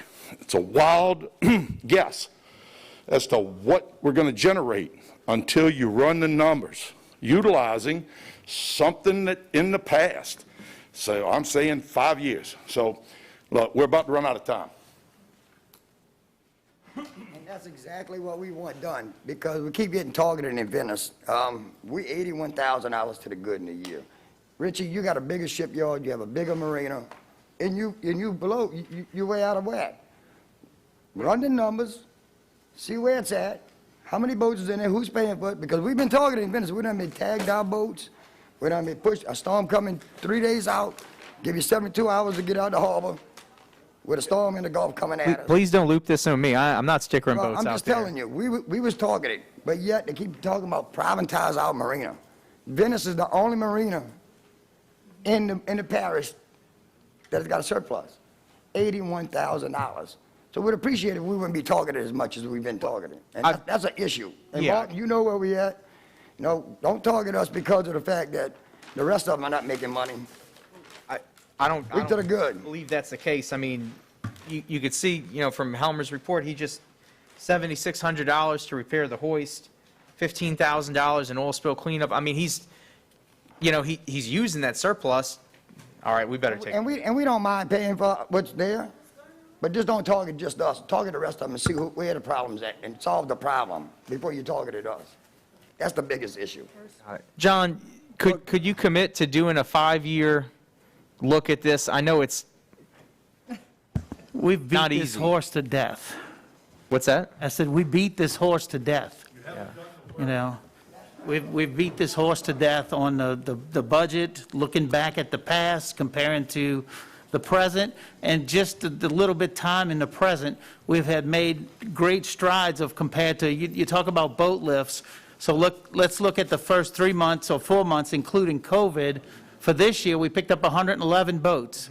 Previous years, we averaged 74 boats per year, and we went back 3 years to look at that information. Our problem is 20% or more of the folks are not paying their slip rental, okay? Just two slip rentals that we collected in the past, and that's part of the reason you see Venice going up higher, was $17,000. These people ain't paid in 5 or 6 years. We have to get this managed out. We have to get these slips right. We have squatters, okay? We have pirates. We're going to address all that, but it's not going to happen overnight. But that shipyard cannot run on the rates that we have now. And if there is a slight surplus from time to time, that means you could take better care of the equipment, there's less breakdowns. That's less right. weight, We don't have no preventative maintenance program in place. We don't have the oil inspection in place. People change their oil in their boats, they leave their containers right there on the dock. They leave them all over the place. I mean, I have pictures, I have everything to show at that meeting to go through that ordinance.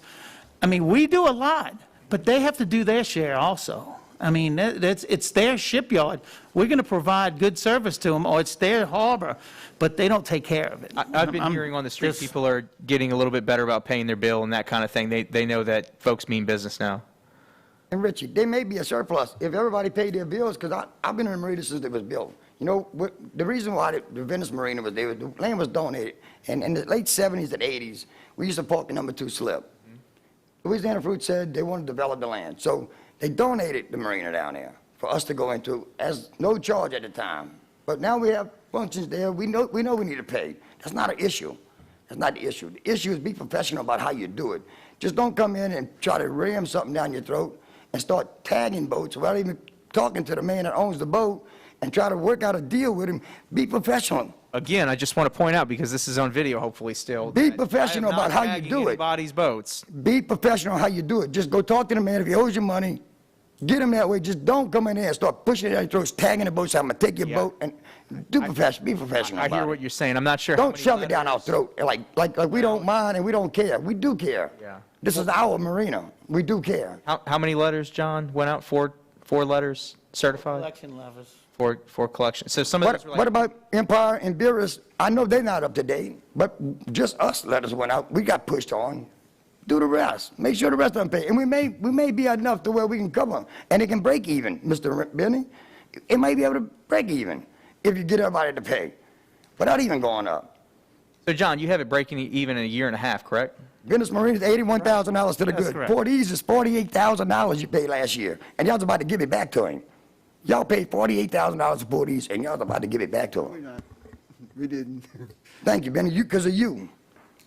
That's why. I know me and you've been on the outs lately, but I'm telling you, you showed me a world of difference today at this meeting of how you take care of the people. 15 minutes. And I thank you for that. But if he did the right thing and talked to the people before he started pushing on them, this thing would have worked out a whole different way. It wouldn't have came out like this. We would have agreed to do it. But you come in and you try to push people around and say you got to go, a storm's coming in the Gulf, you got to get the boat out here in 72 hours. That is not professional. All right, let's proceed. And I thank y'all. Thank y'all for y'all. Thank you, AC. time. Yield. Number 2, discussion on grass cutting along parish right-of-ways. Mr. Blaine. Oh, I'm going to defer that, and I'll defer the other one too. Oh, I'll tell you what, for number 3, just briefly, I wish Mr. Lapine was here, but, I think given the budgetary issues that we're facing, maybe we need to do a few workshops or, get a few folks from the community to come in, maybe get back in the pavilion and spread out and get, some big whiteboards and try and, talk about what the next few years look like. I mean, I know we know what we need to do, but I don't know if folks out in the public just realize just how dire the situation is. We're having to ask the little old ladies to pay $7 on their water bill. It's getting to be crunch time here. We can have that discussion with you this week and talk about what you want to do. Great. Thank you all very much. 10E, District 3 update, Councilmember Arborough. Let me not hear. F, defer. G, District 7 update, Councilmember LaFrance, update on Diamond Park concession. Yes. Mr. Epley, could you please get with, because I called him, he never recalled me back. Could you please get with Mr. Ken Dugas and finish up the plans for the Diamond Park so I can get it, so we can get it out to go to bids because I have the people from LNG and Phillips 66 is asking me where we at on that project. Sure, yes, sir. Okay. Highway 11, they started working on Highway 11 back today. Post South Library, they're continuing working on Post South. They're moving pretty good. Post South Fishing Pier, they started driving pilings Monday, so they're working on that. That's it. Thank you. 10H District 6 update. Defer. I, discussion of Building 200, Councilmember Roussel. The only thing that I would ask of the administration is to provide us with a set of the plans that we've talked about for some months now, to see what we're actually talking about. That's another request. Yes, sir. 10J, announcement of public meeting to be held August 13, 2020, to consider adopting resolutions ordering and calling an election to authorize the levy of special taxes therein. For Councilmember LaFrance. Number 11, approval of the minutes from the June 25th, 2020 meeting. We have a motion by Mr. Benny, seconded by Mr. Konovich. Any questions? Machines are open. And the measure passes 7-0. Move to adjourn. We have a motion to adjourn by Mr. Roussel, seconded by Mr. Blake. Machines are open. Vote no. Now we can adjourn. And the measure passes 6-4, 1 against. We have adjournment at 10:05 p.m.